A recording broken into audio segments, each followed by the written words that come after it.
the H.P. Lovecraft Historical Society presents The Case of Charles Dexter Ward, read by Andrew Lehman. The essential salts of animals may be so prepared and preserved that an ingenious man may have the whole Ark of Noah in his own study, and raise the fine shape of an animal out of its ashes at his pleasure. And by the like method, from the essential salts of human dust, a philosopher may, without any criminal necromancy, call up the shape of any dead ancestor from the dust whereinto his body has been incinerated. Borellus. Part 1. A Result and a Prologue. Chapter 1. From a private hospital for the insane near Providence, Rhode Island, there recently disappeared an exceedingly singular person. He bore the name of Charles Dexter Ward, and was placed under restraint most reluctantly by the grieving father who had watched his aberration grow from a mere eccentricity to a dark mania, involving both a possibility of murderous tendencies and a profound and peculiar change in the apparent contents of his mind.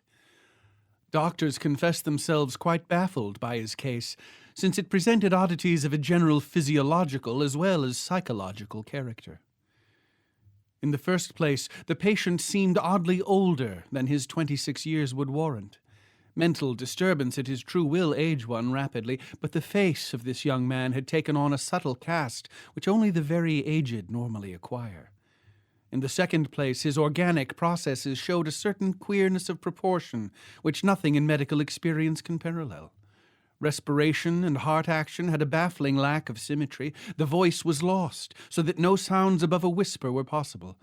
Digestion was incredibly prolonged and minimized, and neural reactions to standard stimuli bore no relation at all to anything heretofore recorded, either normal or pathological. The skin had a morbid chill and dryness, and the cellular structure of the tissue seemed exaggeratedly coarse and loosely knit.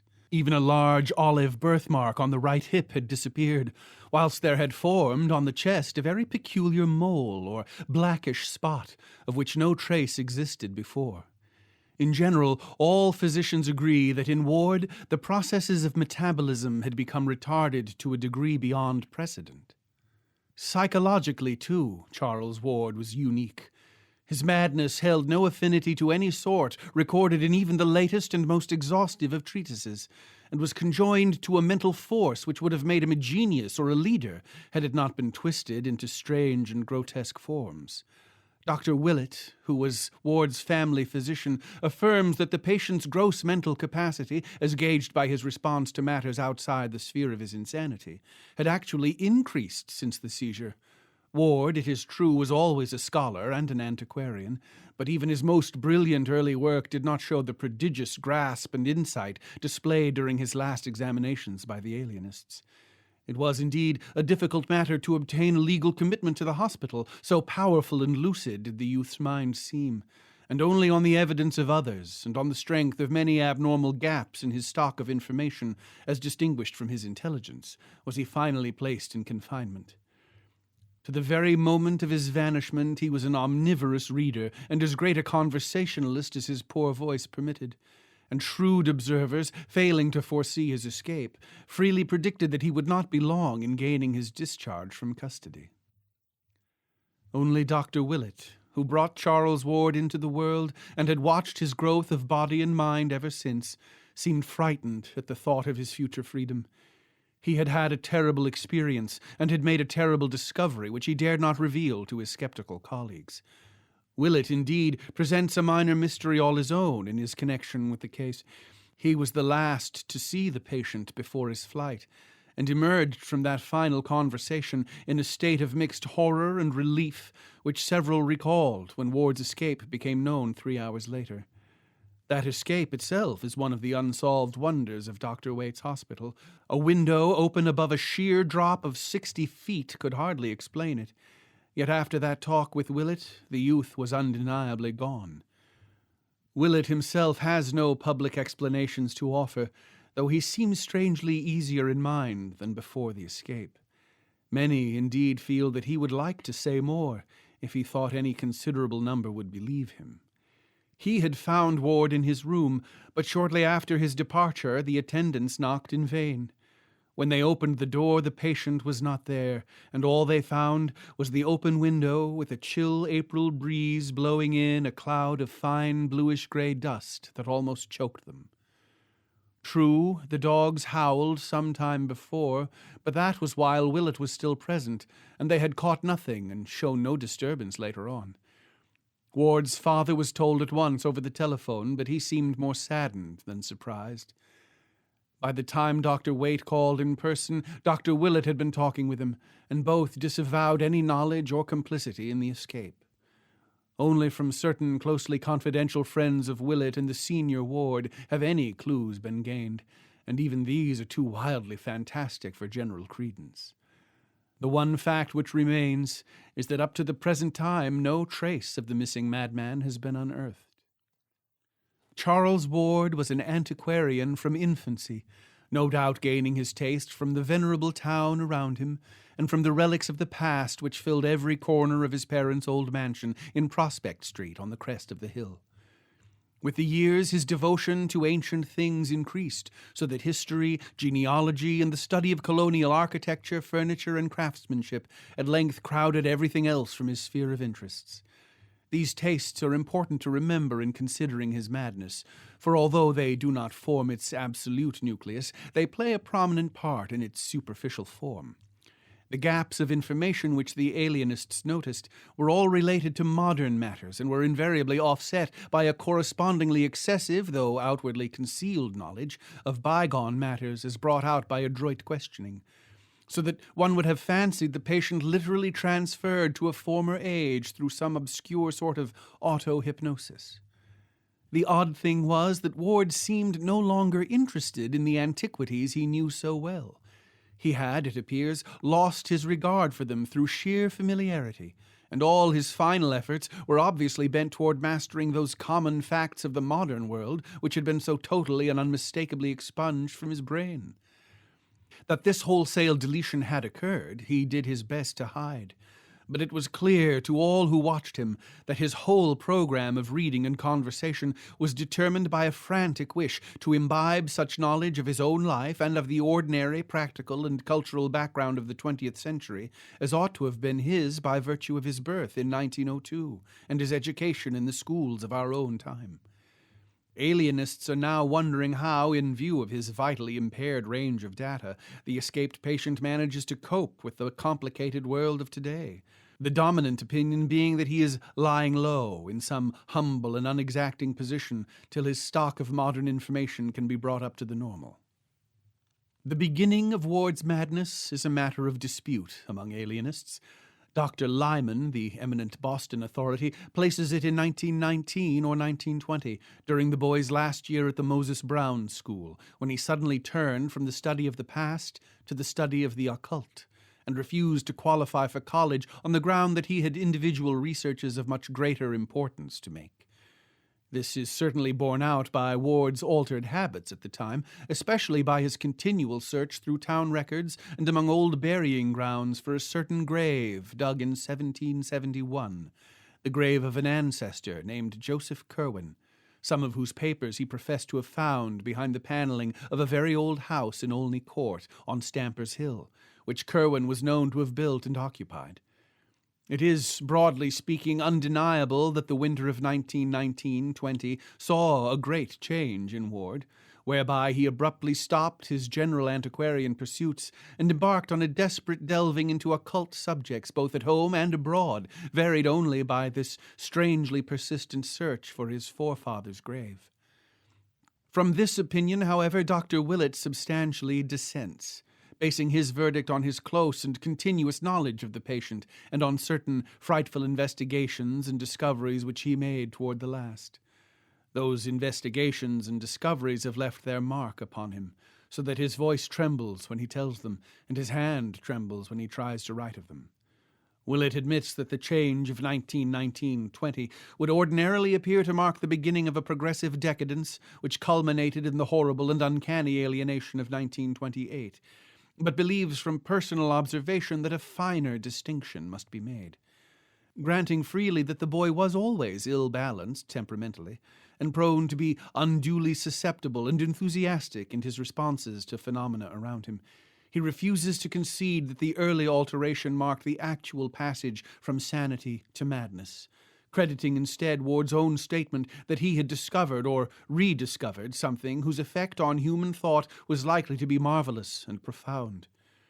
But true madness, he is certain, came with a later change, after the Curwen portrait and the ancient papers had been unearthed, after a trip to strange foreign places had been made, and some terrible invocations chanted under strange and secret circumstances, after certain answers to these invocations had been plainly indicated, and a frantic letter penned under agonizing and inexplicable conditions, after the wave of vampirism and the ominous Pawtuxet gossip, and after the patient's memory commenced to exclude contemporary images, whilst his voice failed and his physical aspect underwent the subtle modifications so many subsequently noticed.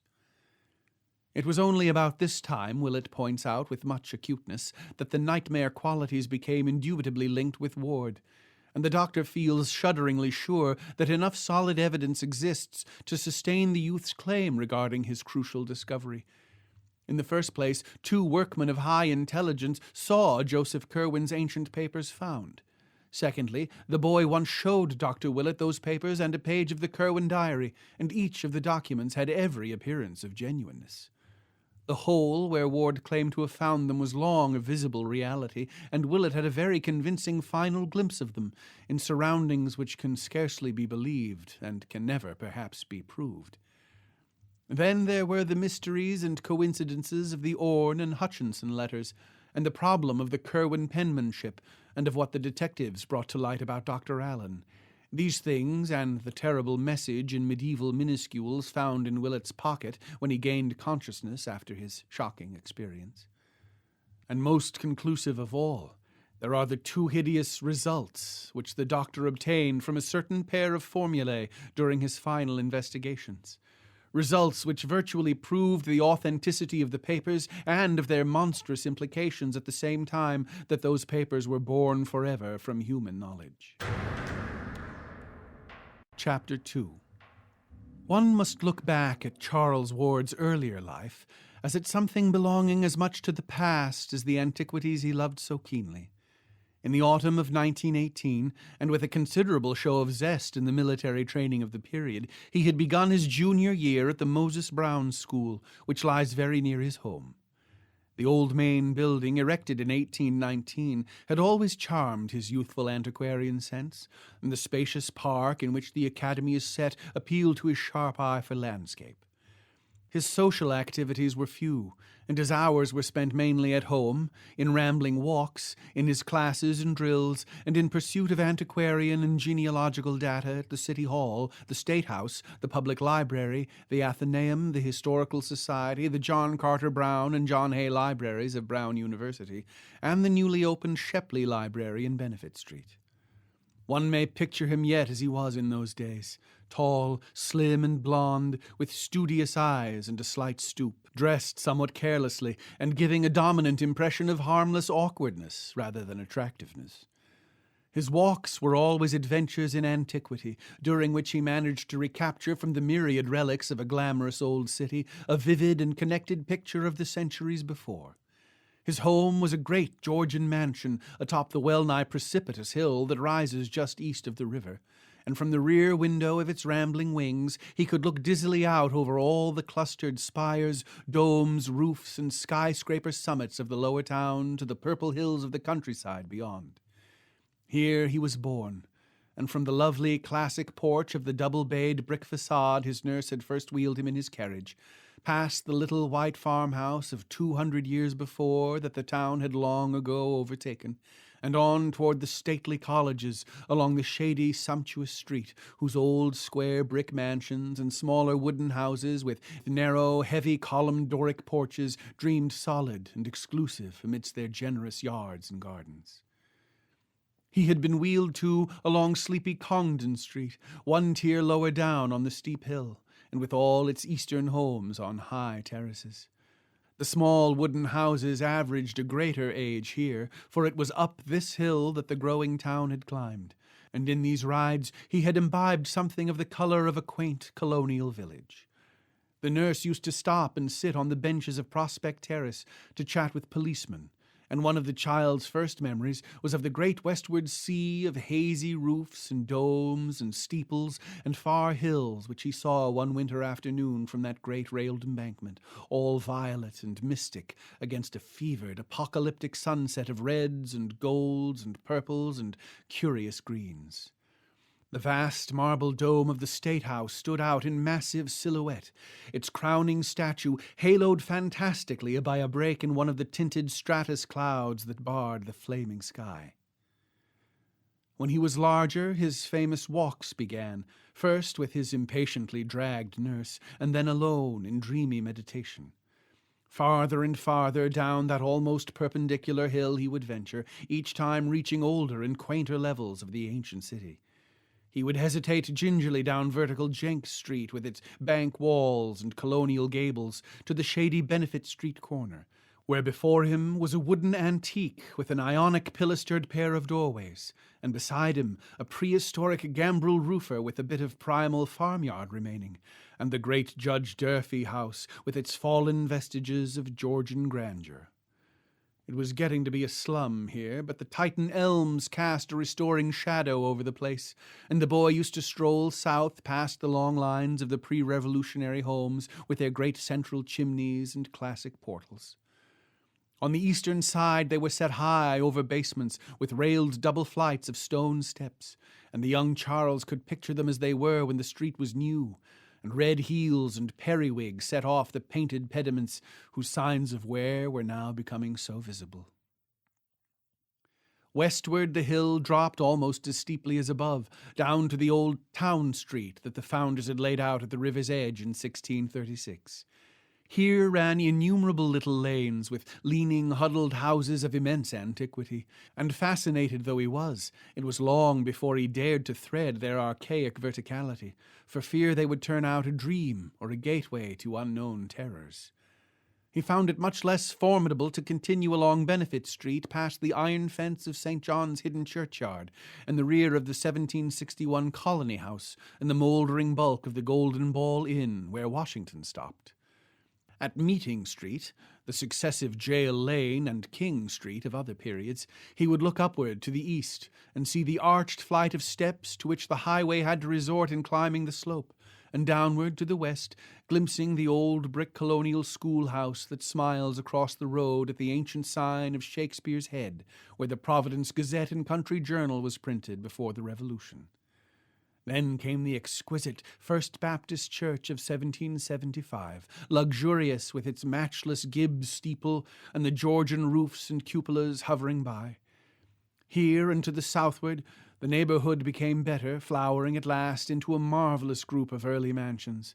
But still the little ancient lanes led off down the precipice to the west, spectral in their many-gabled archaism, and dipping to a riot of iridescent decay, where the wicked old waterfront recalls its proud East India days, amidst polyglot vice and squalor, rotting wharves, and blear-eyed ship chandleries, with such surviving alley names as Packet, Bullion, Gold, Silver, Coin, Doubloon, Sovereign, Guilder, Dollar, Dime, and Cent.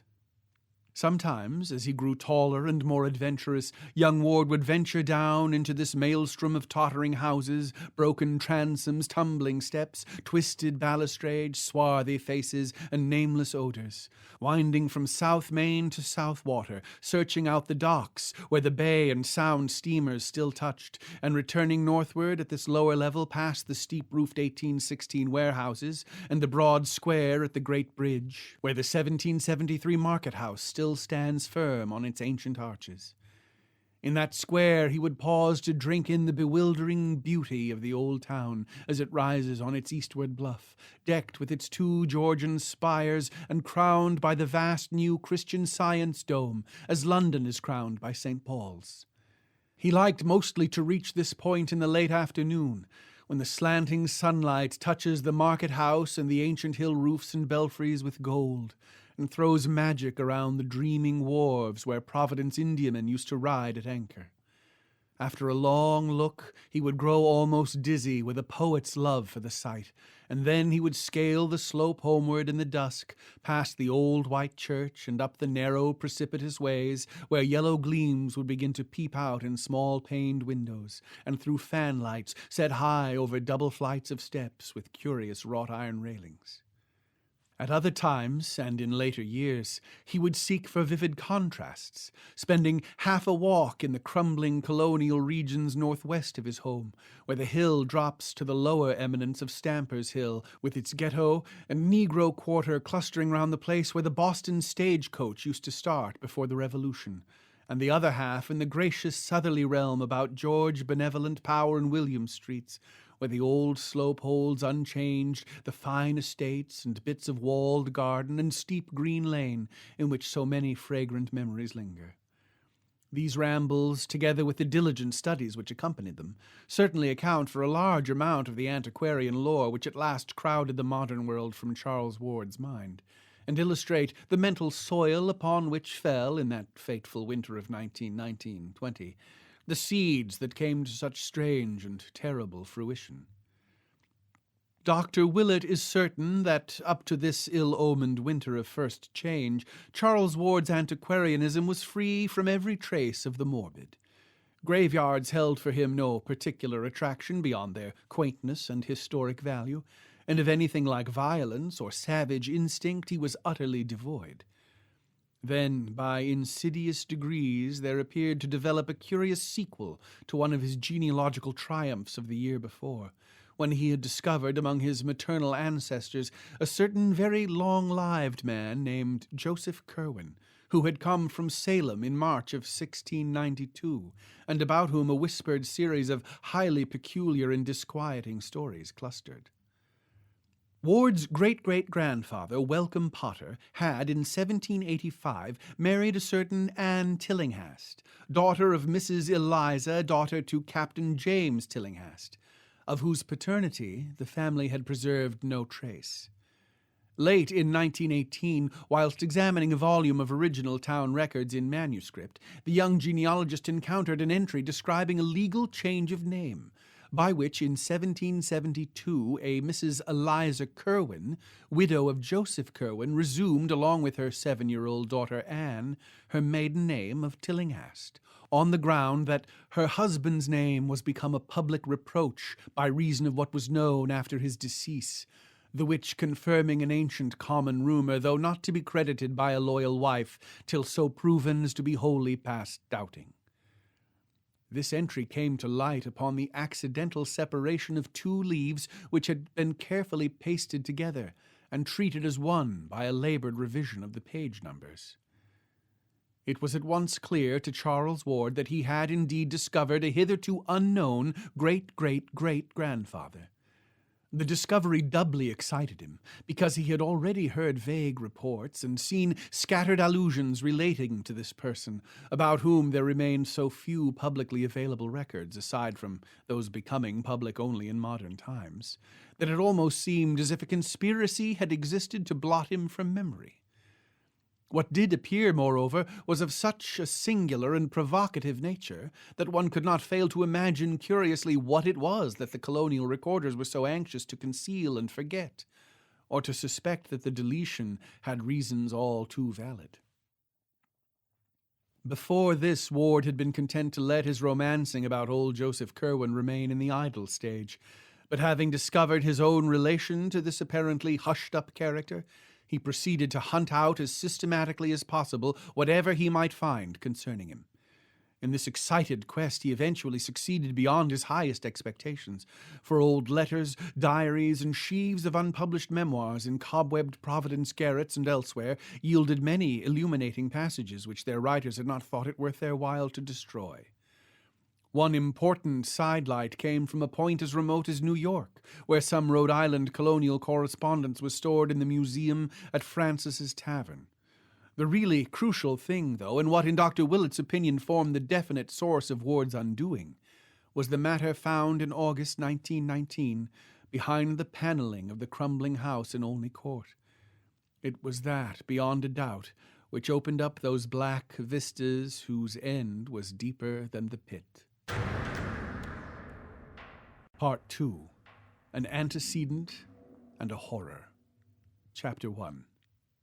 Joseph Curwen, as revealed by the rambling legends embodied in what Ward heard and unearthed, was a very astonishing, enigmatic, and obscurely horrible individual. He had fled from Salem to Providence, that universal haven of the odd, the free, and the dissenting, at the beginning of the great witchcraft panic, being in fear of accusation because of his solitary ways and queer chemical or alchemical experiments. He was a colorless-looking man of about 30, and was soon found qualified to become a freeman of Providence, thereafter buying a home lot just north of Gregory Dexter's at about the foot of Olney Street. His house was built on Stamper's Hill west of the town street, in what later became Olney Court, and in 1761 he replaced this with a larger one on the same site, which is still standing. Now, the first odd thing about Joseph Curwen was that he did not seem to grow much older than he had been on his arrival. He engaged in shipping enterprises, purchased wharfage near Mile End Cove, helped rebuild the Great Bridge in 1713, and in 1723 was one of the founders of the Congregational Church on the hill. But always did he retain the nondescript aspect of a man not generally over 30 or 35. As decades mounted up, this singular quality began to excite wide notice, but Curwen always explained it by saying that he came of hardy forefathers and practiced a simplicity of living which did not wear him out. How such simplicity could be reconciled with the inexplicable comings and goings of the secretive merchant, and with the queer gleaming of his windows at all hours of the night, was not very clear to the townsfolk, and they were prone to assign other reasons for his continued youth and longevity. It was held for the most part that Curwen's incessant mixings and boilings of chemicals had much to do with his condition. Gossip spoke of the strange substances he brought from London and the Indies on his ships, or purchased in Newport, Boston, and New York. And when old Dr. Jabez Bowen came from Rehoboth and opened his apothecary shop across the Great Bridge at the sign of the Unicorn and Mortar, there was ceaseless talk of the drugs, acids, and metals that the taciturn recluse incessantly bought or ordered from him. Acting on the assumption that Curwen possessed a wondrous and secret medical skill, many sufferers of various sorts applied to him for aid. But though he appeared to encourage their belief in a non-committal way, and always gave them odd-colored potions in response to their requests, it was observed that his ministrations to others seldom proved of benefit. At length, when over 50 years had passed since the stranger's advent, and without producing more than 5 years' apparent change in his face and physique, the people began to whisper more darkly, and to meet more than halfway that desire for isolation which he had always shown. Private letters and diaries of the period reveal, too, a multitude of other reasons why Joseph Curwen was marveled at, feared, and finally shunned like a plague. His passion for graveyards, in which he was glimpsed at all hours and under all conditions, was notorious, though no one had witnessed any deed on his part which could actually be termed ghoulish. On the Pawtuxet Road he had a farm at which he generally lived during the summer, and to which he would frequently be seen riding at various odd times of the day or night. Here his only visible servants, farmers, and caretakers were a sullen pair of aged Narragansett Indians, the husband dumb and curiously scarred, and the wife of a very repulsive cast of countenance, probably due to a mixture of Negro blood. In the lean-to of this house was the laboratory where most of the chemical experiments were conducted. Curious porters and teamers who delivered bottles, bags, or boxes at the small rear door would exchange accounts of the fantastic flasks, crucibles, alembics, and furnaces they saw in the low-shelved room, and prophesied in whispers that the close-mouthed chemist, by which they meant alchemist, would not be long in finding the philosopher's stone. The nearest neighbors to this farm, the Fenners, a quarter of a mile away, had still queerer things to tell of certain sounds which they insisted came from the Curwen place in the night. There were cries, they said, and sustained howlings, and they did not like the large number of livestock which thronged the pastures, for no such amount was needed to keep a lone old man and a very few servants in meat, milk, and wool. The identity of the stock seemed to change from week to week as new droves were purchased from the Kingstown farmers. Then, too, there was something very obnoxious about a certain great stone outbuilding with only high, narrow slits for windows. Great bridge idlers likewise had much to say of Curwen's townhouse in Olney Court. Not so much the fine new one, built in 1761, when the man must have been nearly a century old, but the first, low gambrel-roofed one with the windowless attic and shingled sides, whose timbers he took the peculiar precaution of burning after its demolition. Here there was less mystery, it is true, but the hours at which lights were seen, the secretiveness of the two swarthy foreigners who comprised the only manservants, the hideous, indistinct mumbling of the incredibly aged French housekeeper, the large amounts of food seen to enter a door within which only 4 persons lived, and the quality of certain voices often heard in muffled conversation at highly unseasonable times, all combined with what was known of the Patuxet Farm to give the place a bad name. In choicer circles, too, the Curwen home was by no means undiscussed, for as the newcomer had gradually worked into the church and trading life of the town, he had naturally made acquaintances of the better sort, whose company and conversation he was well fitted by education to enjoy. His birth was known to be good, since the Curwens or Corwins of Salem needed no introduction in New England. It developed that Joseph Curwen had travelled much in very early life, living for a time in England, and making at least 2 voyages to the Orient, and his speech, when he deigned to use it, was that of a learned and cultivated Englishman. But for some reason or other, Curwen did not care for society. Whilst never actually rebuffing a visitor, he always reared such a wall of reserve that few could think of anything to say to him which would not sound inane. There seemed to lurk in his bearing some cryptic, sardonic arrogance, as if he had come to find all human beings dull through having moved among stranger and more potent entities. When Dr. Checkley, the famous wit, came from Boston in 1738 to be rector of King's Church, he did not neglect calling on one of whom he soon heard so much, but left in a very short while because of some sinister undercurrent he detected in his host's discourse. Charles Ward told his father, when they discussed Curwen one winter evening, that he would give much to learn what the mysterious old man had said to the sprightly cleric, but that all diarists agree concerning Dr. Checkley's reluctance to repeat anything he had heard. The good man had been hideously shocked, and could never recall Joseph Curwen without a visible loss of the gay urbanity for which he was famed. More definite, however, was the reason why another man of taste and breeding avoided the haughty hermit. In 1746, Mr. John Merritt, an elderly English gentleman of literary and scientific leanings, came from Newport to the town, which was so rapidly overtaking it in standing, and built a fine country seat on the Neck in what is now the heart of the best resident section. He lived in considerable style and comfort, keeping the first coach and liveried servants in town, and taking great pride in his telescope, his microscope, and his well-chosen library of English and Latin books. Hearing of Curwen as the owner of the best library in Providence, Mr. Merritt early paid him a call, and was more cordially received than most other callers at the house had been.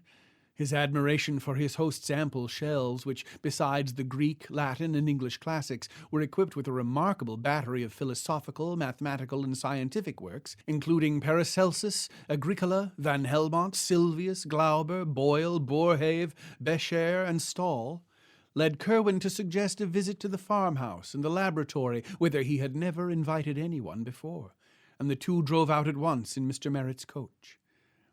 Mr. Merritt always confessed to seeing nothing really horrible at the farmhouse, but maintained that the titles of the books in the special library of thaumaturgical, alchemical, and theological subjects which Curwen kept in a front room were alone sufficient to inspire him with a lasting loathing.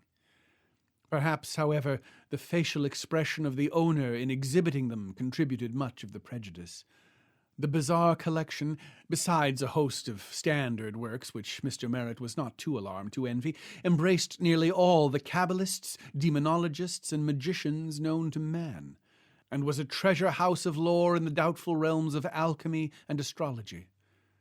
Hermes Trismegistus in Maynard's edition, the Turba Philosophorum, Geber's Liber Investigationis, and Artephius's Key of Wisdom all were there, with the Qabalistic Zohar, Peter Jammy's set of Albertus Magnus, Raymond Lully's Ars Magna et Ultima in Zetzner's edition, Roger Bacon's Thesaurus Chemicus, Flood's Clavis Alchemiae, and Trithemius's De Lapide Philosophico crowding them close.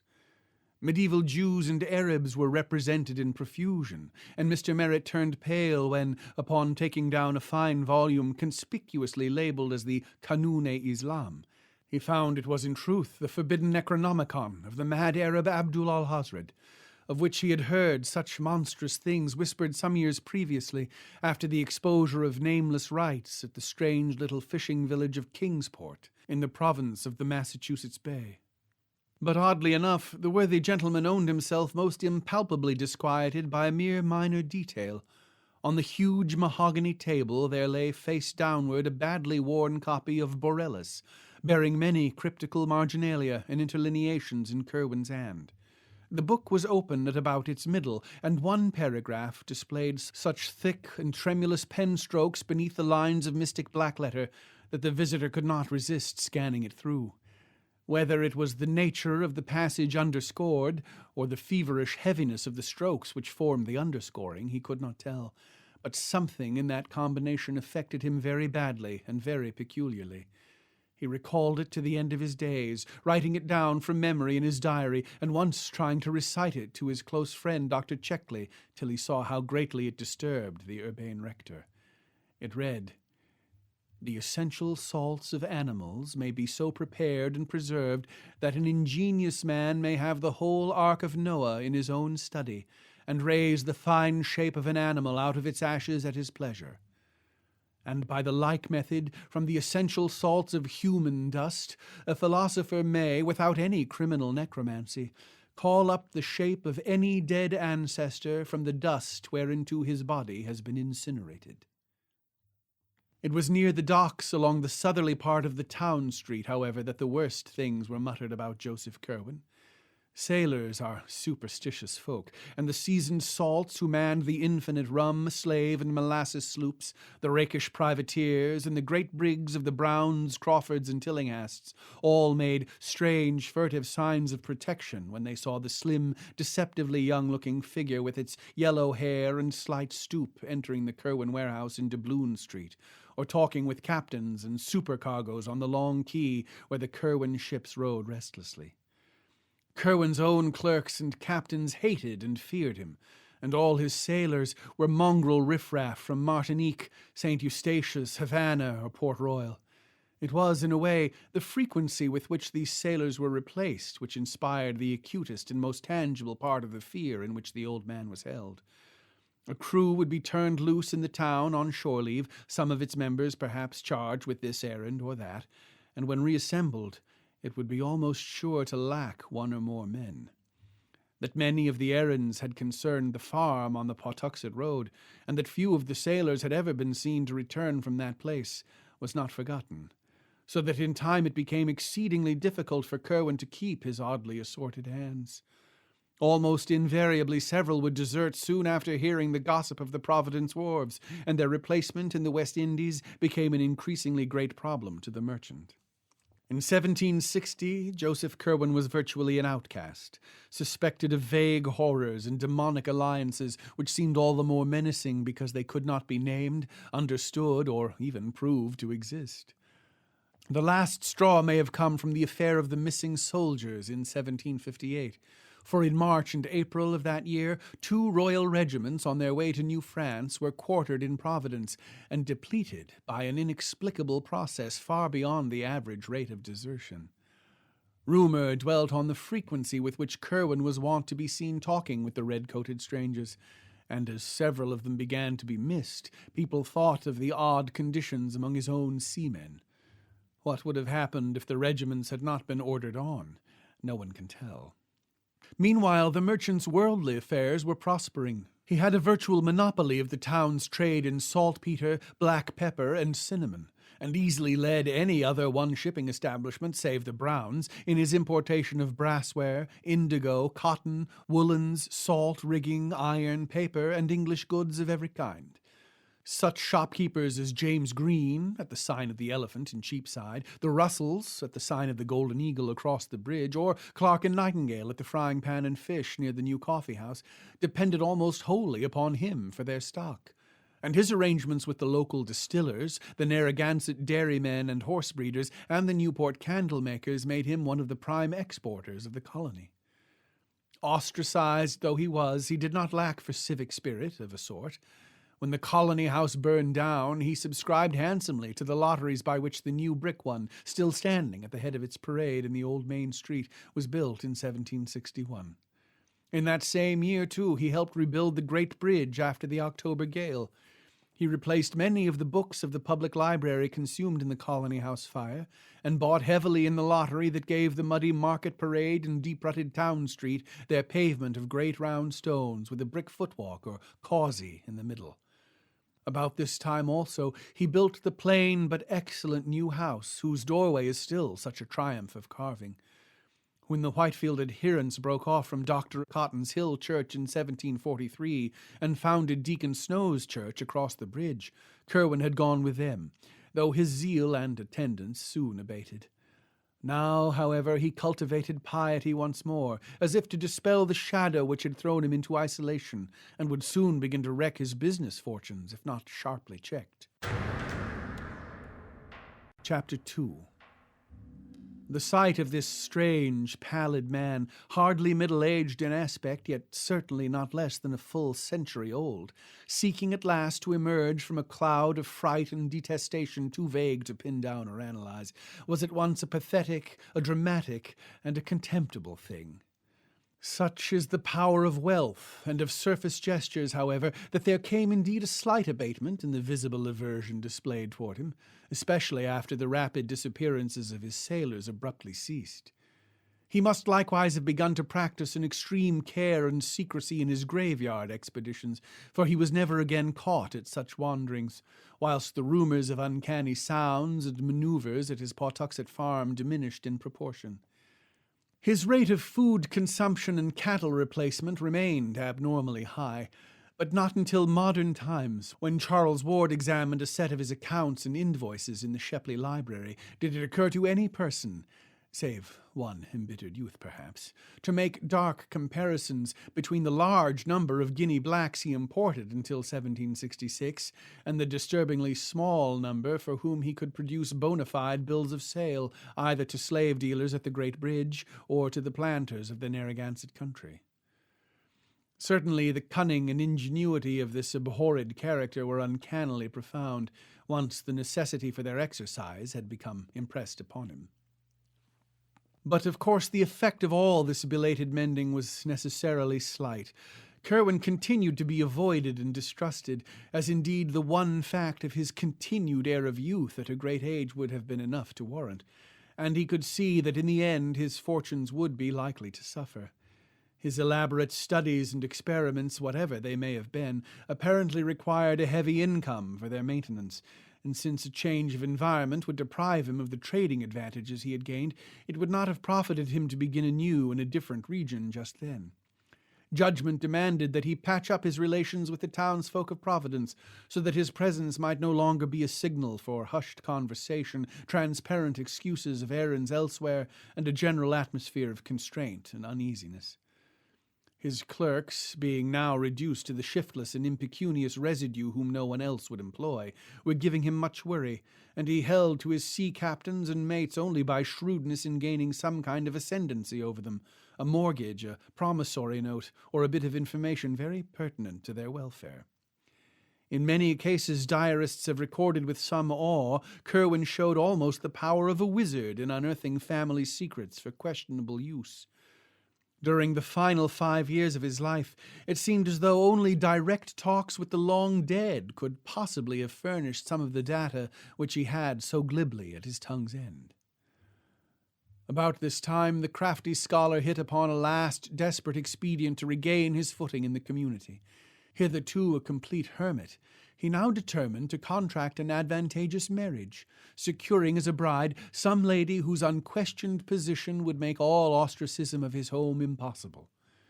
It may be that he also had deeper reasons for wishing an alliance, reasons so far outside the known cosmic sphere that only papers found a century and a half after his death caused anyone to suspect them. But of this nothing certain can ever be learned.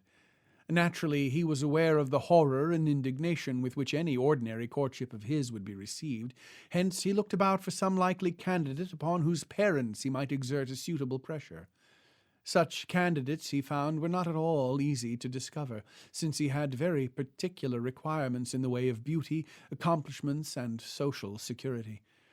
At length his survey narrowed down to the household of one of his best and oldest ship captains, a widower of high birth and unblemished standing, named Duty Tillinghast, whose only daughter, Eliza, seemed dowered with every conceivable advantage save prospects as an heiress. Captain Tillinghast was completely under the domination of Curwen, and consented, after a terrible interview in his cupolaed house on Powers Lane Hill, to sanction the blasphemous alliance. Eliza Tillinghast was at that time 18 years of age, and had been reared as gently as the reduced circumstances of her father permitted. She had attended Stephen Jackson's school opposite the courthouse parade, and had been diligently instructed by her mother, before the latter's death of smallpox in 1757, in all the arts and refinements of domestic life. A sampler of hers, worked in 1753 at the age of 9, may still be found in the rooms of the Rhode Island Historical Society. After her mother's death, she had kept the house, aided only by one old black woman. Her arguments with her father concerning the proposed Curwen marriage must have been painful indeed, but of these we have no record. Certain it is that her engagement to young Ezra Whedon, second mate of the Crawford Packet Enterprise, was dutifully broken off, and that her union with Joseph Curwen took place on the 7th of March, 1763, in the Baptist Church, in the presence of one of the most distinguished assemblages which the town could boast, the ceremony being performed by the younger Samuel Windsor. The Gazette mentioned the event very briefly, and in most surviving copies the item in question seems to be cut or torn out. Ward found a single intact copy after much search in the archives of a private collector of note, observing with amusement the meaningless urbanity of the language. Monday evening last, Mr. Joseph Curwen of this town, merchant, was married to Miss Eliza Tillinghast, daughter of Captain Duty Tillinghast, a young lady who has real merit added to a beautiful person to grace the connubial state and perpetuate its felicity. The collection of Durfee Arnold letters, discovered by Charles Ward shortly before his first reputed madness in the private collection of Melville F. Peters, Esquire, of George Street, and covering this and a somewhat antecedent period, throws vivid light on the outrage done to public sentiment by this ill-assorted match. The social influence of the Tillinghasts, however, was not to be denied, and once more Joseph Curwen found his house frequented by persons whom he could never otherwise have induced to cross his threshold. His acceptance was by no means complete, and his bride was socially the sufferer through her forced venture, but at all events the wall of utter ostracism was somewhat worn down. In his treatment of his wife, the strange bridegroom astonished both her and the community by displaying an extreme graciousness and consideration. The new house in Olney Court was now wholly free from disturbing manifestations, and although Curwen was much absent at the Pawtuxet farm, which his wife never visited, he seemed much more like a normal citizen than at any other time in his long years of residence. Only one person remained in open enmity with him, this being the youthful ship's officer whose engagement to Eliza Tillinghast had been so abruptly broken. Ezra Whedon had frankly vowed vengeance, and though of a quiet and ordinarily mild disposition, was now gaining a hate-bred, dogged purpose which boded no good to the usurping husband. On the 7th of May, 1765, Curwen's only child, Anne, was born, and was christened by the Reverend John Graves of King's Church, of which both husband and wife had become communicants shortly after their marriage, in order to compromise between their respective congregational and Baptist affiliations. The record of this birth, as well as that of the marriage 2 years before, was stricken from most copies of the church and town annals where it ought to appear, and Charles Ward located both with the greatest difficulty after his discovery of the widow's change of name had apprised him of his own relationship, and engendered the feverish interest which culminated in his madness. The birth entry, indeed, was found very curiously through correspondence with the heirs of the loyalist Dr. Graves, who had taken with him a duplicate set of records when he left his pastorate at the outbreak of the Revolution. Ward had tried this source because he knew that his great-great-grandmother Anne Tillinghast Potter had been an Episcopalian. Shortly after the birth of his daughter, an event he seemed to welcome with a fervour greatly out of keeping with his usual coldness, Curwen resolved to sit for a portrait. This he had painted by a very gifted Scotsman named Cosmo Alexander, then a resident of Newport and since famous as the early teacher of Gilbert Stuart. The likeness was said to have been executed on a wall panel of the library of the house in Olney Court, but neither of the two old diaries mentioning it gave any hint of its ultimate disposition. At this period the erratic scholar showed signs of unusual abstraction, and spent as much time as he possibly could at his farm on the Pawtuxet Road. He seemed, it was stated, in a condition of suppressed excitement or suspense, as if expecting some phenomenal thing or on the brink of some strange discovery. Chemistry or alchemy would appear to have played a great part, for he took from his house to the farm the greater number of his volumes on that subject. His affectation of civic interest did not diminish, and he lost no opportunities for helping such leaders as Stephen Hopkins, Joseph Brown, and Benjamin West in their efforts to raise the cultural tone of the town, which was then much below the level of Newport in its patronage of the liberal arts. He had helped Daniel Jenks found his bookshop in 1763, and was thereafter his best customer, extending aid likewise to the struggling Gazette that appeared each Wednesday at the sign of Shakespeare's Head. In politics, he ardently supported Governor Hopkins against the Ward party, whose prime strength was in Newport, and his really eloquent speech at Hacker's Hall in 1765 against the setting off of North Providence as a separate town, with a pro-Ward vote in the General Assembly, did more than any other one thing to wear down the prejudice against him.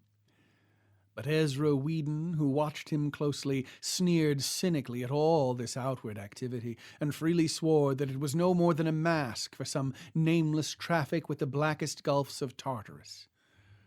The revengeful youth began a systematic study of the man and his doings whenever he was in port, spending hours at night by the wharves with a dory in readiness when he saw lights in the Curwen warehouses, and following the small boat which would sometimes steal quietly off and down the bay.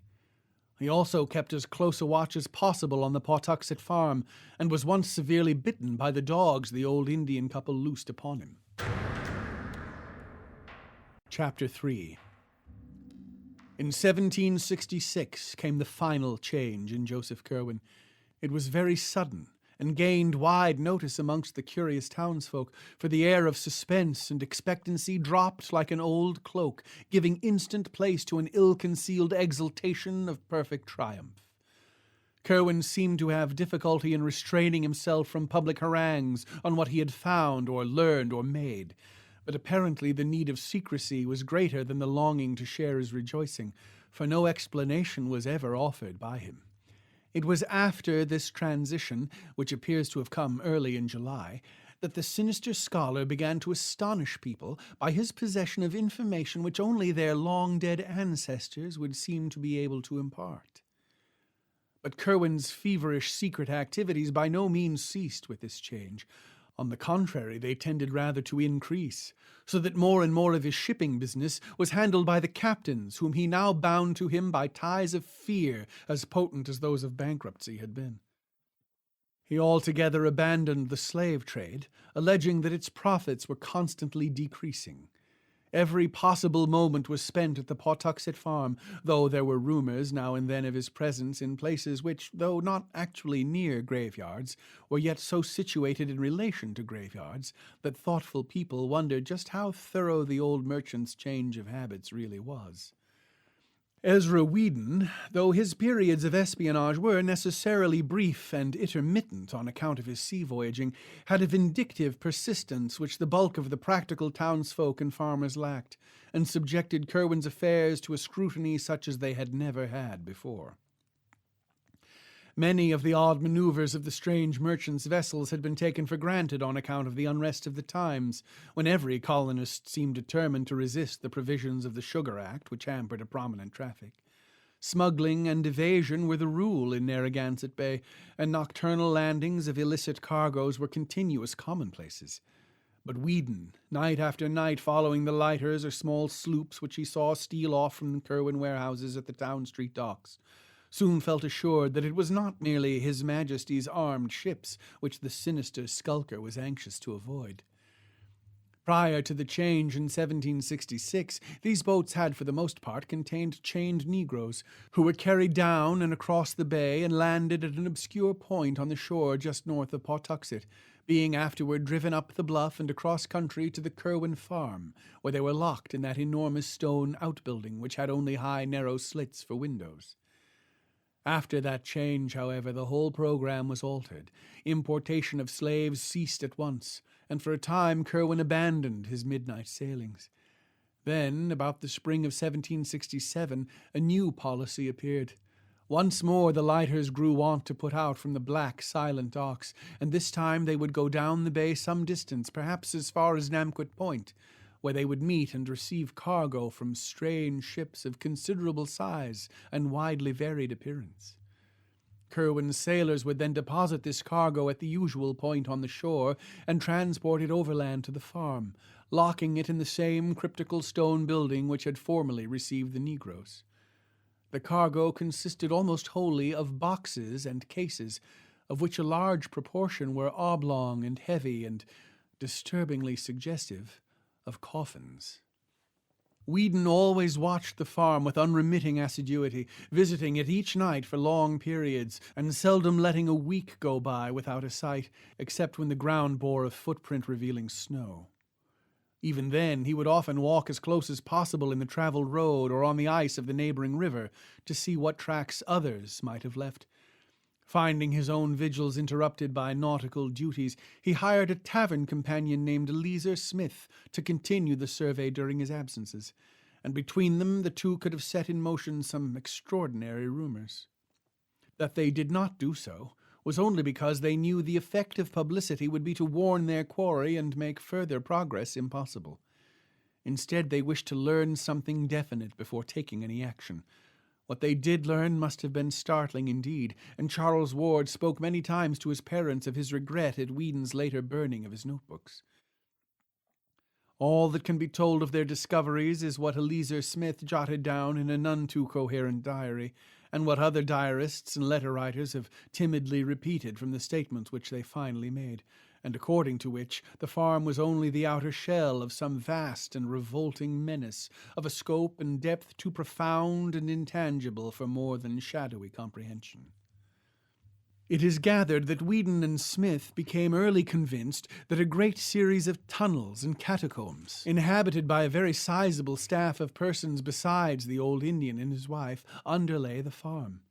The house was an old peaked relic of the middle 17th century, with enormous stack chimney and diamond-paned lattice windows, the laboratory being in a lean-to toward the north, where the roof came nearly to the ground. This building stood clear of any other, yet judging by the different voices heard at odd times within, it must have been accessible through secret passages beneath. These voices, before 1766, were mere mumblings and Negro whisperings and frenzied screams, coupled with curious chants or invocations. After that date, however, they assumed a very singular and terrible cast as they ran the gamut betwixt dronings of dull acquiescence and explosions of frantic pain or fury, rumblings of conversation and whines of entreaty, pantings of eagerness and shouts of protest. They appeared to be in different languages, all known to Curwen, whose rasping accents were frequently distinguishable in reply, reproof, or threatening. Sometimes it seemed that several persons must be in the house: Curwen, certain captives, and the guards of those captives. There were voices of a sort that neither Weedon nor Smith had ever heard before, despite their wide knowledge of foreign parts, and many that they did seem to place as belonging to this or that nationality. The nature of the conversation seemed always a kind of catechism, as if Curwen were extorting some sort of information from terrified or rebellious prisoners. Weedon had many verbatim reports of overheard scraps in his notebook, for English, French, and Spanish, which he knew were frequently used. But of these, nothing has survived. He did, however, say that besides a few ghoulish dialogues in which the past affairs of Providence families were concerned, most of the questions and answers he could understand were historical or scientific, occasionally pertaining to very remote places and ages. Once, for example, an alternately raging and sullen figure was questioned in French about the Black Prince's massacre at Limoges in 1370, as if there was some hidden reason which he ought to know. Curwen asked the prisoner, if prisoner it were, whether the order to slay was given because of the sign of the goat found on the altar in the ancient Roman crypt beneath the cathedral, or whether the dark man of the Haute-Vienne coven had spoken the 3 words. Failing to obtain replies, the inquisitor had seemingly resorted to extreme means, for there was a terrific shriek, followed by silence and muttering, and a bumping sound. None of these colloquies were ever ocularly witnessed, since the windows were always heavily draped. Once, though, during a discourse in an unknown tongue, a shadow was seen on the curtain which startled Whedon exceedingly, reminding him of one of the puppets in a show he had seen in the autumn of 1764 in Hacker's Hall, when a man from Germantown, Pennsylvania, had given a clever mechanical spectacle advertised as a view from the famous city of Jerusalem, in which are represented Jerusalem, the Temple of Solomon, his royal throne, the noted towers and hills, likewise the sufferings of our Saviour from the Garden of Gethsemane to the cross on the hill of Golgotha, an artful piece of statuary worthy to be seen by the curious. It was on this occasion that the listener, who had crept close to the window of the front room whence the speaking proceeded, gave a start, which roused the old Indian pair and caused them to loose the dogs on him. After that, no more conversations were ever heard in the house, and Whedon and Smith concluded that Curwen had transferred his field of action to regions below. That such regions in truth existed seemed amply clear from many things. Faint cries and groans unmistakably came up now and then from what appeared to be the solid earth in places far from any structure, whilst hidden in the bushes along the river bank in the rear, where the high ground sloped steeply down to the valley of the Pawtuxet, there was found an arched oaken door in a frame of heavy masonry, which was obviously an entrance to caverns within the hill. When or how these catacombs could have been constructed, Whedon was unable to say, but he frequently pointed out how easily the place might have been reached by bands of unseen workmen from the river. Joseph Curwen put his mongrel seamen to diverse uses indeed. During the heavy spring rains of 1769, the 2 watchers kept a sharp eye on the steep riverbank to see if any subterrene secrets might be washed to light, and were rewarded by the sight of a profusion of both human and animal bones in places where deep gullies had been worn in the banks. Naturally, there might be many explanations of such things in the rear of a stock farm, and in a locality where old Indian burying grounds were common, but Whedon and Smith drew their own inferences. It was in January 1770, whilst Whedon and Smith were still debating vainly on what, if anything, to think or do about the whole bewildering business, that the incident of the Fortaleza occurred. Exasperated by the burning of the revenue sloop Liberty at Newport during the previous summer, the customs fleet under Admiral Wallace had adopted an increased vigilance concerning strange vessels, and on this occasion His Majesty's armed schooner Signet, under Captain Charles Leslie, captured, after a short pursuit one early morning, the scow Fortaleza of Barcelona, Spain, under Captain Manuel Arruda, bound, according to its log, from Grand Cairo, Egypt, to Providence. When searched for contraband material, the ship revealed the astonishing fact that its cargo consisted exclusively of Egyptian mummies, consigned to Sailor A.B.C., who would come to remove his goods in a lighter just off Namquit Point, and whose identity Captain Arruda felt himself in honor bound not to reveal. The Vice-Admiralty Court at Newport, at a loss what to do in view of the non-contraband nature of the cargo on the one hand, and of the unlawful secrecy of the entry on the other hand, compromised on Collector Robinson's recommendation by freeing the ship, but forbidding it a port in Rhode Island waters. There were later rumors of its having been seen in Boston harbor, though it never openly entered the port of Boston. This extraordinary incident did not fail of wide remark in Providence, and there were not many who doubted the existence of some connection between the cargo of mummies and the sinister Joseph Curwen. His exotic studies and his curious chemical importations being common knowledge, and his fondness for graveyards being common suspicion, it did not take much imagination to link him with a freakish importation which could not conceivably have been destined for anyone else in the town.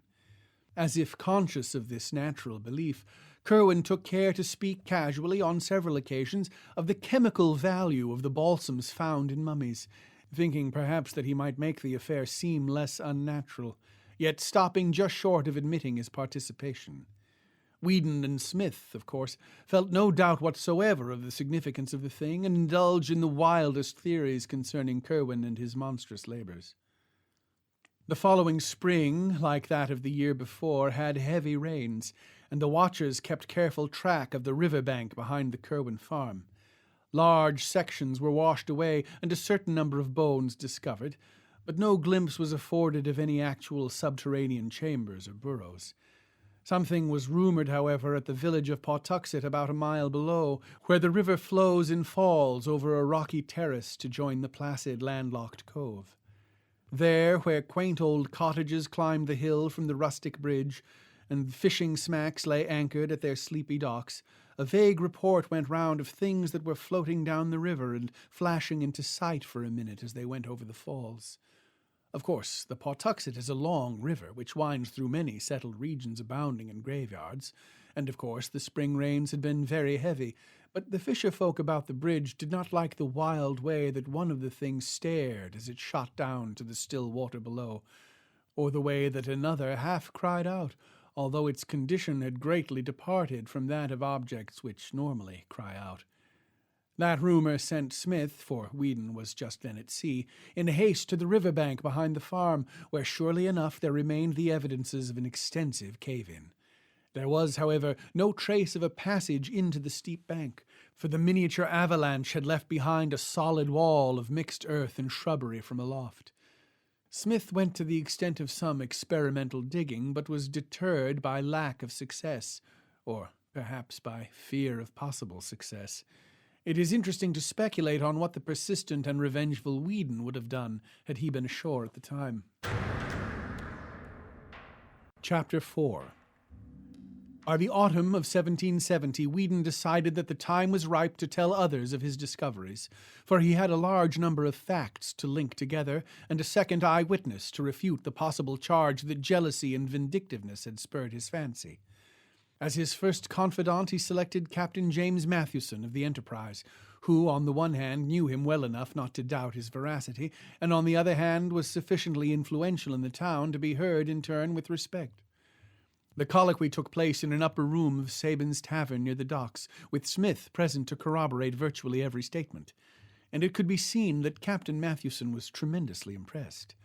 Like nearly everyone else in the town, he had had black suspicions of his own anent Joseph Curwen, hence it needed only this confirmation and enlargement of data to convince him absolutely. At the end of the conference he was very grave, and enjoined strict silence upon the two younger men. He would, he said, transmit the information separately to some 10 or so of the most learned and prominent citizens of Providence, ascertaining their views and following whatever advice they might have to offer. Secrecy would probably be essential in any case, for this was no matter that the town constables or militia could cope with, and above all else the excitable crowd must be kept in ignorance, lest there be enacted in these already troublous times a repetition of that frightful Salem panic of less than a century before, which had first brought Curwen hither. The right persons to tell, he believed, would be Dr. Benjamin West, whose pamphlet on the late transit of Venus proved him a scholar and keen thinker, Reverend James Manning, president of the college, which had just moved up from Warren and was temporarily housed in the new King Street schoolhouse, awaiting the completion of its building on the hill above Presbyterian Lane. Ex-Governor Stephen Hopkins, who had been a member of the Philosophical Society at Newport and was a man of very broad perceptions. John Carter, publisher of the Gazette, all 4 of the Brown brothers, John, Joseph, Nicholas, and Moses, who formed the recognized local magnates, and of whom Joseph was an amateur scientist of parts. old Dr. Jabez Bowen, whose erudition was considerable, and who had much first-hand knowledge of Curwen's odd purchases, and Captain Abraham Whipple, a privateersman of phenomenal boldness and energy who could be counted on to lead in any active measures needed.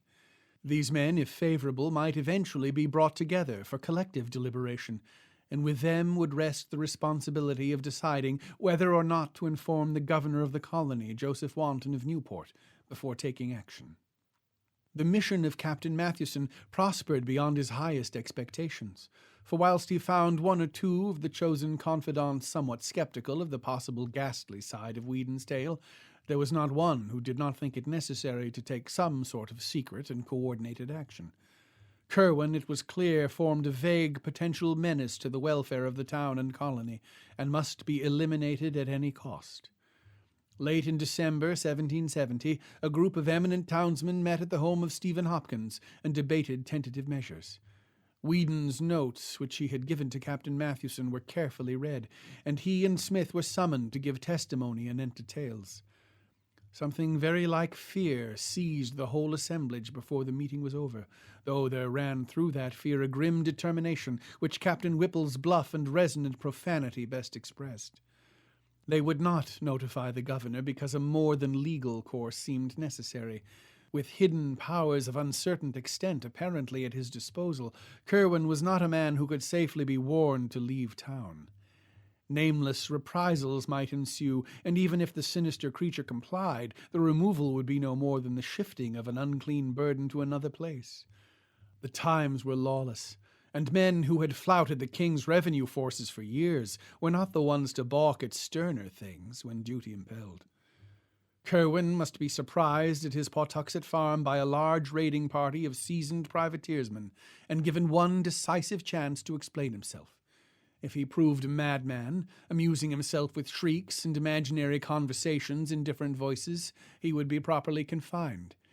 If something graver appeared, and if the underground horrors indeed turned out to be real, he, and all with him, must die.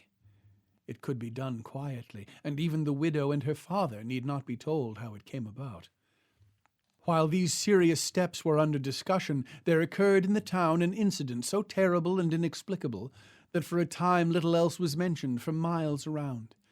In the middle of a moonlight January night, with heavy snow underfoot, there resounded over the river and up the hill a shocking series of cries, which brought sleepy heads to every window, and people around Weybosset Point saw a great white thing plunging frantically along the badly cleared space in front of the Turk's Head. There was a baying of dogs in the distance, but this subsided as soon as the clamor of the awakened town became audible. Parties of men with lanterns and muskets hurried out to see what was happening, but nothing rewarded their search. The next morning, however, a giant muscular body, stark naked, was found on the jams of ice around the southern piers of the Great Bridge, where the long dock stretched out beside Abbott's Distill House, and the identity of this object became a theme for endless speculation and whispering. It was not so much the younger as the older folk who whispered, for only in the patriarchs did that rigid face with horror-bulging eyes strike any chord of memory. They, shaking as they did so, exchanged furtive murmurs of wonder and fear, for in those stiff, hideous features lay a resemblance so marvelous as to be almost an identity, and that identity was with a man who had died full 50 years before. Ezra Weedon was present at the finding, and remembering the baying of the night before, set out along Weybosset Street and across Muddy Dock Bridge, whence the sound had come. He had a curious expectancy, and was not surprised when, reaching the edge of the settled district where the street merged into the Pawtuxet Road, he came upon some very curious tracks in the snow.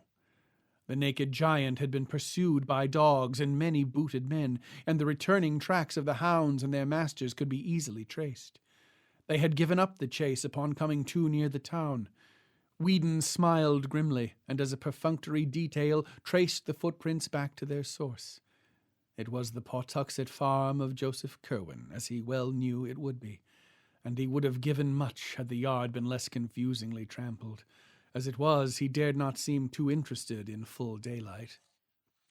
Dr. Bowen, to whom Weedon went at once with his report, performed an autopsy on the strange corpse, and discovered peculiarities which baffled him utterly.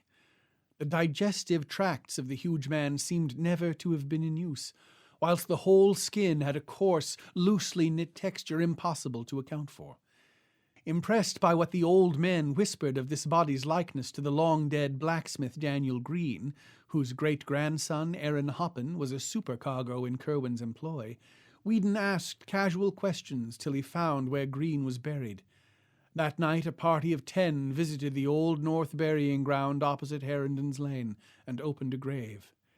They found it vacant, precisely as they had expected. Meanwhile, arrangements had been made with the post-riders to intercept Joseph Curwen's mail, and shortly before the incident of the naked body, there was found a letter from one Jedediah Orne of Salem, which made the cooperating citizens think deeply. Parts of it, copied and preserved in the private archives of the Smith family, where Charles Ward found it, ran as follows. I delight that you continue in the getting at old matters in your way, and do not think better was done at Mr. Hutchinson's in Salem village. Certainly there was nothing but the liveliest awfulness, and that which H. raised up from what he could gather only a part of. What you sent did not work, whether because of anything missing, or because the words were not right from my speaking or your copying. I alone am at a loss. I have not the chemical art to follow Borellus, and own myself confounded by the 7th book of the Necronomicon that you recommend. But I would have you observe what was told to us about taking care whom to call up, for you are sensible what Mr. Mather writ in the Magnalia of Christi Americana, and can judge how truly that horrendous thing is reported.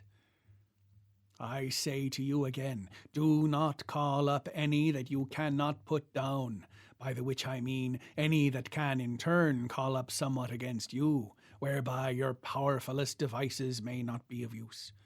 Ask of the lesser, lest the greater shall not wish to answer, and shall command more than you. I was frighted when I read of your knowing what Ben Zeriatnatmik had in his ebony box, for I was conscious who must have told you. And again I ask that you shall write me as Jedediah, and not Simon. In this community a man may not live too long, and you know my plan, by which I came back as my son. I am desirous you will acquaint me with what the black man learnt from Sylvanus Cocidius in the vault under the Roman wall, and will be obliged for the lending of the manuscript you speak of.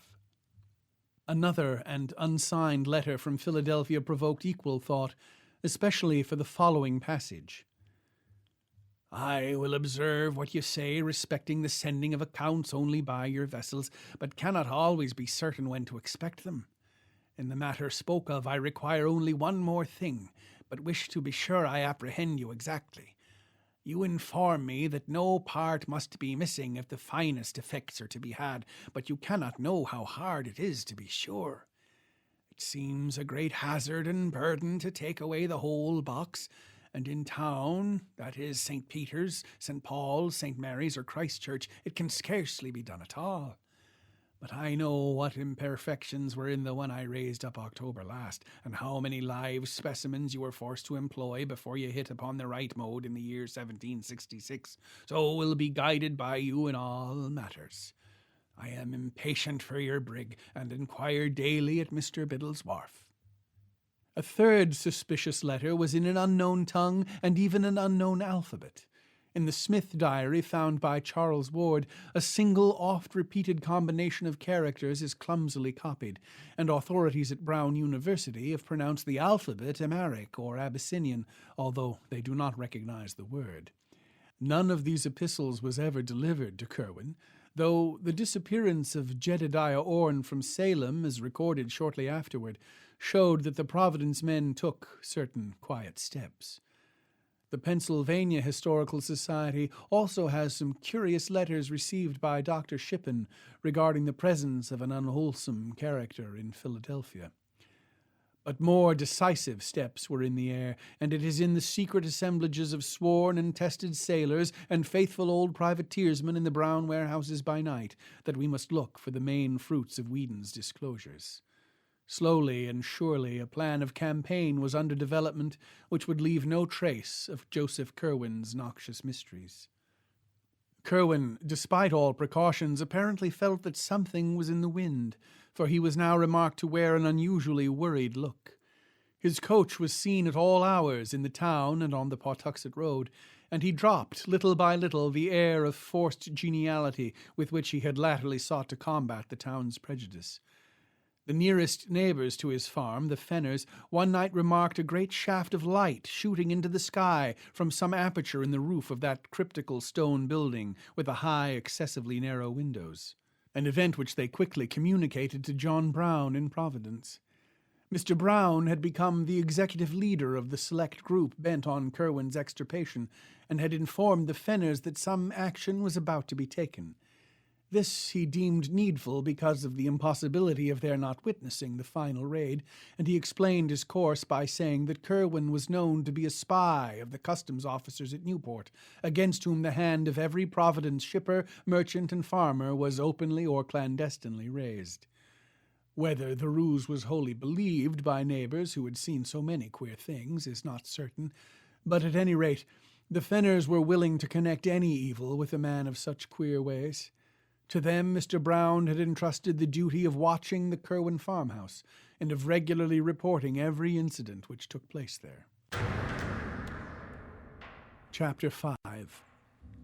The probability that Curwen was on guard and attempting unusual things, as suggested by the odd shaft of light, precipitated at last the action so carefully devised by the band of serious citizens. According to the Smith Diary, a company of about 100 men met at 10 p.m. on Friday, April 12, 1771, in the great room of Thurston's Tavern at the sign of the Golden Lion on Weybosset Point across the bridge. Of the guiding group of prominent men, in addition to the leader, John Brown, there were present Dr. Bowen, with his case of surgical instruments, President Manning, without the great periwig, the largest in the colonies, for which he was noted, Governor Hopkins, wrapped in his dark cloak and accompanied by his seafaring brother Essex, whom he had initiated at the last moment with the permission of the rest, John Carter, Captain Mathewson, and Captain Whipple, who was to lead the actual raiding party. These chiefs conferred apart in the rear chamber, after which Captain Whipple emerged to the great room and gave the gathered seamen their last oaths and instructions. Eleazar Smith was with the leaders as they sat in the rear apartment awaiting the arrival of Ezra Whedon, whose duty was to keep track of Curwen and report the departure of his coach for the farm. About 10:30, a heavy rumble was heard on the great bridge, followed by the sound of a coach in the street outside, and at that hour there was no need of waiting for Whedon in order to know that the doomed man had set out for his last night of unhallowed wizardry. A moment later, as the receding coach clattered faintly over the muddy dock bridge, Whedon appeared, and the raiders fell silently into military order in the street, shouldering the firelocks, fowling pieces, or whaling harpoons which they had with them. Whedon and Smith were with the party, and of the deliberating citizens there were present for active service Captain Whipple, the leader, Captain Essex Hopkins, John Carter, President Manning, Captain Mathewson, and Dr. Bowen, together with Moses Brown, who had come up at the 11th hour, though absent from the preliminary session in the tavern. All these freemen and their 100 sailors began the long march without delay, grim and a trifle apprehensive as they left the muddy dock behind and mounted the gentle rise of Broad Street toward the Pawtuxet Road. Just beyond Elder Snow's church, some of the men turned back to take a parting look at Providence, lying outspread under the early spring stars. Steeples and gables rose dark and shapely, and salt breezes swept up gently from the cove north of the bridge. Vega was climbing above the great hill across the water, whose crest of trees was broken by the roofline of the unfinished college edifice. At the foot of that hill, and along the narrow mounting lanes of its side, the old town dreamed. Old Providence, for whose safety and sanity so monstrous and colossal a blasphemy was about to be wiped out. An hour and a quarter later, the raiders arrived, as previously agreed, at the Fenner farmhouse, where they heard a final report on their intended victim. He had reached his farm over half an hour before, and the strange light had soon afterward shot once into the sky, but there were no lights in any visible windows. This was always the case of late. Even as this news was given, another great glare arose toward the south, and the party realized that they had indeed come close to the scene of awesome and unnatural wonders. Captain Whipple now ordered his force to separate into 3 divisions, one of 20 men under Eliezer Smith to strike across to the shore and guard the landing place against possible reinforcements for Curwen until summoned by a messenger for desperate service. A second of 20 men under Captain Essex Hopkins to steal down into the river valley behind the Curwen farm and demolish with axes or gunpowder the oaken door in the high, steep bank. And the third to close in on the house and adjacent buildings themselves. Of this division, 1/3 was to be led by Captain Mathewson to the cryptical stone edifice with high, narrow windows, another third to follow Captain Whipple himself to the main farmhouse, and the remaining third to preserve a circle around the whole group of buildings until summoned by a final emergency signal. The river party would break down the hillside door at the sound of a single whistle blast, then waiting and capturing anything which might issue from the regions within. At the sound of 2 whistle blasts, it would advance through the aperture to oppose the enemy or join the rest of the raiding contingent. The party at the stone building would accept these respective signals in an analogous manner, forcing an entrance at the first, and at the second descending whatever passage into the ground might be discovered, and joining the general or focal warfare expected to take place within the caverns. A third or emergency signal of 3 blasts would summon the immediate reserve from its general guard duty, its 20 men dividing equally and entering the unknown depths through both farmhouse and stone building. Captain Whipple's belief in the existence of catacombs was absolute, and he took no alternative into consideration when making his plans. He had with him a whistle of great power and shrillness, and did not fear any upsetting or misunderstanding of signals. The final reserve at the landing, of course, was nearly out of the whistle's range, hence would require a special messenger if needed for help. Moses Brown and John Carter went with Captain Hopkins to the riverbank, while President Manning was detailed with Captain Mathewson to the stone building. Dr. Bowen, with Ezra Whedon, remained in Captain Whipple's party, which was to storm the farmhouse itself. The attack was to begin as soon as a messenger from Captain Hopkins had joined Captain Whipple to notify him of the river party's readiness. The leader would then deliver the loud single blast, and the various advance parties would commence their simultaneous attack on 3 points. Shortly before 1 a.m., the 3 divisions left the Fenner farmhouse, one to guard the landing, another to seek the river valley and the hillside door, and the third to subdivide and attend to the actual buildings of the Curwen farm.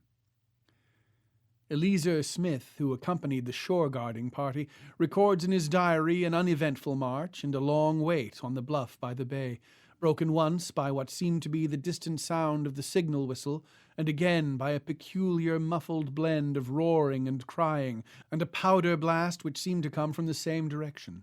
Later on, one man thought he caught some distant gunshots, and still later Smith himself felt the throb of titanic and thunderous words resounding in upper air. It was just before dawn that a single haggard messenger with wild eyes and a hideous unknown odor about his clothing appeared and told the detachment to disperse quietly to their homes, and never again think or speak of the night's doings or of him who had been Joseph Curwen. Something about the bearing of the messenger carried a conviction which his mere words could never have conveyed, for though he was a seaman well known to many of them, there was something obscurely lost or gained in his soul which set him forevermore apart. It was the same later on when they met other old companions who had gone into that zone of horror. Most of them had lost or gained something imponderable and indescribable. They had seen or heard or felt something which was not for human creatures, and could not forget it. From them there was never any gossip, for to even the commonest of mortal instincts there are terrible boundaries. And from that single messenger the party at the shore caught a nameless awe which almost sealed their own lips. Very few are the rumors which ever came from any of them, and Eliezer Smith's diary is the only written record which has survived from that whole expedition which set forth from the sign of the Golden Lion under the stars. Charles Ward, however, discovered another vague sidelight in some Fenner correspondence which he found in New London, where he knew another branch of the family had lived. It seems that the Fenners, from whose house the doomed farm was distantly visible, had watched the departing columns of raiders, and had heard very clearly the angry barking of the Curwen dogs, followed by the first shrill blast which precipitated the attack. This blast had been followed by a repetition of the great shaft of light from the stone building, and in another moment, after a quick sounding of the second signal ordering a general invasion, there had come a subdued prattle of musketry, followed by a horrible roaring cry, which the correspondent Luke Fenner had represented in his epistle by the characters "War, war." This cry, however, had possessed a quality which no mere writing could convey, and the correspondent mentions that his mother fainted completely at the sound. It was later repeated, less loudly, and further but more muffled evidences of gunfire ensued, together with a loud explosion of powder from the direction of the river. About an hour afterward all the dogs began to bark frightfully, and there were vague ground rumblings so marked that the candlesticks tottered on the mantelpiece. A strong smell of sulphur was noted, and Luke Fenner's father declared that he heard the third or emergency whistle signal, though the others failed to detect it. Muffled musketry sounded again, followed by a deep scream, less piercing but even more horrible than those which had preceded it. A kind of throaty, nastily plastic cough or gurgle, whose quality as a scream must have come more from its continuity and psychological import than from its actual acoustic value.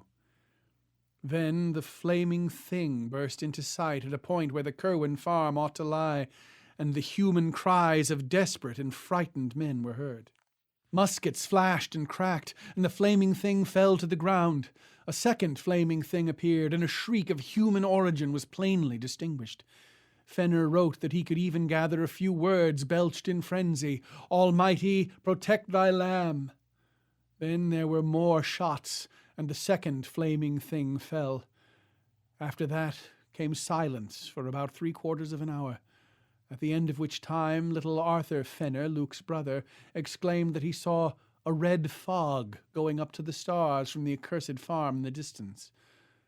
No one but the child can testify to this, but Luke admits the significant coincidence implied by the panic of almost convulsive fright which at the same moment arched the backs and stiffened the fur of the 3 cats then within the room. 5 minutes later a chill wind blew up, and the air became suffused with such an intolerable stench that only the strong freshness of the sea could have prevented its being noticed by the shore party or by any wakeful souls in Pawtuxet village. This stench was nothing which any of the Fenners had ever encountered before, and produced a kind of clutching, amorphous fear beyond that of the tomb or the charnel house. Close upon it came the awful voice which no hapless hearer will ever be able to forget. It thundered out of the sky like a doom, and windows rattled as its echoes died away. It was deep and musical, powerful as a bass organ, but evil as the forbidden books of the Arabs. What it said no man can tell, for it spoke in an unknown tongue. But this is the writing Luke Fenner set down to portray the demoniac intonations. Dis mis strechet bone dosefe duvema enitemos. Not till the year 1919 did any soul link this crude transcript with anything else in mortal knowledge, but Charles Ward paled as he recognized what Mirandola had denounced in Shudders as the ultimate horror among black magic's incantations. An unmistakably human shout or deep chorused scream seemed to answer this malign wonder from the Curwen farm, after which the unknown stench grew complex with an added odor equally intolerable. A wailing distinctly different from the scream now burst out, and was protracted ululantly in rising and falling paroxysms. At times it became almost articulate, though no auditor could trace any definite words, and at one point it seemed to verge toward the confines of diabolic and hysterical laughter. Then a yell of utter ultimate fright and stark madness wrenched from scores of human throats, a yell which came strong and clear despite the depth from which it must have burst, after which darkness and silence ruled all things. Spirals of acrid smoke ascended to blot out the stars, though no flames appeared and no buildings were observed to be gone or injured on the following day. Toward dawn, 2 frightened messengers with monstrous and unplaceable odors saturating their clothing knocked at the Fenner door and requested a keg of rum, for which they paid very well indeed. One of them told the family that the affair of Joseph Curwen was over, and that the events of the night were not to be mentioned again. Arrogant as the order seemed, the aspect of him who gave it took away all resentment and lent it a fearsome authority, so that only these furtive letters of Luke Fenner, which he urged his Connecticut relative to destroy, remained to tell what was seen and heard. The non-compliance of that relative, whereby the letters were saved after all, has alone kept the matter from a merciful oblivion. Charles Ward had one detail to add as a result of a long canvass of Pawtuxet residents for ancestral traditions. Old Charles Slocum of that village said that there was known to his grandfather a queer rumor concerning a charred, distorted body found in the fields a week after the death of Joseph Curwen was announced. What kept the talk alive was the notion that this body, so far as could be seen in its burnt and twisted condition, was neither thoroughly human nor wholly allied to any animal which Pawtuxet folk had ever seen or read about. Chapter 6. Not one man who participated in that terrible raid could ever be induced to say a word concerning it, and every fragment of the vague data which survives comes from those outside the final fighting party. There is something frightful in the care with which these actual raiders destroyed each scrap which bore the least allusion to the matter. 8 sailors had been killed, but although their bodies were not produced, their families were satisfied with the statement that a clash with customs officers had occurred. The same statement also covered the numerous cases of wounds, all of which were extensively bandaged and treated only by Dr. Jabez Bowen, who had accompanied the party. Hardest to explain was the nameless odor clinging to all the raiders, a thing which was discussed for weeks. Of the citizen leaders, Captain Whipple and Moses Brown were most severely hurt, and letters of their wives testify the bewilderment which their reticence and close guarding of their bandages produced. Psychologically, every participant was aged, sobered, and shaken. It is fortunate that they were all strong men of action and simple orthodox religionists, for with more subtle introspectiveness and mental complexity, they would have fared ill indeed. President Manning was the most disturbed, but even he outgrew the darkest shadow and smothered memories in prayers. Every man of those leaders had a stirring part to play in later years, and it is perhaps fortunate that this is so. Little more than a 12-month afterward, Captain Whipple led the mob who burnt the revenue ship Gaspee, and in this bold act we may trace one step in the blotting out of unwholesome images. There was delivered to the widow of Joseph Curwen a sealed leaden coffin of curious design, obviously found ready on the spot when needed, in which she was told her husband's body lay. He had, it was explained, been killed in a customs battle, about which it was not politic to give details. More than this no tongue ever uttered of Joseph Curwen's end, and Charles Ward had only a single hint wherewith to construct a theory. This hint was the merest thread, a shaky underscoring of a passage in Jedediah Orne's confiscated letter to Curwen, as partly copied in Ezra Whedon's handwriting. The copy was found in the possession of Smith's descendants, and we are left to decide whether Whedon gave it to his companion after the end as a mute clue to the abnormality which had occurred, or whether, as is more probable, Smith had it before and added the underscoring himself from what he managed to extract from his friend by shrewd guessing and adroit cross-questioning. The underlined passage is merely this: "I say to you again, do not call up any that you cannot put down, by the which I mean any that can in turn call up somewhat against you, whereby your powerfulest devices may not be of use. Ask of the lesser, lest the greater shall not wish to answer, and shall command more than you." In the light of this passage, and reflecting on what last unmentionable allies a beaten man might try to summon in his direst extremity, Charles Ward may well have wondered whether any citizen of Providence killed Joseph Curwen. The deliberate effacement of every memory of the dead man from Providence life and annals was vastly aided by the influence of the leading raiders. They had not at first meant to be so thorough, and had allowed the widow and her father and child to remain in ignorance of the true conditions.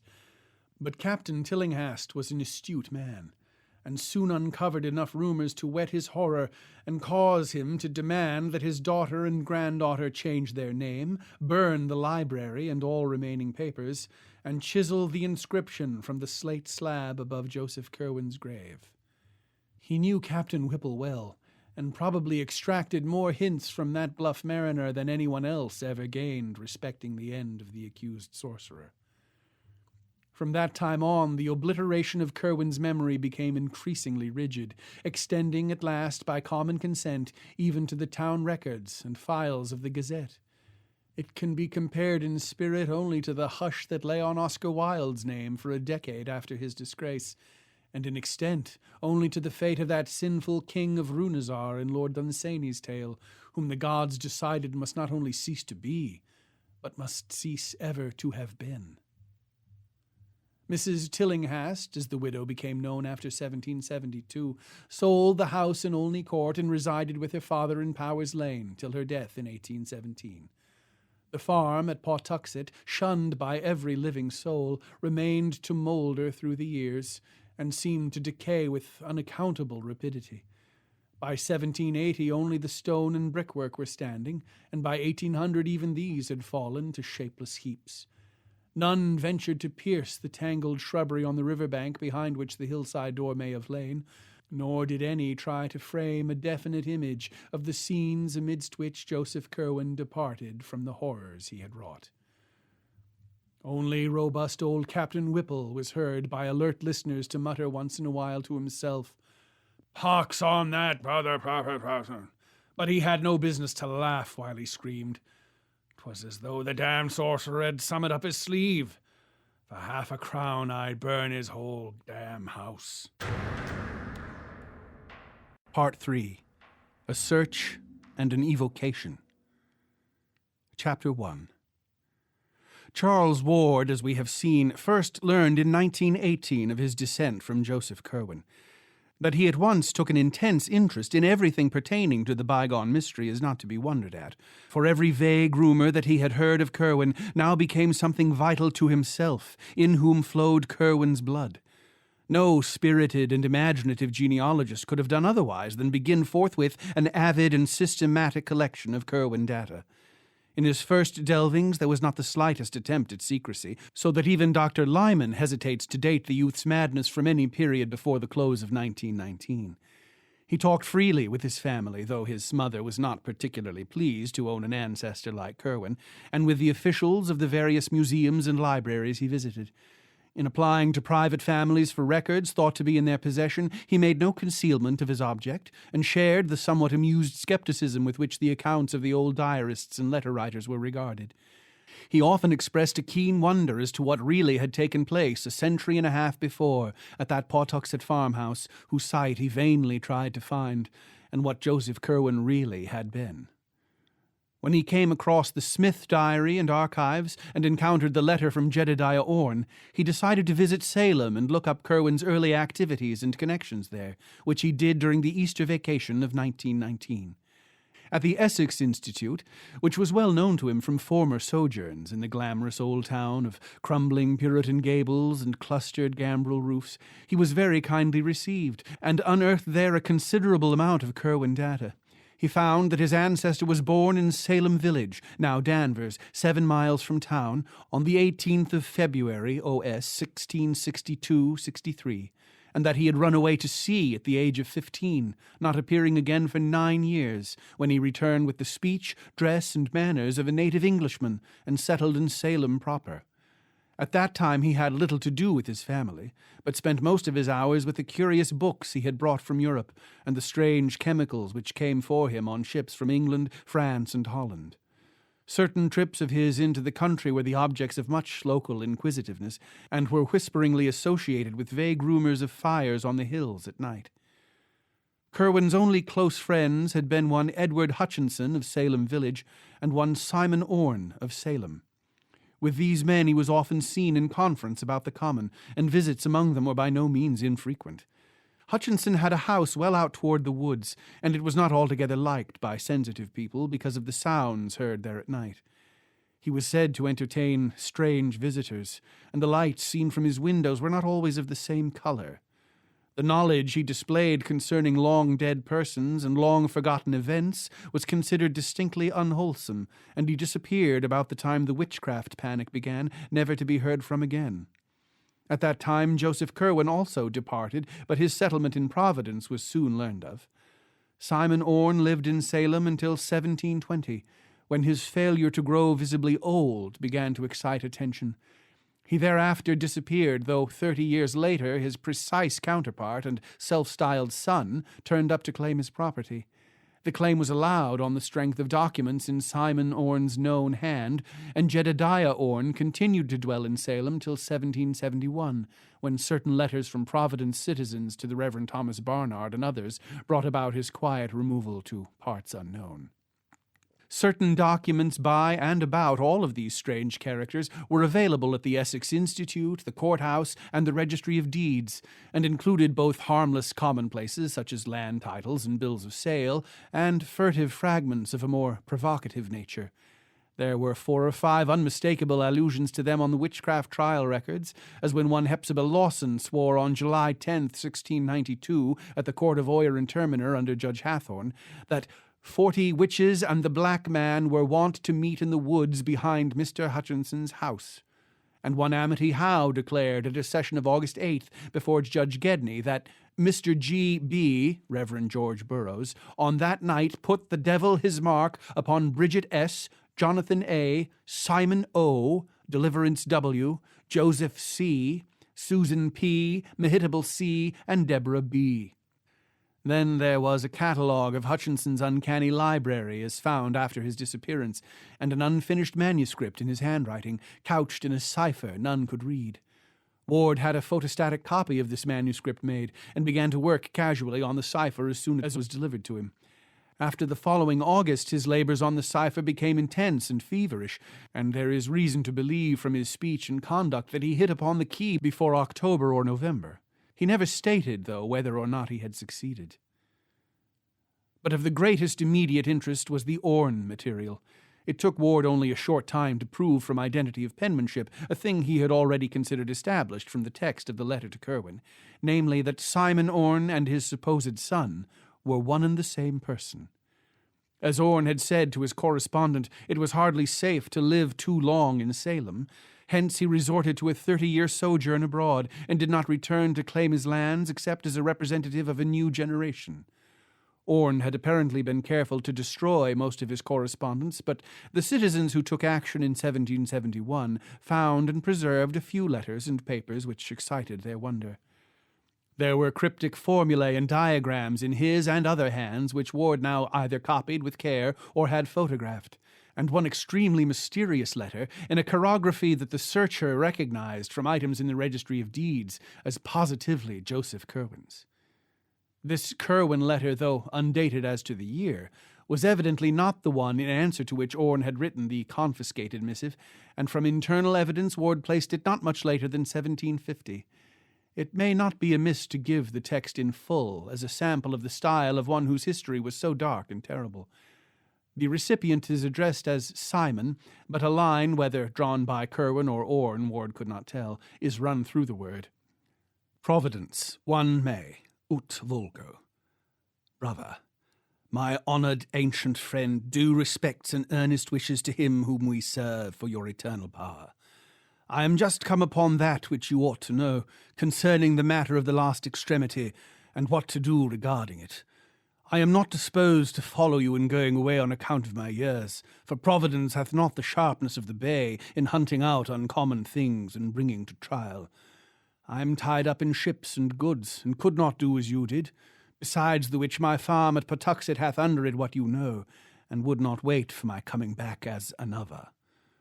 But I am not unready for hard fortunes, as I have told you, and have long worked upon the way of getting back after the last.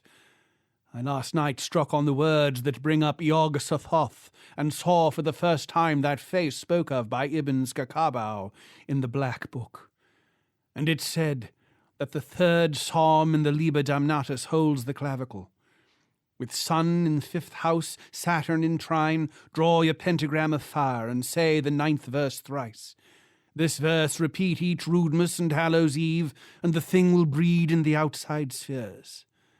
And of the seed of old shall one be born who shall look back, though knowing not what he seeks. Yet will this avail nothing if there be no heir, and if the salts, or the way to make the salts, be not ready for his hand. And here I will own I have not taken needed steps, nor found much. The process is plaguy hard to come near, and it uses up such a store of specimens I am hard put to it to get enough, notwithstanding the sailors I have from the Indies. The people about are become curious, but I can stand them off. The gentry are worse than the populace, being more circumstantial in their accounts, and more believed in what they tell. That parson and Mr. Merritt have talked some, I am fearful, but no thing so far is dangerous. The chemical substances are easy of getting, there being 2 good chemists in town, Dr. Bowen and Sam Carew. I am following out what Borellus saith, and have help in Abdul al-Hazred, his 7th book. Whatever I get, you shall have, and in the meanwhile do not neglect to make use of the words I have here given. I have them right, but if you desire to see him, employ the writings on the piece of black paper that I am putting in this packet. Say the verses every Roodmas and Hallows Eve, and if your line run out not, one shall be in years to come that shall look back and use what salts or stuff for salts you shall leave him. Job 14:14. I rejoice you are again at Salem, and hope I may see you not long hence. I have a good stallion, and am thinking of getting a coach, there being one, Mr. Merritt's, in Providence already, though the roads are bad. If you are disposed to travel, do not pass me by. From Boston take the post road through Dedham, Wrentham, and Attleborough, good taverns being at all these towns. Stop at Mr. Bolcombe's in Wrentham, where the beds are finer than Mr. Hatch's, but eat at the other house, for their cook is better. Turn into Providence by Pawtucket Falls, and the road past Mr. Sale's Tavern. My house opposite Mr. Epinetus Olney's Tavern off the town street, first on the north side of Olney's Court. Distance from Boston Stone about 44 miles. Sir, I am your old and true friend and servant in Almonson Metroton, Josephus C.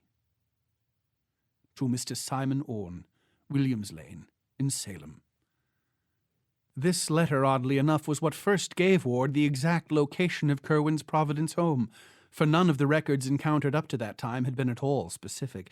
The discovery was doubly striking because it indicated as the newer Curwen house built in 1761 on the site of the old, a dilapidated building still standing in Olney Court, and well known to Ward in his antiquarian rambles over Stamper's Hill.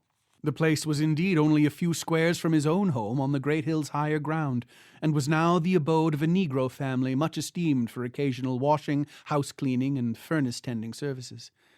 To find in distant Salem such sudden proof of the significance of this familiar rookery in his own family history was a highly impressive thing to Ward, and he resolved to explore the place immediately upon his return. The more mystical phases of the letter, which he took to be some extravagant kind of symbolism, frankly baffled him, though he noted with a thrill of curiosity that the biblical passage referred to, Job 14:14, was the familiar verse, "If a man die, shall he live again? All the days of my appointed time will I wait, till my change come." Chapter 2. Young Ward came home in a state of pleasant excitement, and spent the following Saturday in a long and exhaustive study of the house in Olney Court.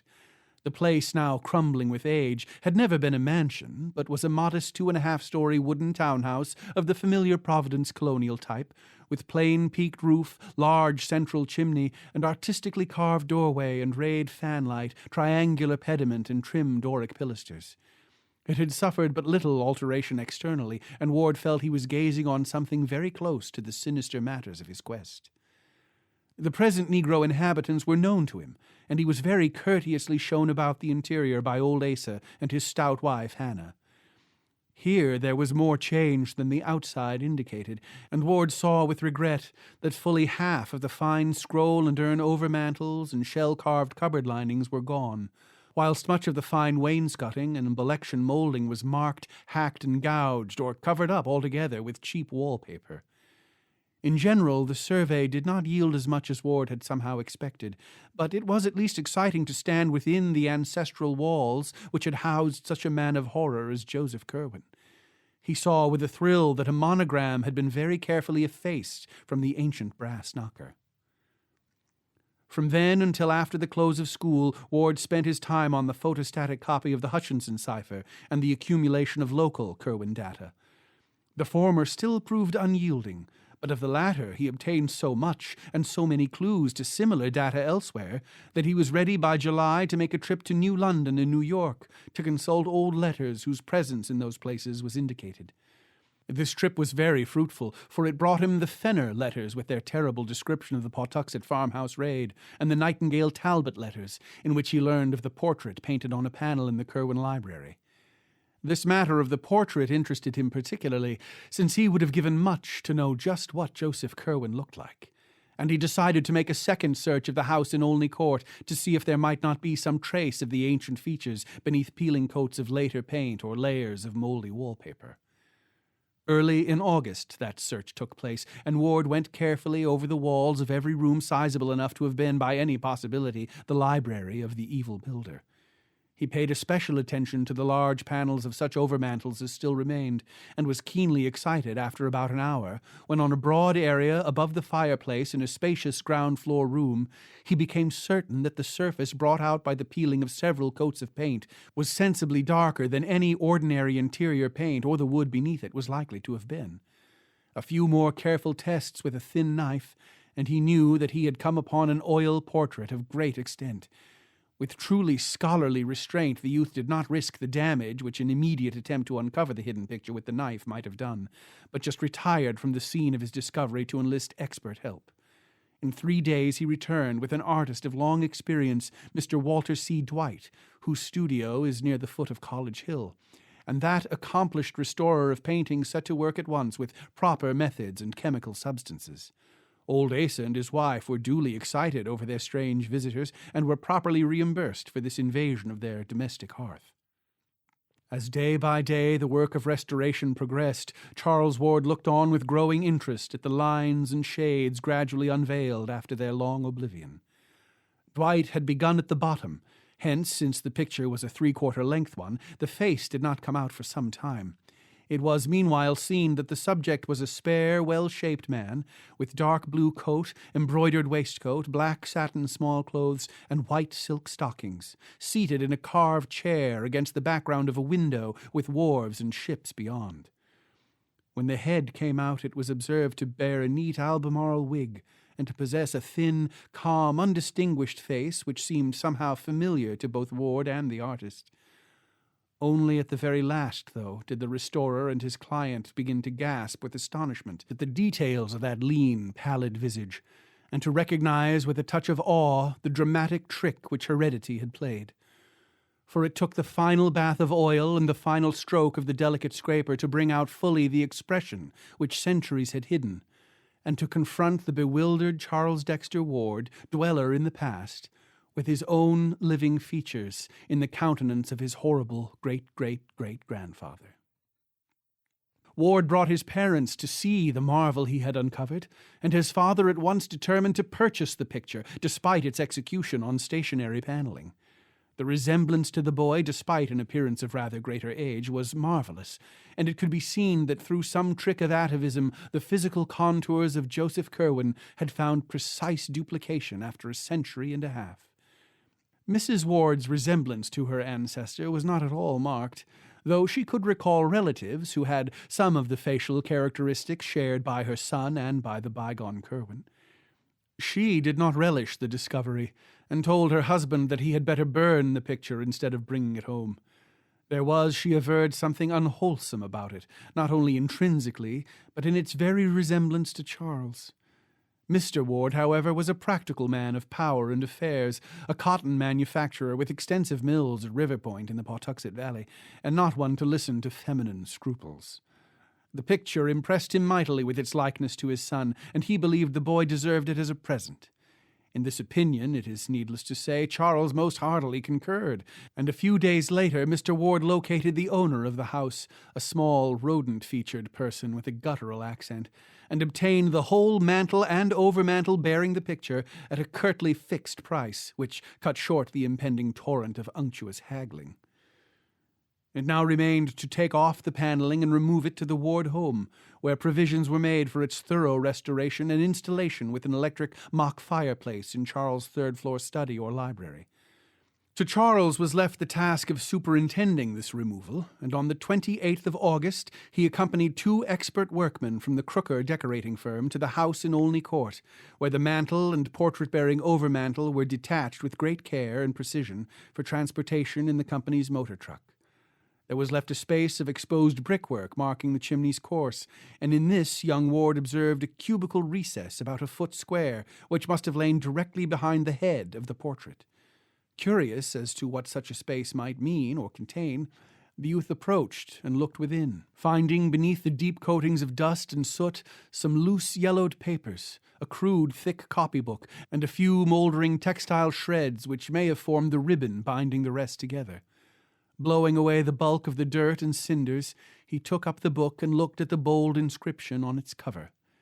It was in a hand which he had learned to recognize at the Essex Institute, and proclaimed the volume as the Journal and Notes of Joseph Curwen, Gentleman of Providence Plantations, late of Salem. Excited beyond measure by his discovery, Ward showed the book to the 2 curious workmen beside him. Their testimony is absolute as to the nature and genuineness of the finding, and Dr. Willett relies on them to help establish his theory that the youth was not mad when he began his major eccentricities. All the other papers were likewise in Curwen's handwriting, and one of them seemed especially portentous because of its inscription. To him who shall come after, and how he may get beyond time and the spheres. Another was in a cipher, the same, Ward hoped, as the Hutchinson cipher, which had hitherto baffled him. A third, and here the searcher rejoiced, seemed to be a key to the cipher, whilst the 4th and 5th were addressed respectively to Edward Hutchinson Armiger and Jedediah Orne, Esquire, or their heir or heirs, or those representing them. The 6th and last was inscribed, Joseph Curwen, his life and travels between the years 1678 and 1687, of whither he voyaged, where he stayed, whom he saw, and what he learnt. Chapter 3. We have now reached the point from which the more academic school of alienists date Charles Ward's madness. Upon his discovery, the youth had looked immediately at a few of the inner pages of the book and manuscripts, and had evidently seen something which impressed him tremendously. Indeed, in showing the titles to the workmen, he appeared to guard the text itself with peculiar care, and to labor under a perturbation for which even the antiquarian and genealogical significance of the find could hardly account. Upon returning home, he broke the news with an almost embarrassed air, as if he wished to convey an idea of its supreme importance without having to exhibit the evidence itself. He did not even show the titles to his parents, but simply told them that he had found some documents in Joseph Curwen's handwriting, mostly in cipher, which would have to be studied very carefully before yielding up their true meaning. It is unlikely that he would have shown what he did to the workmen had it not been for their unconcealed curiosity. As it was, he doubtless wished to avoid any display of peculiar reticence which would increase their discussion of the matter. That night Charles Ward sat up in his room reading the new-found book and papers, and when day came he did not desist. His meals, on his urgent request when his mother called to see what was amiss, were sent up to him, and in the afternoon he appeared only briefly when the men came to install the Curwen picture and mantelpiece in his study. The next night he slept in snatches in his clothes, meanwhile wrestling feverishly with the unravelling of the cipher manuscript. In the morning his mother saw that he was at work on the photostatic copy of the Hutchinson cipher, which he had frequently shown her before, but in response to her query he said that the Curwen key could not be applied to it. That afternoon he abandoned his work and watched the men fascinatedly as they finished their installation of the picture with its woodwork above a cleverly realistic electric log, setting the mock fireplace and overmantel a little out from the north wall as if a chimney existed, and boxing in the sides with paneling to match the rooms. The front panel holding the picture was sawn and hinged to allow cupboard space behind it. After the workman went, he moved his work into the study and sat down before it with his eyes half on the cipher and half on the portrait, which stared back at him like a year-adding and century-recalling mirror. His parents, subsequently recalling his conduct at this period, gave interesting details anent the policy of concealment which he practiced. Before servants he seldom hid any paper which he might be studying, since he rightly assumed that Curwen's intricate and archaic chirography would be too much for them. With his parents, however, he was more circumspect, and unless the manuscript in question were a cipher or a mere mass of cryptic symbols and unknown ideographs, as that entitled "To Him Who Shall Come After," etc., seemed to be, he would cover it with some convenient paper until his caller had departed. At night he kept the papers under lock and key in an antique cabinet of his, where he also placed them whenever he left the room. He soon resumed fairly regular hours and habits, except that his long walks and other outside interests seemed to cease. The opening of school, where he now began his senior year, seemed a great bore to him, and he frequently asserted his determination never to bother with college. He had, he said, important special investigations to make, which would provide him with more avenues toward knowledge and the humanities than any university which the world could boast. Naturally, only one who had always been more or less studious, eccentric, and solitary could have pursued this course for many days without attracting notice. Ward, however, was constitutionally a scholar and a hermit, hence his parents were less surprised than regretful at the close confinement and secrecy he adopted. At the same time, both his father and mother thought it odd that he would show them no scrap of his treasure trove, nor give any connected account of such data as he had deciphered.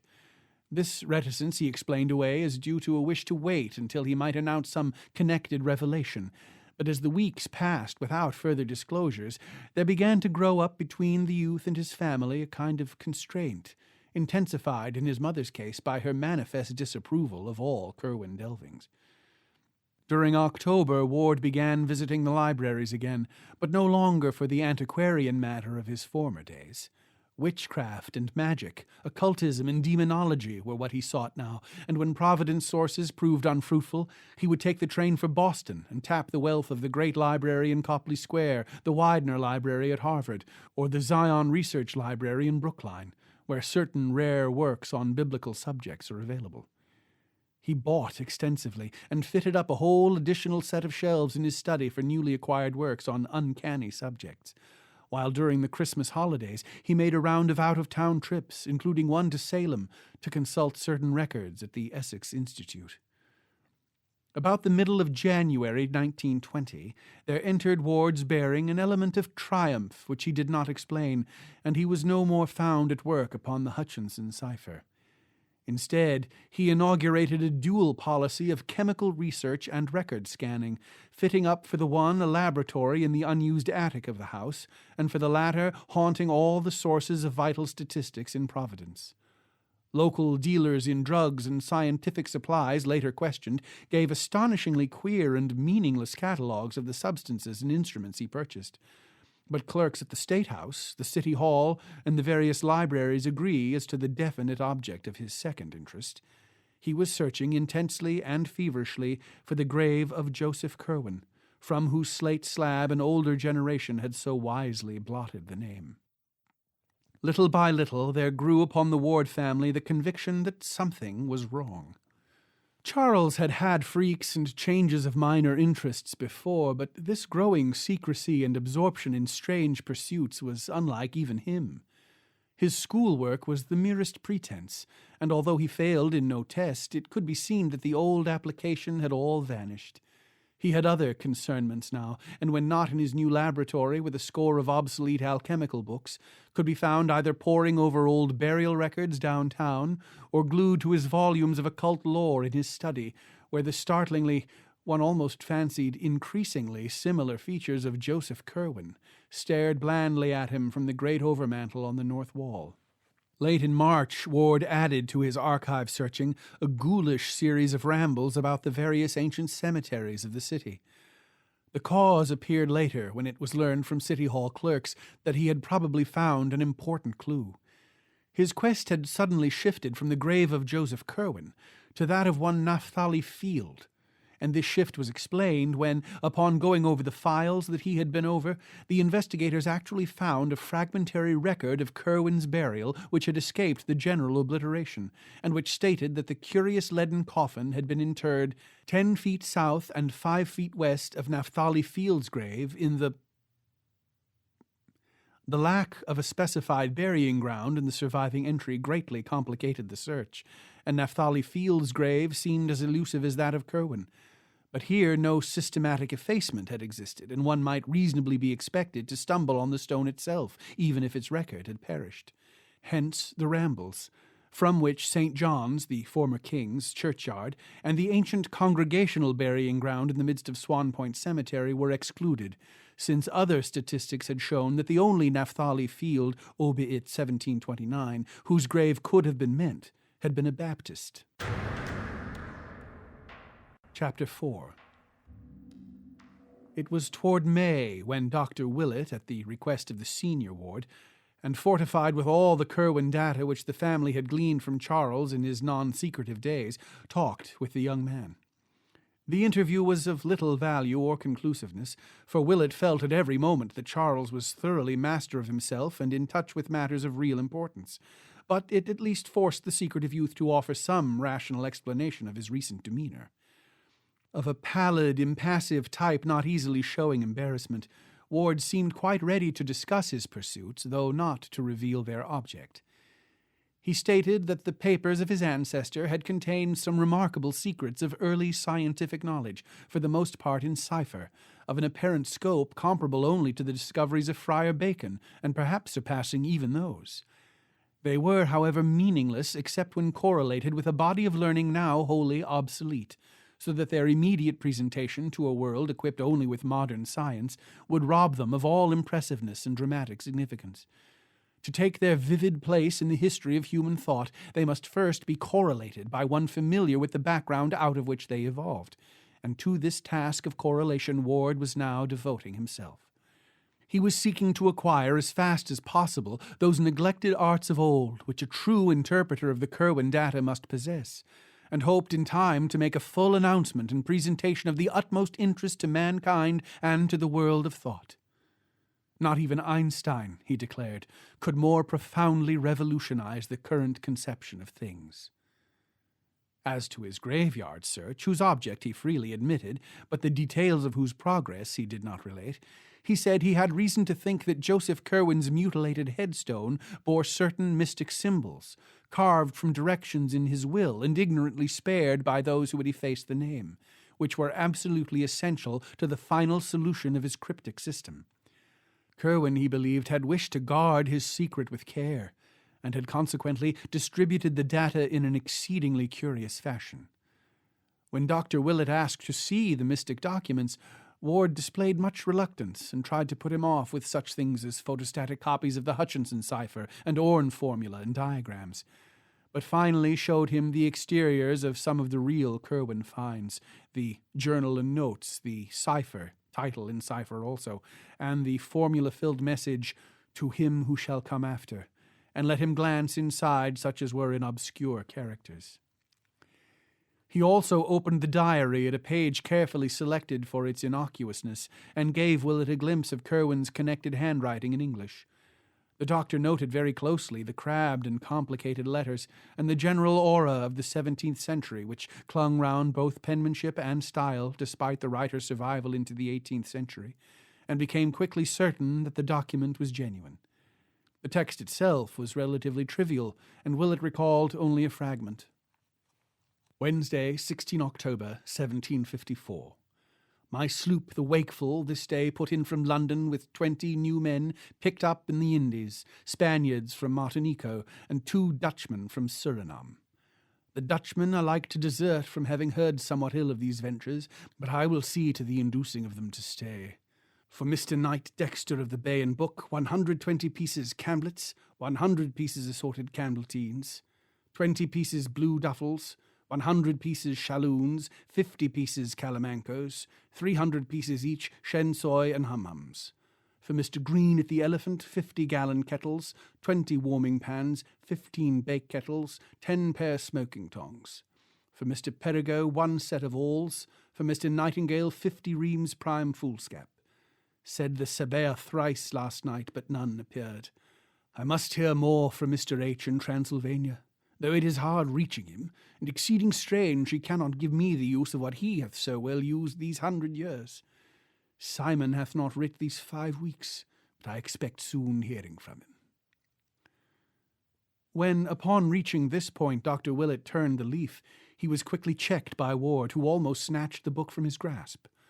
All that the doctor had a chance to see on the newly opened page was a brief pair of sentences, but these, strangely enough, lingered tenaciously in his memory.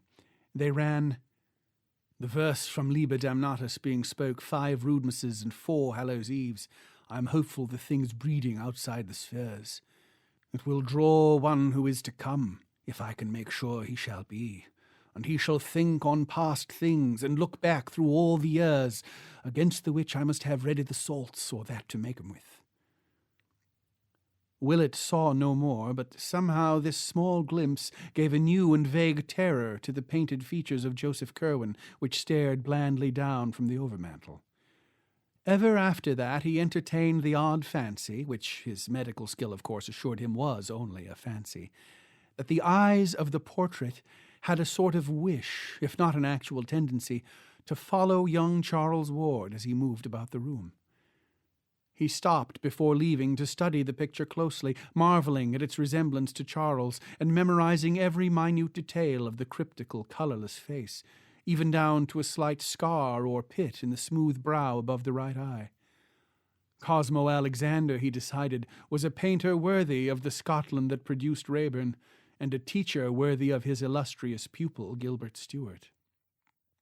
Assured by the doctor that Charles' mental health was in no danger, but that on the other hand he was engaged in researches which might prove of real importance, the Wards were more lenient than they might otherwise have been when, during the following June, the youth made positive his refusal to attend college. He had, he declared, studies of much more vital importance to pursue, and intimated a wish to go abroad the following year in order to avail himself of certain sources of data not existing in America. The senior Ward, while denying this latter wish as absurd for a boy of only 18, acquiesced regarding the university, so that after a none too brilliant graduation from the Moses Brown School, there ensued for Charles a 3-year period of intensive occult study and graveyard searching. He became recognized as an eccentric, and dropped even more completely from the sight of his family's friends than he had been before, keeping close to his work and only occasionally making trips to other cities to consult obscure records. Once he went south to talk with a strange old mulatto who dwelt in a swamp and about whom a newspaper had printed a curious article. Again he sought a small village in the Adirondacks, whence reports of certain odd ceremonial practices had come. But still his parents forbade him the trip to the old world which he desired. Coming of age in April 1923, and having previously inherited a small competence from his maternal grandfather, Ward determined at last to take the European trip hitherto denied him. Of his proposed itinerary he would say nothing, save that the needs of his studies would carry him to many places, but he promised to write his parents fully and faithfully. When they saw he could not be dissuaded, they ceased all opposition and helped as best they could, so that in June the young man sailed for Liverpool with the farewell blessings of his mother and father, who accompanied him to Boston and waved him out of sight from the White Star Pier in Charlestown.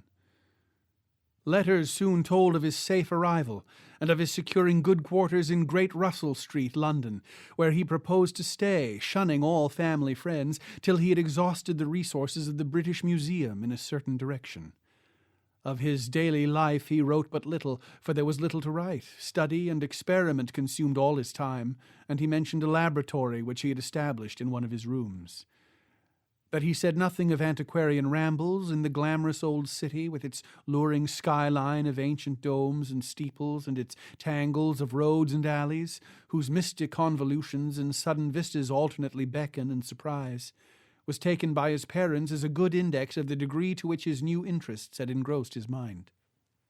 In June 1924, a brief note told of his departure for Paris, to which he had before made 1 or 2 flying trips for material in the Bibliothèque Nationale. For 3 months thereafter he sent only postal cards, giving an address in the Rue Saint-Jacques, and referring to a special search among rare manuscripts in the library of an unnamed private collector. He avoided acquaintances, and no tourists brought back reports of having seen him. Then came a silence, and in October the Wards received a picture card from Prague, Czechoslovakia, stating that Charles was in that ancient town for the purpose of conferring with a certain very aged man supposed to be the last living possessor of some very curious medieval information. He gave an address in the Neustadt, and announced no move till the following January, when he dropped several cards from Vienna telling of his passage through that city on the way toward a more easterly region, whither one of his correspondents and fellow delvers into the occult had invited him. The next card was from Klausenburg in Transylvania, and told of Ward's progress toward his destination. He was going to visit a Baron Ferenczi, whose estate lay in the mountains east of Racous, and was to be addressed at Racous in the care of that nobleman. Another card from Racous a week later, saying that his host's carriage had met him and that he was leaving the village for the mountains, was his last message for a considerable time. Indeed, he did not reply to his parents' frequent letters until May, when he wrote to discourage the plan of his mother for a meeting in London, Paris, or Rome during the summer, when the elder Wards were planning to travel in Europe. His researches, he said, were such that he could not leave his present quarters, while the situation of Baron Ferenczi's castle did not favour visits. It was on a crag in the dark wooded mountains, and the region was so shunned by the country folk that normal people could not help feeling ill at ease. Moreover, the Baron was not a person likely to appeal to correct and conservative New England gentlefolk. His aspect and manners had idiosyncrasies, and his age was so great as to be disquieting. It would be better, Charles said, if his parents would wait for his return to Providence, which could scarcely be far distant. That return did not, however, take place until May 1926, when, after a few heralding cards, the young wanderer quietly slipped into New York on the Homeric, and traversed the long miles to Providence by motor coach, eagerly drinking in the green rolling hills, the fragrant blossoming orchards, and the white-steepled towns of vernal Connecticut, his first taste of ancient New England in nearly 4 years. When the coach crossed the Pawcatuck and entered Rhode Island amidst the fairy goldenness of a late spring afternoon, his heart beat with quickened force, and the entry to Providence along Reservoir and Elmwood avenues was a breathless and wonderful thing despite the depths of forbidden lore to which he had delved.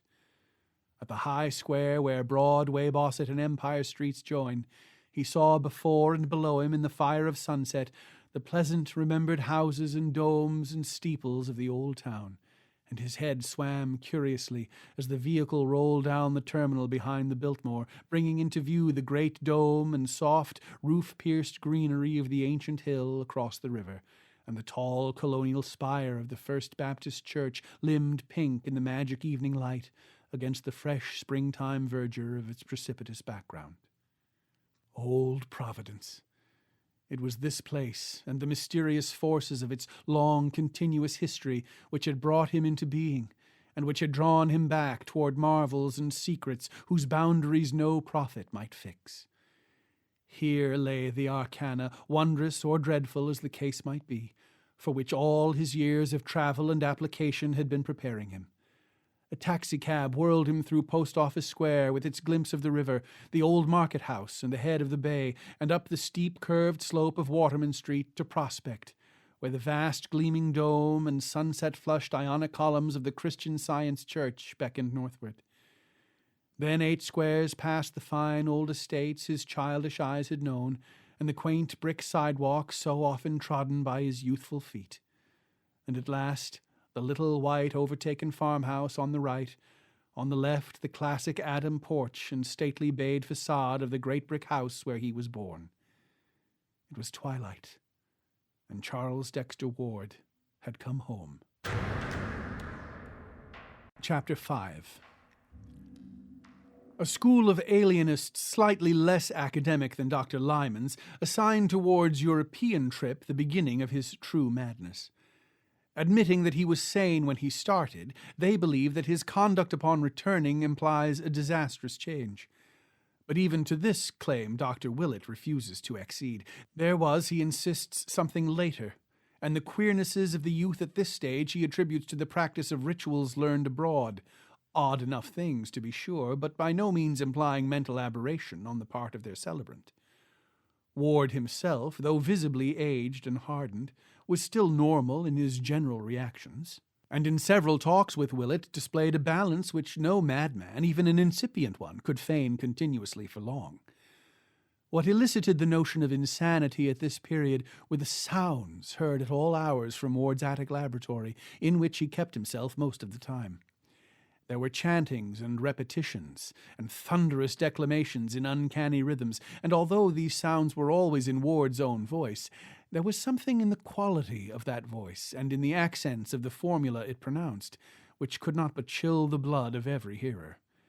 It was noticed that Nig, the venerable and beloved black cat of the household, bristled and arched his back perceptibly when certain of the tones were heard.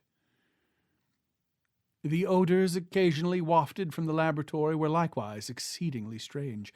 Sometimes they were very noxious, but more often they were aromatic, with a haunting, elusive quality which seemed to have the power of inducing fantastic images.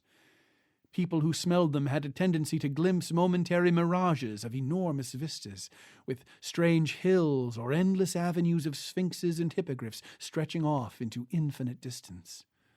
Ward did not resume his old-time rambles, but applied himself diligently to the strange books he had brought home, and to equally strange delvings within his quarters, explaining that European sources had greatly enlarged the possibilities of his work, and promising great revelations in the years to come. His older aspect increased to a startling degree his resemblance to the Curwen portrait in his library, and Dr. Willett would often pause by the latter after a call, marveling at the virtual identity, and reflecting that only the small pit above the picture's right eye now remained to differentiate the long-dead wizard from the living youth. These calls of Willett's, undertaken at the request of the senior Wards, were curious affairs. Ward at no time repulsed the doctor, but the latter saw that he could never reach the young man's inner psychology. Frequently he noted peculiar things about, little wax images of grotesque design on the shelves or tables, and the half-erased remnants of circles, triangles, and pentagrams in chalk or charcoal on the cleared central space of the large room. And always in the night those rhythms and incantations thundered, till it became very difficult to keep servants or suppress furtive talk of Charles' madness. In January 1927, a peculiar incident occurred. One night, about midnight, as Charles was chanting a ritual whose weird cadence echoed unpleasantly through the house below, there came a sudden gust of chill wind from the bay, and a faint, obscure trembling of the earth, which everyone in the neighborhood noted.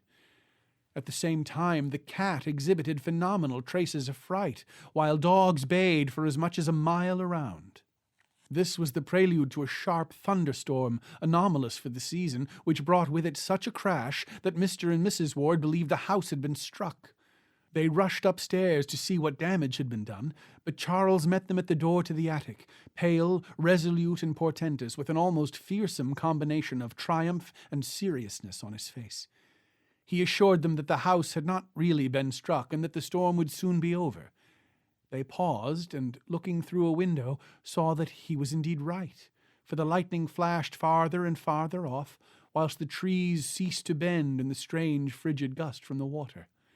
The thunder sank to a sort of dull, mumbling chuckle, and finally died away. Stars came out, and the stamp of triumph on Charles Ward's face crystallized into a very singular expression. For 2 months or more after this incident, Ward was less confined than usual to his laboratory. He exhibited a curious interest in the weather, and made odd inquiries about the date of the spring thawing of the ground. One night, late in March, he left the house after midnight and did not return till almost morning, when his mother, being wakeful, heard a rumbling motor draw up to the carriage entrance. Muffled oaths could be distinguished, and Mrs. Ward, rising and going to the window, saw 4 dark figures removing a long, heavy box from a truck at Charles's direction and carrying it within by the side door. She heard labored breathing and ponderous footfalls on the stairs, and finally a dull thumping in the attic, after which the footfalls descended again, and the 4 men reappeared outside and drove off in their truck. The next day Charles resumed his strict attic seclusion, drawing down the dark shades of his laboratory windows and appearing to be working on some metal substance. He would open the door to no one, and steadfastly refused all proffered food. About noon a wrenching sound, followed by a terrible cry and a fall, were heard, but when Mrs. Ward rapped at the door, her son at length answered faintly, and told her that nothing had gone amiss. The hideous and indescribable stench now welling out was absolutely harmless and, unfortunately, necessary. Solitude was the one prime essential, and he would appear later for dinner. That afternoon, after the conclusion of some odd hissing sounds which came from behind the locked portal, he did finally appear, wearing an extremely haggard aspect, and forbidding anyone to enter the laboratory upon any pretext. This, indeed, proved the beginning of a new policy of secrecy, for never afterward was any other person permitted to visit either the mysterious garret workroom or the adjacent storeroom, which he cleaned out, furnished roughly, and added to his inviolably private domain as a sleeping apartment. Here he lived, with books brought up from his library beneath, till the time he purchased the Pawtuxet bungalow and moved to it all his scientific effects. In the evening, Charles secured the paper before the rest of the family and damaged part of it through an apparent accident. Later on, Dr. Willett, having fixed the date from statements by various members of the household, looked up an intact copy at the Journal office and found that in the destroyed section the following small item had occurred. Nocturnal diggers surprised in North Burial Ground. Robert Hart, night watchman at the North Burial Ground, this morning discovered a party of several men with a motor truck in the oldest part of the cemetery, but apparently frightened them off before they had accomplished whatever their object may have been. The discovery took place at about 4 o'clock, when Hart's attention was attracted by the sound of a motor outside his shelter. Investigating, he saw a large truck on the main drive several roads away, but could not reach it before the sound of his feet on the gravel had revealed his approach. The men hastily placed a large box in the truck and drove away toward the street before they could be overtaken, and since no known grave was disturbed, Hart believed that this box was an object which they wished to bury. The diggers must have been at work for a long while before detection, for Hart found an enormous hole dug at a considerable distance back from the roadway in the lot of a mesa field, where most of the old stones have long ago disappeared. The hole, a place as large and deep as a grave, was empty, and did not coincide with any interment mentioned in the cemetery records. Sergeant Riley of the 2nd Station viewed the spot and gave the opinion that the hole was dug by bootleggers, rather gruesomely and ingeniously seeking a safe cache for liquor in a place not likely to be disturbed. In reply to questions, Hart said he thought the escaping truck had headed up Rochambeau Avenue, though he could not be sure. During the next few days, Ward was seldom seen by his family. Having added sleeping quarters to his attic realm, he kept closely to himself there, ordering food brought to the door and not taking it in until after the servant had gone away. The droning of monotonous formulae and the chanting of bizarre rhythms recurred at intervals, while at other times occasional listeners could detect the sound of tinkling glass, hissing chemicals, running water, or roaring gas flames. Odors of the most unplaceable quality, wholly unlike any before noted, hung at times around the door, and the air of tension observable in the young recluse whenever he did venture briefly forth was such as to excite the keenest speculation. Once he made a hasty trip to the Athenaeum for a book he required, and again he hired a messenger to fetch him a highly obscure volume from Boston. Suspense was written portentously over the whole situation, and both the family and Dr. Willett confessed themselves wholly at a loss what to do or think about it. Chapter 6. Then, on the 15th of April, a strange development occurred. While nothing appeared to grow different in kind, there was clearly a very terrible difference in degree, and Dr. Willett somehow attaches great significance to the change. The day was Good Friday, a circumstance of which the servants made much, but which others quite naturally dismiss as an irrelevant coincidence. Late in the afternoon, young Ward began repeating a certain formula in a singularly loud voice, at the same time burning some substance so pungent that its fumes escaped over the entire house. The formula was so plainly audible in the hall outside the locked door that Mrs. Ward could not help memorizing it as she waited and listened anxiously, and later on she was able to write it down at Dr. Willett's request. It ran as follows, and experts have told Dr. Willett that its very close analogue can be found in the mystic writings of Eliphas Levi, that cryptic soul who crept through a crack in the forbidden door and glimpsed the frightful vistas of the void beyond. Per Adonai Elohim, Adonai Jehovah, Adonai Sabaoth, Metraton on Aglamathon, Verbum Pythonicum, Mysterium Salamandre, Conventus Silvorum, Antronomorum, Daemoniae Siligad, Almonsin, Gibor, Jehoshua, Evam, Zariatnatmik, Veni, Veni, Veni. This had been going on for 2 hours, without change or intermission, when over all the neighborhood a pandemoniac howling of dogs set in. The extent of this howling can be judged from the space it received in the papers the next day, but to those in the Ward household it was overshadowed by the odor which instantly followed it, a hideous, all-pervasive odor which none of them had ever smelt before or have ever smelt since. In the midst of this mephitic flood there came a very perceptible flash like that of lightning, which would have been blinding and impressive but for the daylight around, and then was heard the voice that no listener can ever forget because of its thunderous remoteness, its incredible depth, and its eldritch dissimilarity to Charles Ward's voice. It shook the house and was clearly heard by at least 2 neighbors above the howling of the dogs. Mrs. Ward, who had been listening in despair outside her son's locked laboratory, shivered as she recognized its hellish import. For Charles had told her of its evil fame in dark books, and of the manner in which it had thundered, according to the Fenner letters, above the doomed Pawtuxet farmhouse on the night of Joseph Curwen's annihilation. There was no mistaking that nightmare phrase, for Charles had described it too vividly in the old days when he had talked frankly of his Curwen investigations. And yet it was only this fragment of an archaic and forgotten language. Dies mies geshet, bone doesef duvema enitemaus. Close upon this thundering there came a momentary darkening of the daylight, though sunset was still an hour distant, and then a puff of added odor, different from the first, but equally unknown and intolerable. Charles was chanting again now, and his mother could hear syllables that sounded like Ye nash yogsathoth, hel geb fithrodog, ending in a ya, whose maniacal force mounted at an ear-splitting crescendo.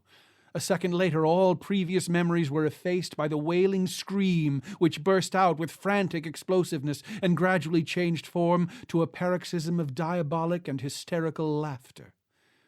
Mrs. Ward, with the mingled fear and blind courage of maternity, advanced and knocked affrightedly at the concealing panels, but obtained no sign of recognition. She knocked again, but paused nervelessly as a second shriek arose, this one unmistakably in the familiar voice of her son, and sounding concurrently with the still bursting cachinnations of that other voice. Presently she fainted, although she is still unable to recall the precise and immediate cause. Memory sometimes makes merciful deletions. Mr. Ward returned from the business section at about 6:15, and, not finding his wife downstairs, was told by the frightened servants that she was probably watching at Charles' door, from which the sounds had been far stranger than ever before. Mounting the stairs at once, he saw Mrs. Ward stretched at full length on the floor of the corridor outside the laboratory, and realizing that she had fainted, hastened to fetch a glass of water from a set bowl in a neighboring alcove. Dashing the cold fluid in her face, he was heartened to observe an immediate response on her part, and was watching the bewildered opening of her eyes when a chill shot through him and threatened to reduce him to the very state from which she was emerging. For the seemingly silent laboratory was not as silent as it had appeared to be, but held the murmurs of a tense, muffled conversation, in tones too low for comprehension, yet of a quality profoundly disturbing to the soul. It was not, of course, new for Charles to mutter formulae, but this muttering was definitely different. It was so palpably a dialogue, or imitation of a dialogue, with the regular alteration of inflection suggesting question and answer, statement and response.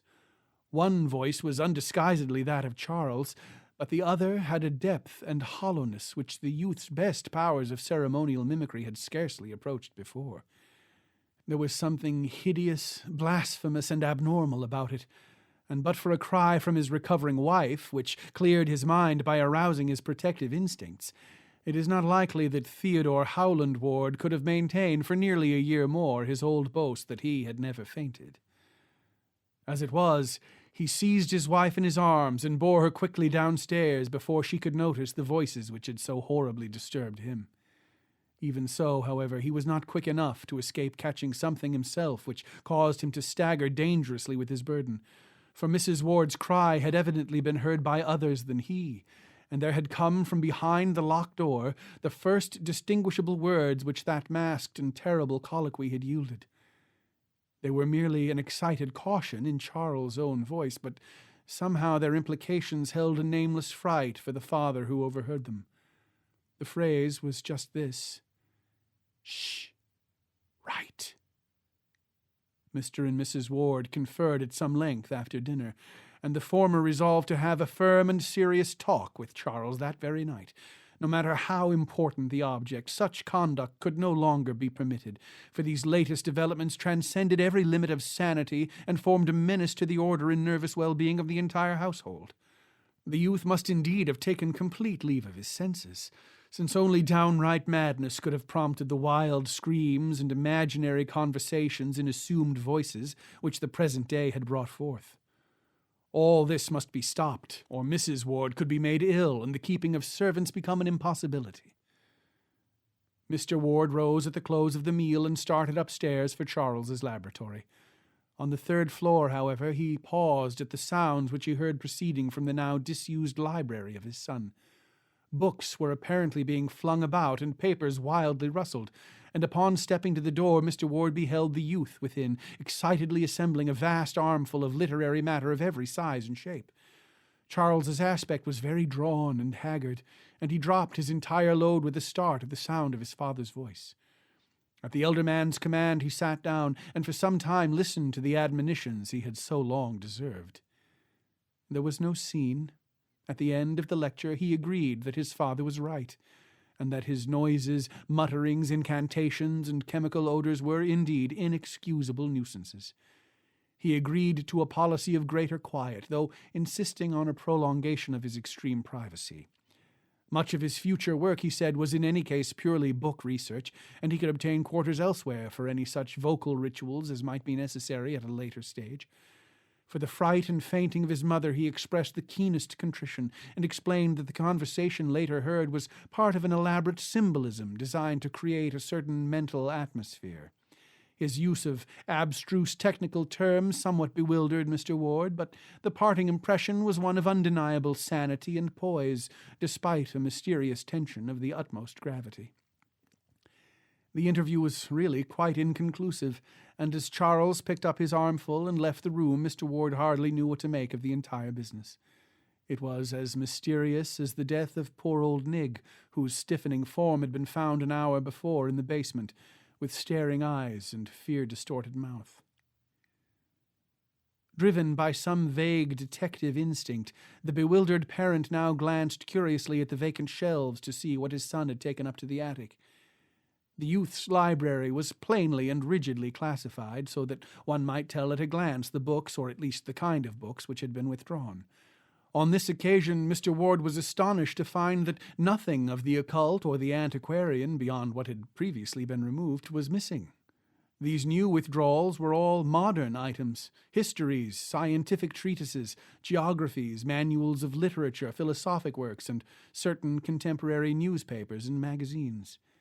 It was a very curious shift from Charles Ward's recent run of reading, and the father paused in a growing vortex of perplexity and an engulfing sense of strangeness. The strangeness was a very poignant sensation, and almost clawed at his chest as he strove to see just what was wrong around him. Something was indeed wrong, and tangibly as well as spiritually so.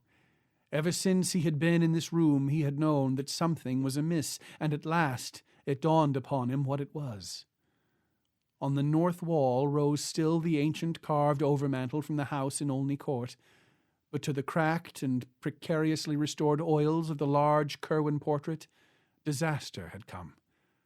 Time and unequal heating had done their work at last, and at some time since the room's last cleaning, the worst had happened.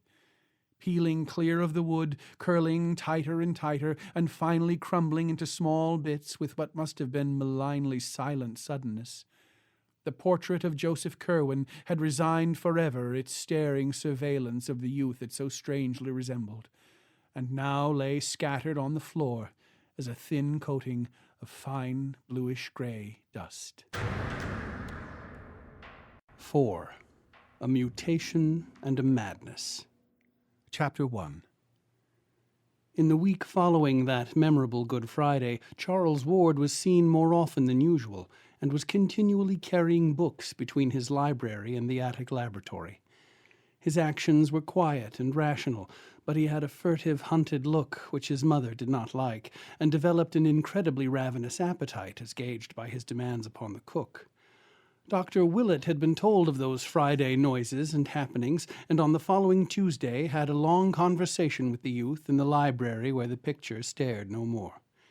The interview was, as always, inconclusive, but Willett is still ready to swear that the youth was sane and himself at the time. He held out promises of an early revelation, and spoke of the need of securing a laboratory elsewhere. At the loss of the portrait he grieved singularly little, considering his first enthusiasm over it, but seemed to find something of positive humor in its sudden crumbling. About the second week, Charles began to be absent from the house for long periods, and one day, when good old Black Hannah came to help with the spring cleaning, she mentioned his frequent visits to the old house in Olney Court, where he would come with a large valise and perform curious delvings in the cellar. He was always very liberal to her and old Asa, but seemed more worried than he used to be, which grieved her very much, since she had watched him grow up from birth. Another report of his doings came from Patuxet, where some friends of the family saw him at a distance a surprising number of times. He seemed to haunt the resort and canoe house of Rhodes on the Patuxet, and subsequent inquiries by Dr. Willett at that place brought out the fact that his purpose was always to secure access to the rather hedged-in riverbank, along which he would walk toward the north, usually not reappearing for a very long while. Late in May came a momentary revival of ritualistic sounds in the attic laboratory, which brought a stern reproof from Mr. Ward and a somewhat distracted promise of amendment from Charles. It occurred one morning and seemed to form a resumption of the imaginary conversation noted on that turbulent Good Friday. The youth was arguing or remonstrating hotly with himself, for there suddenly burst forth a perfectly distinguishable series of clashing shouts in differentiated tones, like alternate demands and denials, which caused Mrs. Ward to run upstairs and listen at the door. She could hear no more than a fragment, whose only plain words were, "Must have it read for 3 months," and upon her knocking all sounds ceased at once.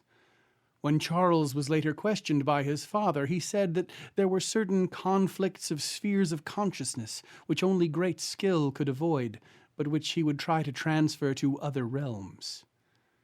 About the middle of June, a queer nocturnal incident occurred. In the early evening there had been some noise and thumping in the laboratory upstairs, and Mr. Ward was on the point of investigating when it suddenly quieted down. That midnight, after the family had retired, the butler was night-locking the front door when, according to his statement, Charles appeared somewhat blunderingly and uncertainly at the foot of the stairs with a large suitcase, and made signs that he wished egress. The youth spoke no word, but the worthy Yorkshireman caught one sight of his fevered eyes and trembled causelessly. He opened the door, and young Ward went out. But in the morning he presented his resignation to Mrs. Ward. There was, he said, something unholy in the glance Charles had fixed on him. It was no way for a young gentleman to look at an honest person, and he could not possibly stay another night. Mrs. Ward allowed the man to depart, but she did not value his statement highly. To fancy Charles in a savage state that night was quite ridiculous. For as long as she had remained awake, she had heard faint sounds from the laboratory above, sounds as if of sobbing and pacing, and of a sighing which told only of despair's profoundest depths. Mrs. Ward had grown used to listening for sounds in the night, for the mystery of her son was fast driving all else from her mind. The next evening, much as on another evening nearly 3 months before, Charles Ward seized the newspaper very early and accidentally lost the main section. The matter was not recalled till later, when Dr. Willett began checking up loose ends and searching out missing links here and there. In the journal office he found the section which Charles had lost, and marked 2 items as of possible significance. They were as follows. More cemetery delving. It was this morning discovered by Robert Hart, night watchman at the North Burial Ground, that ghouls were again at work in the ancient portion of the cemetery. The grave of Ezra Whedon, who was born in 1740 and died in 1824, according to his uprooted and savagely splintered slate headstone, was found excavated and rifled, the work being evidently done with a spade stolen from an adjacent tool shed. Whatever the contents may have been, after more than a century of burial, all was gone except a few slivers of decayed wood. There were no wheel tracks, but the police have measured a single set of footprints which they found in the vicinity and which indicate the boots of a man of refinement. Hart is inclined to link this incident with the digging discovered last March, when a party in a motor truck were frightened away after making a deep excavation. But Sergeant Riley of the 2nd Station discounts this theory and points to vital differences in the 2 cases. In March, the digging had been in a spot where no grave was known, but this time a well-marked and cared-for grave had been rifled with every evidence of deliberate purpose, and with a conscious malignity expressed in the splintering of the slab which had been intact up to the day before. Members of the Whedon family, notified of the happening, expressed their astonishment and regret, and were wholly unable to think of any enemy who would care to violate the grave of their ancestor. Hazard Whedon of 598 Angel Street recalls a family legend according to which Ezra Whedon was involved in some very peculiar circumstances, not dishonorable to himself, shortly before the Revolution, but of any modern feud or mystery he is frankly ignorant. Inspector Cunningham has been assigned to the case and hopes to uncover some valuable clues in the near future. Dogs noisy in Patuxet. Residents of Patuxet were aroused about 3 a.m. today by a phenomenal baying of dogs, which seemed to center near the river just north of Rhodes on the Patuxet. The volume and quality of the howling were unusually odd, according to most who heard it, and Fred Lemden, night watchman at Rhodes, declares it was mixed with something very like the shrieks of a man in mortal terror and agony. A sharp and very brief thunderstorm, which seemed to strike somewhere near the bank of the river, put an end to the disturbance. Strange and unpleasant odors, probably from the oil tanks along the bay, are popularly linked with this incident and may have had their share in exciting the dogs. The aspect of Charles now became very haggard and hunted, and all agreed in retrospect that he may have wished at this period to make some statement or confession from which sheer terror withheld him. The morbid listening of his mother in the night brought out the fact that he made frequent sallies abroad under cover of darkness, and most of the more academic alienists unite at present in charging him with the revolting cases of vampirism which the press so sensationally reported about this time, but which have not yet been definitely traced to any known perpetrator. These cases, too recent and celebrated to need detailed mention, involved victims of every age and type, and seemed to cluster around 2 distinct localities, the residential hill in the North End near the Ward home, and the suburban districts across the Cranston line near Patuxet. Both late wayfarers and sleepers with open windows were attacked, and those who lived to tell the tale spoke unanimously of a lean, lithe, leaping monster with burning eyes, which fastened its teeth in the throat or upper arm and feasted ravenously. Dr. Willett, who refuses to date the madness of Charles Ward as far back as even this, is cautious in attempting to explain these horrors. He has, he declares, certain theories of his own, and limits his positive statements to a peculiar kind of negation. I will not, he says, state who or what I believe perpetrated these attacks and murders, but I will declare that Charles Ward was innocent of them. I have reason to be sure he was ignorant of the taste of blood, as indeed his continued anemic decline and increasing pallor prove better than any verbal argument. Ward meddled with terrible things, but he has paid for it, and he was never a monster or a villain. As for now, I don't like to think. A change came, and I'm content to believe that the old Charles Ward died with it. His soul did, anyhow, for that mad flesh that vanished from Waite's hospital had another.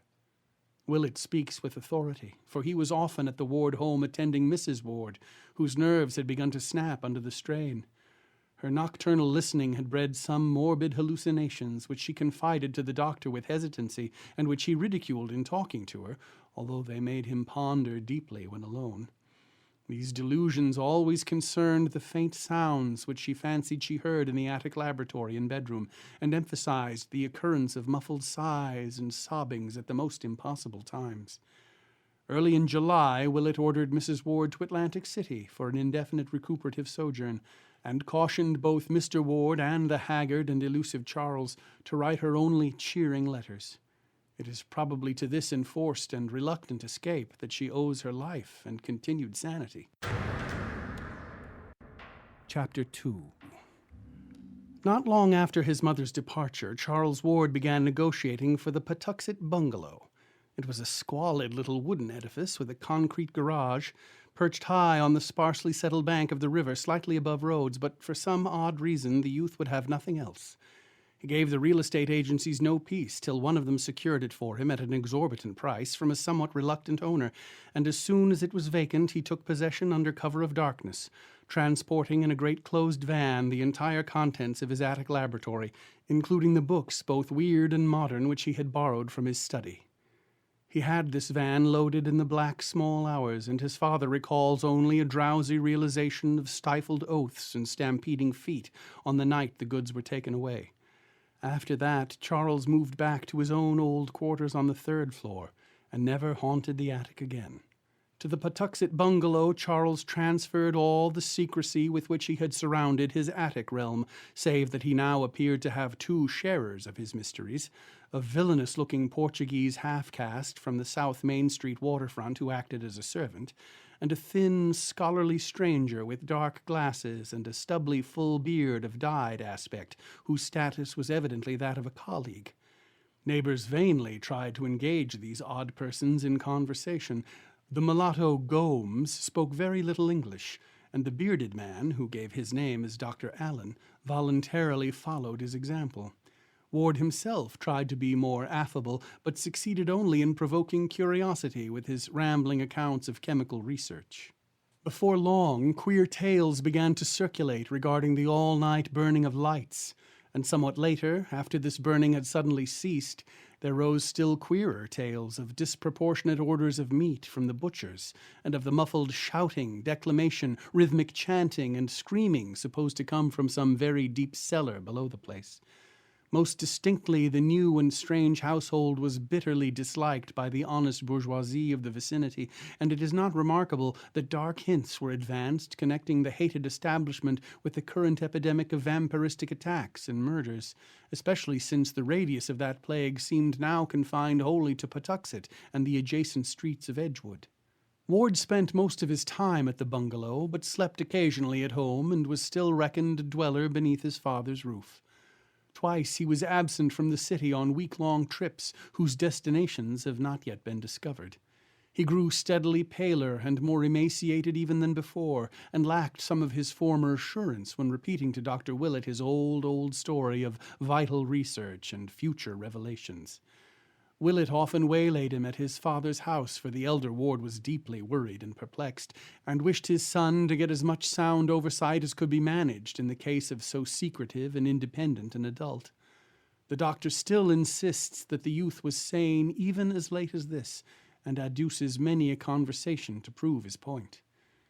About September, the vampirism declined, but in the following January, Ward almost became involved in serious trouble. For some time, the nocturnal arrival and departure of motor trucks at the Patuxet bungalow had been commented upon, and at this juncture an unforeseen hitch exposed the nature of at least one item in their contents. In a lonely spot near Hope Valley had occurred one of the frequent sordid waylayings of trucks by hijackers in quest of liquor shipments. But this time the robbers had been destined to receive the greater shock, for the long cases they seized proved upon opening to contain some exceedingly gruesome things. So gruesome, in fact, that the matter could not be kept quiet amongst the denizens of the underworld. The thieves had hastily buried what they discovered, but when the state police got wind of the matter, a careful search was made. A recently arrested vagrant, under promise of immunity from prosecution on any additional charge, at last consented to guide a party of troopers to the spot, and there was found in that hasty cache a very hideous and shameful thing. It would not be well for the national or even the international sense of decorum if the public were ever to know what was uncovered by that awestruck party.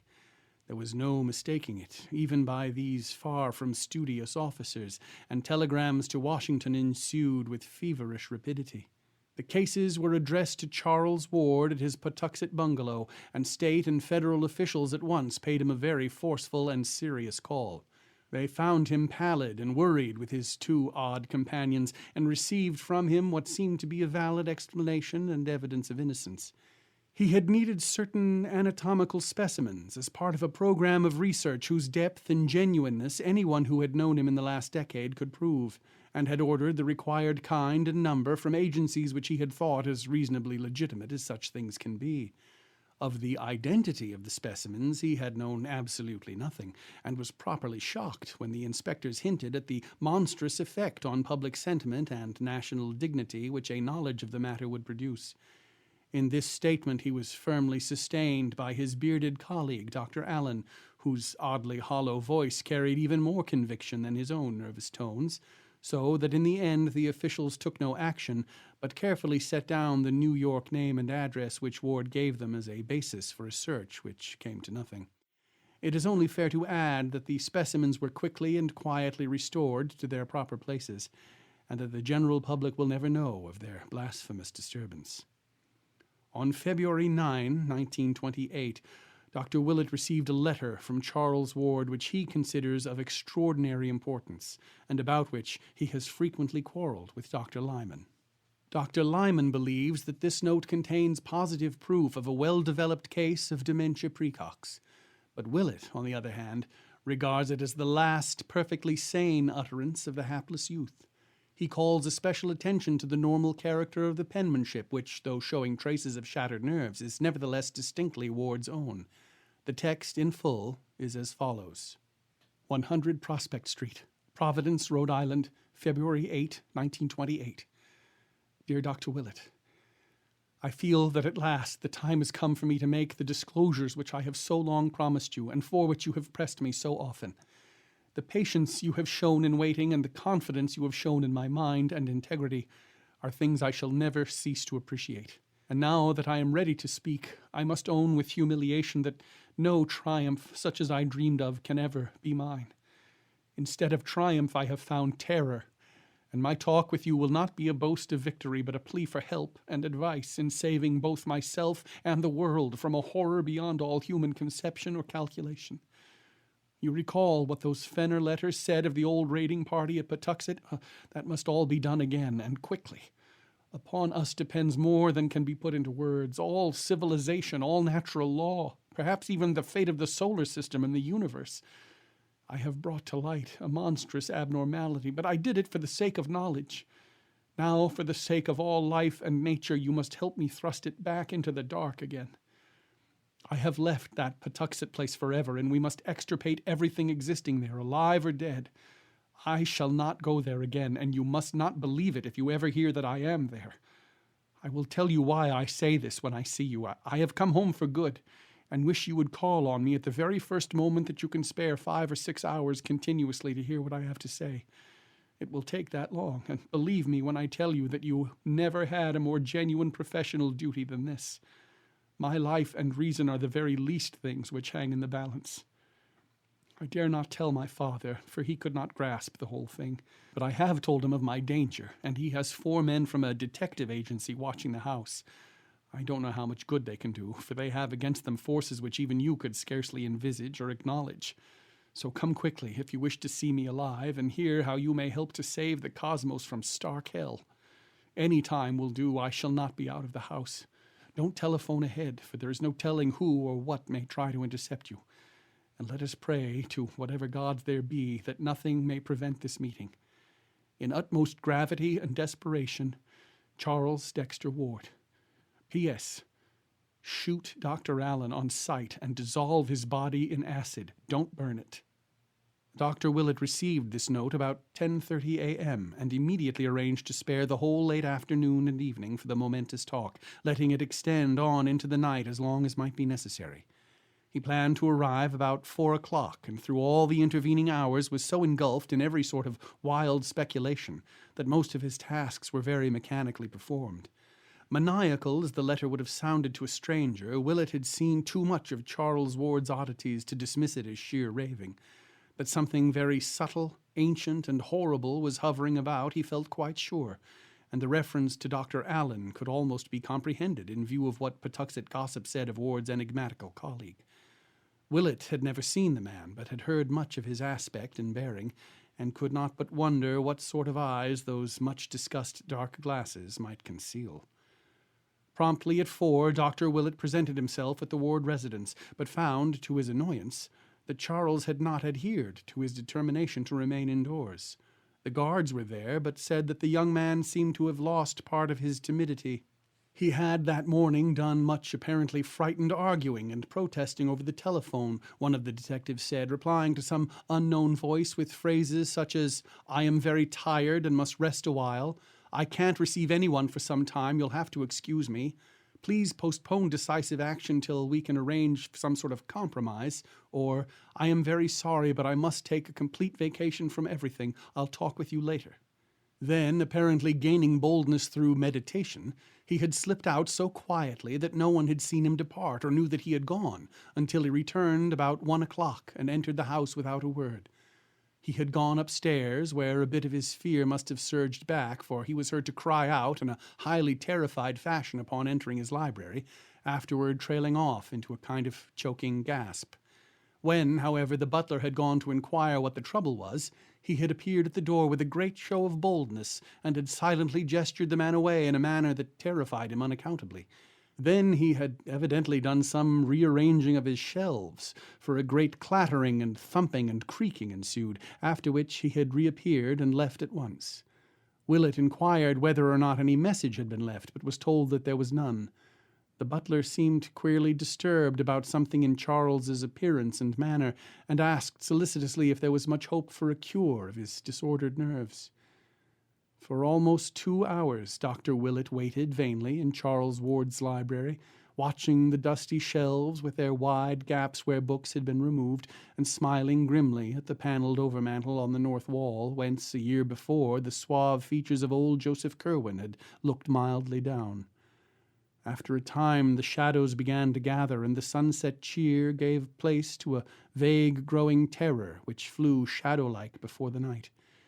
Mr. Ward finally arrived, and showed much surprise and anger at his son's absence after all the pains which had been taken to guard him. He had not known of Charles's appointment, and promised to notify Willett when the youth returned. In bidding the doctor good night, he expressed his utter perplexity at his son's condition, and urged his caller to do all he could to restore the boy to normal poise. Willett was glad to escape from that library, for something frightful and unholy seemed to haunt it, as if the vanished picture had left behind a legacy of evil. He had never liked that picture, and even now, strong-nerved though he was, there lurked a quality in its vacant panel which made him feel an urgent need to get out into the pure air as soon as possible. Chapter 3. The next morning Willett received a message from the senior ward saying that Charles was still absent. Mr. Ward mentioned that Dr. Allen had telephoned him to say that Charles would remain at Patuxet for some time, and that he must not be disturbed. This was necessary because Allen himself was suddenly called away for an indefinite period, leaving the researches in need of Charles's constant oversight. Charles sent his best wishes and regretted any bother his abrupt change of plans might have caused.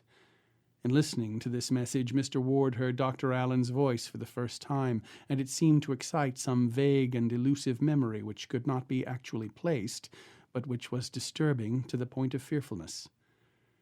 Faced by these baffling and contradictory reports, Dr. Willett was frankly at a loss what to do. The frantic earnestness of Charles's note was not to be denied, yet what could one think of its writer's immediate violation of his own expressed policy? Young Ward had written that his delvings had become blasphemous and menacing, that they and his bearded colleague must be extirpated at any cost, and that he himself would never return to their final scene. Yet, according to latest advices, he had forgotten all this and was back in the thick of the mystery. Common sense bade one leave the youth alone with his freakishness, yet some deeper instinct would not permit the impression of that frenzied letter to subside. Willett read it over again and could not make its essence sound as empty and insane as both its bombastic verbiage and its lack of fulfillment would seem to imply. Its terror was too profound and real, and in conjunction with what the doctor already knew, evoked too vivid hints of monstrosities from beyond time and space to permit of any cynical explanation. There were nameless horrors abroad, and no matter how little one might be able to get at them, one ought to stand prepared for any sort of action at any time. For over a week, Dr. Willett pondered on the dilemma which seemed thrust upon him, and became more and more inclined to pay Charles a call at the Patuxet bungalow. No friend of the youth had ever ventured to storm this forbidden retreat, and even his father knew of its interior only from such descriptions as he chose to give. But Willett felt that some direct conversation with his patient was necessary. Mr. Ward had been receiving brief and non-committal typed notes from his son, and said that Mrs. Ward in her Atlantic City retirement had had no better word. So at length the doctor resolved to act, and despite a curious sensation inspired by old legends of Joseph Curwen, and by more recent revelations and warnings from Charles Ward, set boldly out for the bungalow on the bluff above the river.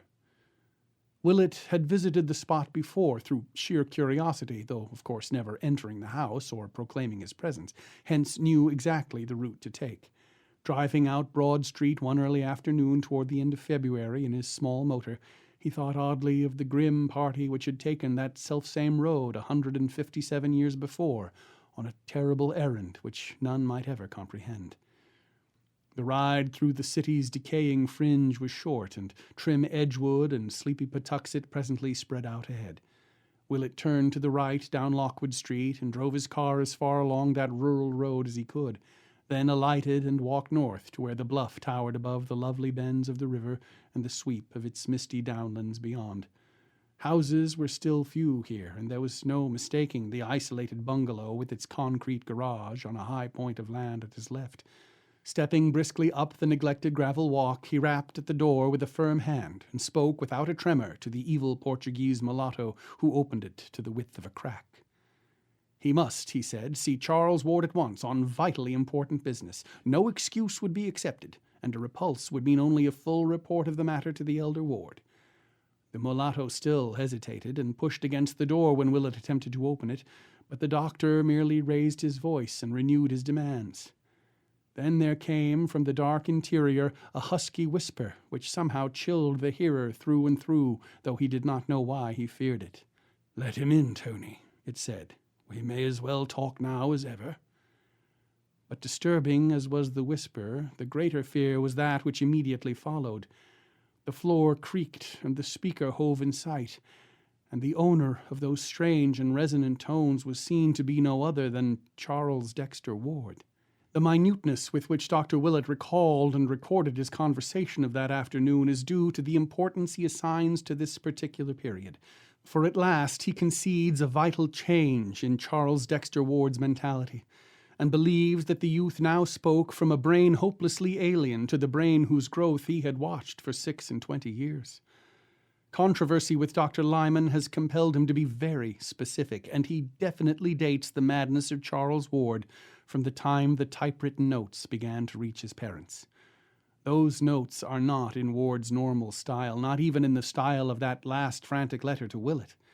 Instead, they are strange and archaic, as if the snapping of the writer's mind had released a flood of tendencies and impressions picked up unconsciously through boyhood antiquarianism. There is an obvious effort to be modern, but the spirit and occasionally the language are those of the past. The past, too, was evident in Ward's every tone and gesture as he received the doctor in that shadowy bungalow. He bowed, motioned Willett to a seat, and began to speak abruptly in that strange whisper which he sought to explain at the very outset. "I am grown phthisical," he began, "from this cursed river air. You must excuse my speech. I suppose you are come from my father to see what ails me, and I hope you will say nothing to alarm him." Willett was studying these scraping tones with extreme care, but studying even more closely the face of the speaker. Something he felt was wrong, and he thought of what the family had told him about the fright of that Yorkshire butler one night. He wished it were not so dark, but did not request that any blind be opened. Instead, he merely asked Ward why he had so belied the frantic note of little more than a week before. "I was coming to that," the host replied. "You must know I am in a very bad state of nerves, and do and say queer things I cannot account for. As I have told you often, I am on the edge of great matters, and the bigness of them has a way of making me light-headed. Any man might well be frightened of what I have found, but I am not going to be put off for long. I was a dunce to have that guard and stick at home, for having gone this far, my place is here. I am not well spoke of by my prying neighbours, and perhaps I was led to weakness to believe myself what they say of me. There is no evil to any in what I do, so long as I do it rightly. Have the goodness to wait 6 months, and I'll show you what will pay your patience well. You may as well know that I have a way of learning old matters from things surer than books, and I'll leave you to judge the importance of what I can give to history, philosophy, and the arts by reason of the doors I have access to. My ancestor had all this when those witless peeping Toms came and murdered him. I now have it again, or am coming very imperfectly to have a part of it. This time nothing must happen, and least of all through any idiot fears of my own. Pray forget all I writ you, sir, and have no fear of this place or any in it. Dr. Allen is a man of fine parts, and I owe him an apology for anything ill I have said of him. I wish I had no need to spare him, but there were things he had to do elsewhere. His zeal is quite equal to mine in all those matters, and I suppose that when I feared the work, I feared him, too, as my greatest helper in it." Ward paused, and the doctor hardly knew what to say or think. He felt almost foolish in the face of this calm repudiation of the letter, and yet there clung to him the fact that while the present discourse was strange and alien and indubitably mad, the note itself had been tragic in its naturalness and likeness to the Charles Ward he knew. Willett now tried to turn the talk on early matters and recall to the youth some past events which would restore a familiar mood, but in this process he obtained only the most grotesque results. It was the same with all the alienists later on. Important sections of Charles Ward's store of mental images, mainly those touching modern times and his own personal life, had been unaccountably expunged, whilst all the massed antiquarianism of his youth had welled up from some profound subconsciousness to engulf the contemporary and the individual. The youth's intimate knowledge of elder things was abnormal and unholy, and he tried his best to hide it. When Willett would mention some favorite object of his boyhood archaistic studies, he often shed by pure accident such a light as no normal mortal could conceivably be expected to possess, and the doctor shuddered as the glib allusion glided by. It was not wholesome to know so much about the way the fat sheriff's wig fell off as he leaned over at the play in Mr. Douglas's Histrionic Academy in King Street on the 11th of February, 1762, which fell on a Thursday, or about how the actors cut the text of Steele's Conscious Lovers so badly that one was almost glad the Baptist-ridden legislature closed the theater a fortnight later. That Thomas Sabin's Boston coach was damned uncomfortable, old letters may well have told, but what healthy antiquarian could recall how the creaking of Epinetus Olney's new signboard, the gaudy crown he set up after he took to calling his tavern the Crown Coffee House, was exactly like the first few notes of the new jazz piece all the radios in Patuxet were playing?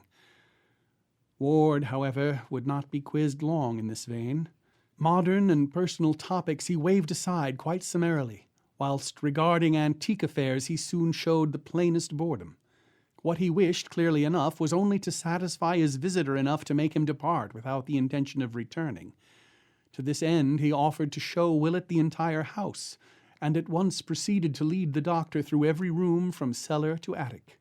Willett looked sharply, but noted that the visible books were far too few and trivial ever to have filled the wide gaps on Ward's shelves at home, and that the meager so-called laboratory was the flimsiest sort of a blind.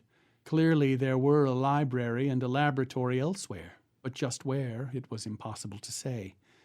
Essentially defeated in his quest for something he could not name, Willett returned to town before evening and told the senior Ward everything which had occurred.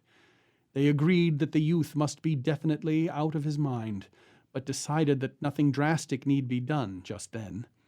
Above all, Mrs. Ward must be kept in as complete an ignorance as her son's own strange typed notes would permit. Mr. Ward now determined to call in person upon his son, making it wholly a surprise visit. Dr. Willett took him in his car one evening, guiding him to within sight of the bungalow and waiting patiently for his return. The session was a long one, and the father emerged in a very saddened and perplexed state. His reception had developed much like Willett's, save that Charles had been an excessively long time in appearing after the visitor had forced his way into the hall and sent the Portuguese away with an imperative demand, and in the bearing of the altered son there was no trace of filial affection.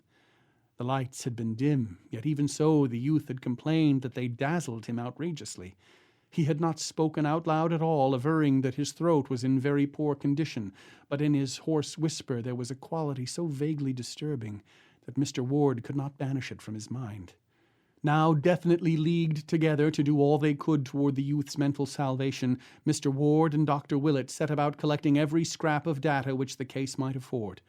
Patuxet gossip was the first item they studied, and this was relatively easy to glean, since both had friends in that region.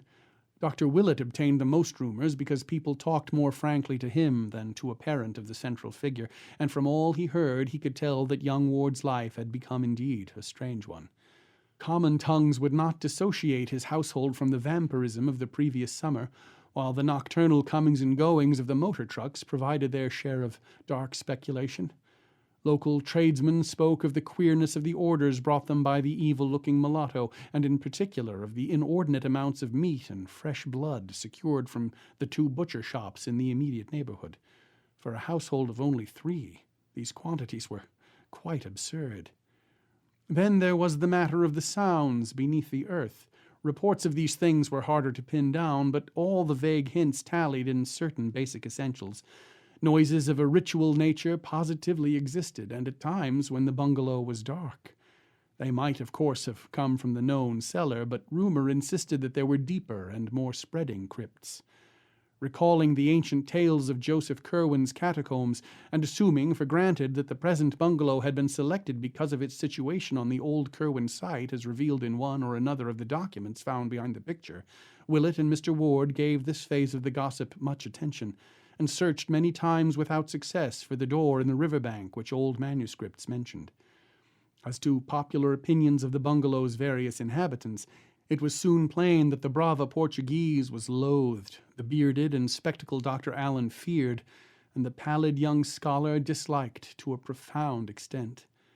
During the last week or 2, Ward had obviously changed much, abandoning his attempts at affability and speaking only in hoarse but oddly repellent whispers on the few occasions that he ventured forth. Such were the shreds and fragments gathered here and there, and over these Mr. Ward and Dr. Willett held many long and serious conferences. They strove to exercise deduction, induction, and constructive imagination to their utmost extent, and to correlate every known fact of Charles's later life, including the frantic letter which the doctor now showed the father, with the meager documentary evidence available concerning old Joseph Curwen. They would have given much for a glimpse of the papers Charles had found, for very clearly the key to the youth's madness lay in what he had learned of the ancient wizard and his doings.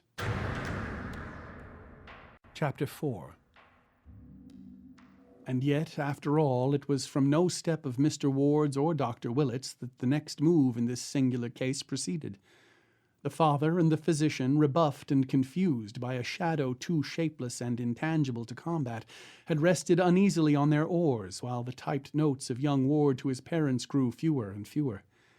Then came the first of the month, with its customary financial adjustments, and the clerks at certain banks began a peculiar shaking of heads and telephoning from one to the other. Officials who knew Charles Ward by sight went down to the bungalow to ask why every check of his appearing at this juncture was a clumsy forgery, and were reassured less than they ought to have been when the youth hoarsely explained that his hand had lately been so much affected by a nervous shock as to make normal writing impossible. He could, he said, form no written characters at all except with great difficulty, and could prove it by the fact that he had been forced to type all his recent letters, even those to his mother and father, who would bear out the assertion. What made the investigators pause in confusion was not this circumstance alone, for that was nothing unprecedented or fundamentally suspicious, nor even the Patuxet gossip, of which one or two of them had caught echoes. It was the muddled discourse of the young man which nonplussed them, implying, as it did, a virtually total loss of memory concerning important monetary matters which he had had at his fingertips only a month or two before. Something was wrong, for despite the apparent coherence and rationality of his speech, there could be no normal reason for this ill-concealed blankness on vital points. Moreover, although none of these men knew Ward well, they could not help observing the change in his language and manner. They had heard he was an antiquarian, but even the most hopeless antiquarians do not make daily use of obsolete phraseology and gestures. Altogether, this combination of hoarseness, palsied hands, bad memory, and altered speech and bearing must represent some disturbance or malady of genuine gravity, which no doubt formed the basis of the prevailing odd rumors. And after their departure, the party of officials decided that a talk with the senior Ward was imperative. So, on the 6th of March, 1928, there was a long and serious conference in Mr. Ward's office, after which the utterly bewildered father summoned Dr. Willett in a kind of helpless resignation.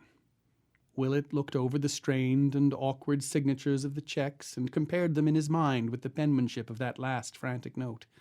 Certainly the change was radical and profound, and yet there was something damnably familiar about the new writing. It had crabbed and archaic tendencies of a very curious sort, and seemed to result from a type of stroke utterly different from that which the youth had always used.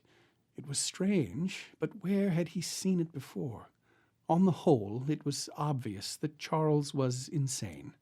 Of that there could be no doubt, and since it appeared unlikely that he could handle his property or continue to deal with the outside world much longer, something must quickly be done toward his oversight and possible cure.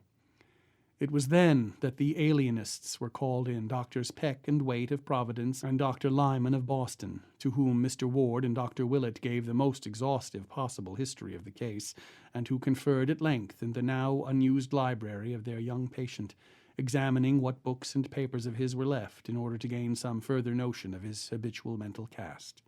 After scanning this material and examining the ominous note to Willett, they all agreed that Charles Ward's studies had been enough to unseat, or at least to warp, any ordinary intellect, and wished most heartily that they could see his more intimate volumes and documents. But this latter they knew they could do, if at all, only after a scene at the bungalow itself. Willett now reviewed the whole case with febrile energy, it being at this time that he obtained the statements of the workmen who had seen Charles find the Curwen documents, and that he collated the incidents of the destroyed newspaper items, looking up the latter in the journal office. On Thursday, the 8th of March, Doctors Willett, Peck, Lyman, and Waite, accompanied by Mr. Ward, paid the youth their momentous call, making no concealment of their object, and questioning the now acknowledged patient with extreme minuteness. Charles, though he was inordinately long in answering the summons and was still redolent of strange and noxious laboratory odors when he did finally make his agitated appearance, proved a far from recalcitrant subject, and admitted freely that his memory and balance had suffered somewhat from close application to abstruse studies. He offered no resistance when his removal to other quarters was insisted upon, and seemed, indeed, to display a high degree of intelligence as apart from mere memory. His conduct would have sent his interviewers away in bafflement, had not the persistently archaic trend of his speech and unmistakable replacement of modern by ancient ideas in his consciousness marked him out as one definitely removed from the normal.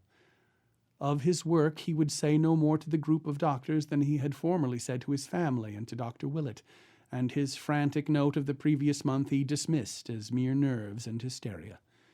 He insisted that this shadowy bungalow possessed no library or laboratory beyond the visible ones, and waxed abstruse in explaining the absence from the house of such odors as now saturated all his clothing. Neighborhood gossip he attributed to nothing more than the cheap inventiveness of baffled curiosity. Of the whereabouts of Dr. Allen, he said he did not feel at liberty to speak definitely, but assured his inquisitors that the bearded and spectacled man would return when needed. In paying off the stolid brava who resisted all questioning by the visitors, and in closing the bungalow, which still seemed to hold such nighted secrets, Ward showed no sign of nervousness, save a barely noticed tendency to pause as though listening for something very faint. He was apparently animated by a calmly philosophic resignation, as if his removal were the merest transient incident which would cause the least trouble if facilitated and disposed of once and for all. It was clear that he trusted to his obviously unimpaired keenness of absolute mentality to overcome all the embarrassments into which his twisted memory, his lost voice and handwriting, and his secretive and eccentric behavior had led him. His mother, it was agreed, was not to be told of the change, his father supplying typed notes in his name. Ward was taken to the restfully and picturesquely situated private hospital maintained by Dr. Waite on Connecticut Island in the Bay, and subjected to the closest scrutiny and questioning by all the physicians connected with the case. It was then that the physical oddities were noticed, the slackened metabolism, the altered skin, and the disproportionate neural reactions. Dr. Willett was the most perturbed of the various examiners, for he had attended Ward all his life and could appreciate with terrible keenness the extent of his physical disorganization. Even the familiar olive mark on his hip was gone, while on his chest was a great black mole or cicatrice which had never been there before, and which made Willett wonder whether the youth had ever submitted to any of the witch markings reputed to be inflicted at certain unwholesome nocturnal meetings in wild and lonely places. The doctor could not keep his mind off a certain transcribed witch trial record from Salem which Charles had shown him in the old non-secretive days, and which read, Mr. G.B. on that night put the devil his mark upon Bridget Hess, Jonathan A., Simon O., Deliverance W., Joseph C., Susan P., Mehitable C., and Deborah B. Ward's face, too, troubled him horribly, till at length he suddenly discovered why he was horrified. For above the young man's right eye was something he had never previously noticed. A small scar or pit, precisely like that in the crumbled painting of old Joseph Curwen, and perhaps attesting some hideous ritualistic inoculation to which both had submitted at a certain stage of their occult careers. While Ward himself was puzzling all the doctors at the hospital, a very strict watch was kept on all mail addressed either to him or to Dr. Allen, which Mr. Ward had ordered delivered at the family home. Willett had predicted that very little would be found, since any communications of a vital nature would probably have been exchanged by messenger. But in the latter part of March there did come a letter from Prague for Dr. Allen which gave both the doctor and the father deep thought. It was in a very crabbed and archaic hand, and though clearly not the effort of a foreigner, showed almost as singular a departure from modern English as the speech of young Ward himself. It read, Kleinstrasse 11, Alstadt, Prague, 11th February 1928. Brother Analmus and Metroton, I this day received your mention of what came up from the salts I sent you. It was wrong, and means clearly that the headstones had been changed when Barnabas got me the specimen. It is often so, as you must be sensible of, from the thing you got from the King's Chapel ground in 1769, and what H got from old Burying Point in 1690 that was like to end him. I got such a thing in Egypt 75 years gone, from the which came that scar the boys saw on me here in 1924. As I told you long ago, do not call up that which you cannot put down, either from dead salts or out of the spheres beyond. Have the words for laying at all times ready, and stop not to be sure when there is any doubt of whom you have. Stones are all changed now, in 9 grounds out of 10. You are never sure till you question. I this day heard from H, who has had trouble with the soldiers. He is like to be sorry Transylvania's passed from Hungary to Romania, and would change his seat if the castle weren't so full of what we know. But of this he hath doubtless writ you. In my next sending there will be somewhat from a hill tome from the east that will delight you greatly. Meanwhile, forget not, I am desirous of B.F., if you can possibly get him for me. You know G in Philadelphia better than I. Have him up first if you will, but do not use him so hard, he will be difficult, for I must speak to him in the end. Yog Sothoth Neblod Zin, Simon O. To Mr. J.C. in Providence. Mr. Ward and Dr. Willett paused in utter chaos before this apparent bit of unrelieved insanity. Only by degrees did they absorb what it seemed to imply. So the absent Dr. Allen, and not Charles Ward, had come to be the leading spirit at Patuxet. That must explain the wild reference and denunciation in the youth's last frantic letter. And what of this addressing of the bearded and spectacular stranger as Mr. J.C.? There was no escaping the inference, but there are limits to possible monstrosity. Who was Simon O., the old man Ward had visited in Prague 4 years previously?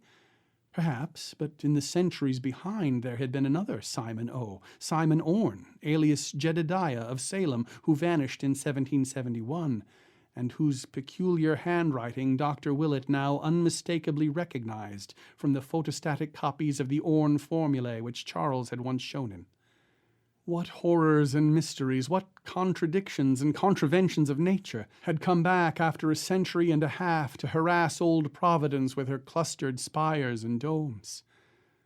The father and the old physician, virtually at a loss what to do or to think, went to see Charles at the hospital and questioned him as delicately as they could about Dr. Allen, about the Prague visit, and about what he had learned of Simon or Jedediah Orne of Salem.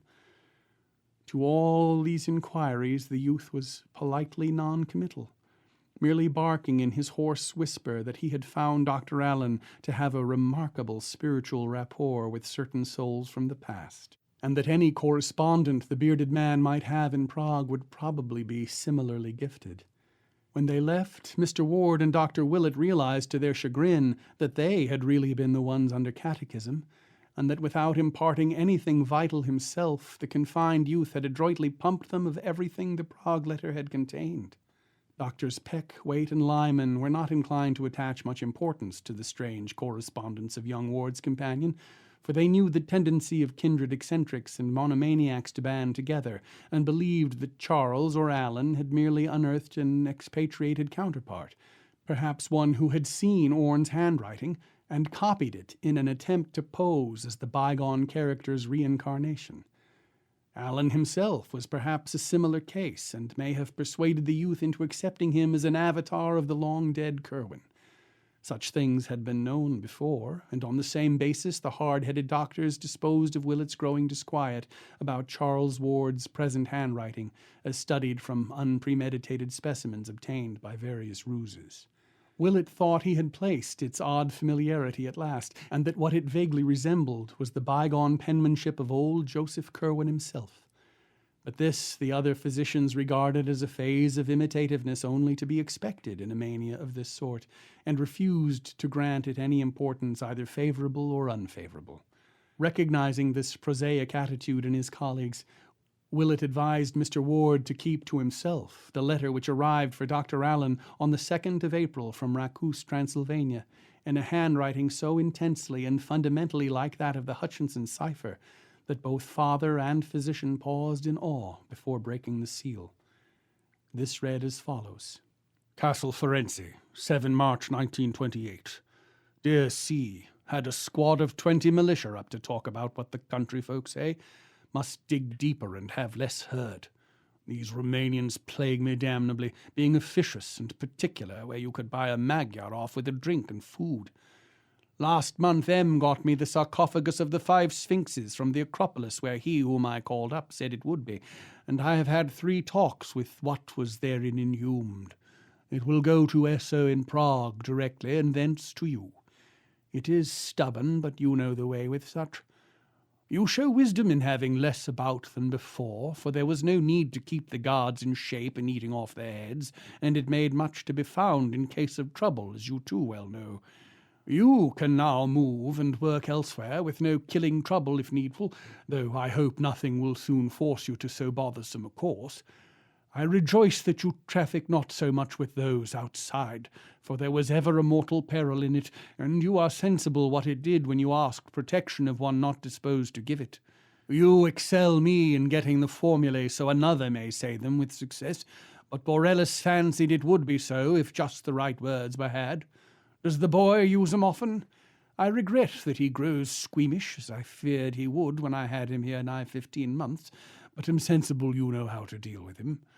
You can't say him down with the formula, for that will work only upon such as the other formula hath called up from salts, but you still have strong hands, knife and pistol, and graves are not hard to dig, nor acids loath to burn. O says you have promised him B.F. I must have him after. B goes to you soon, and may he give you what you wish of that dark thing below Memphis. Employ care in what you call up, and beware of the boy. It will be ripe in a year's time to have up the legions from underneath, and then there are no bounds to what shall be ours.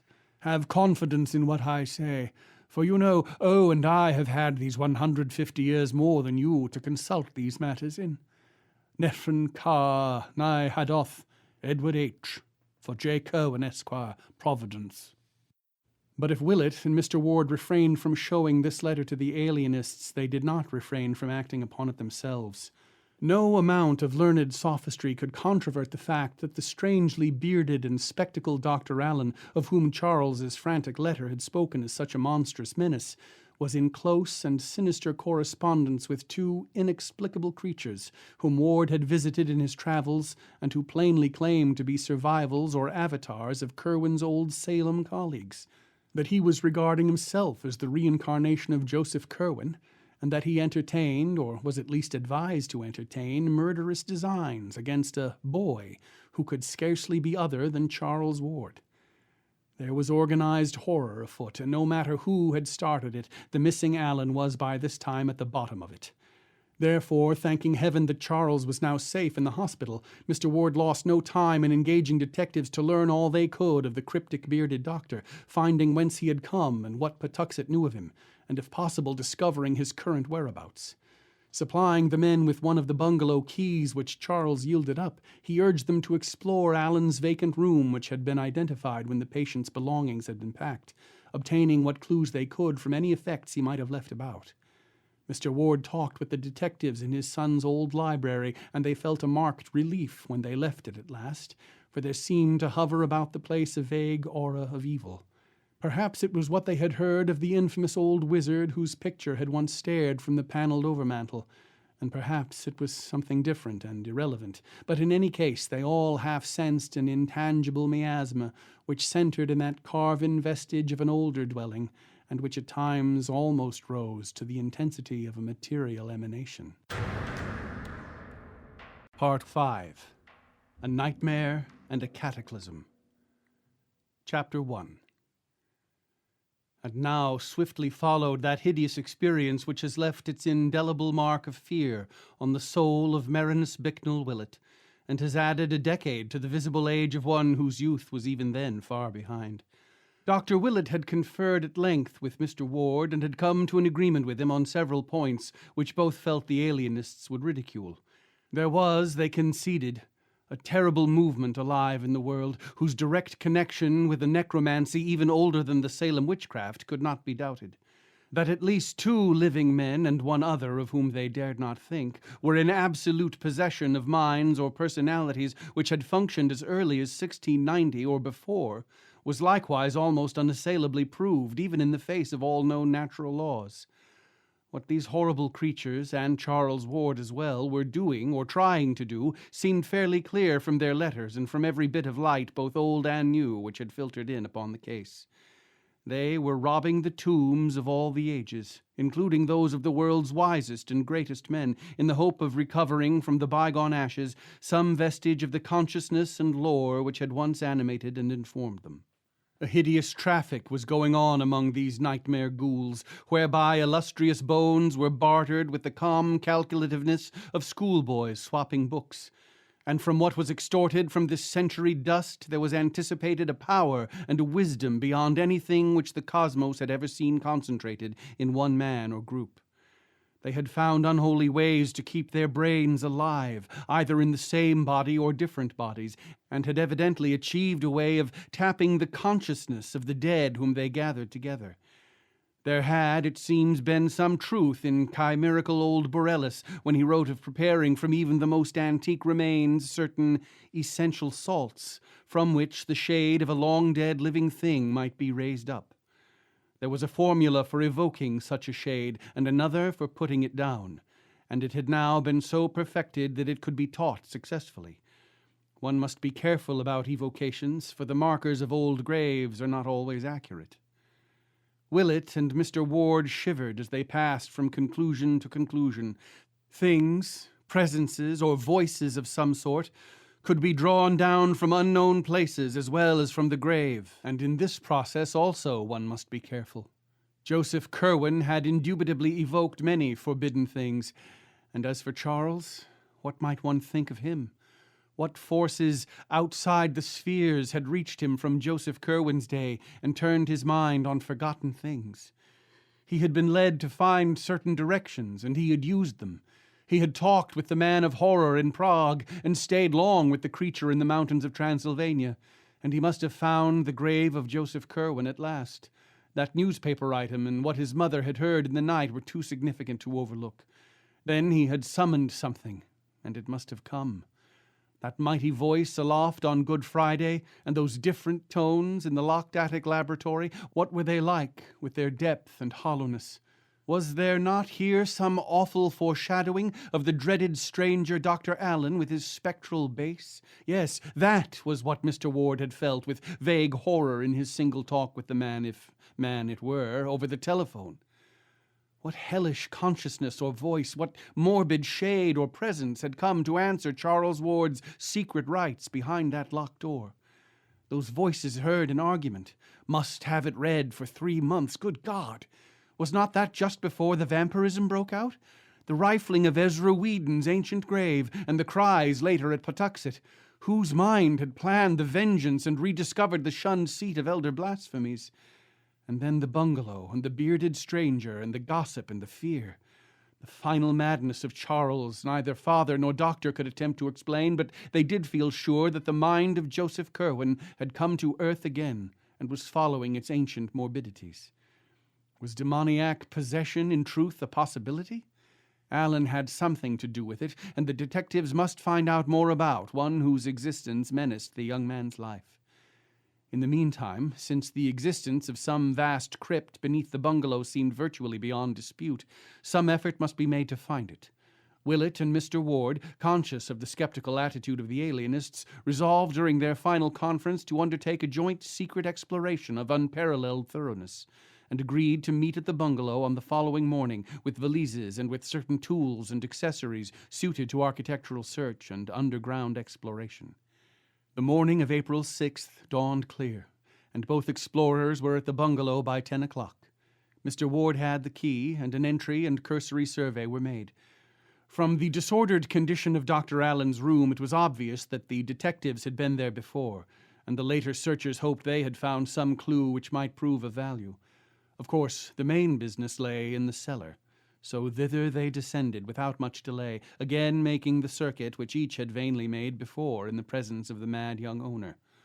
For a time everything seemed baffling, each inch of the earthen floor and stone walls having so solid and innocuous an aspect that the thought of a yawning aperture was scarcely to be entertained. Willett reflected that since the original cellar was dug without knowledge of any catacombs beneath, the beginning of the passage would represent the strictly modern delving of young Ward and his associates, where they had probed for the ancient vaults whose rumor could have reached them by no wholesome means.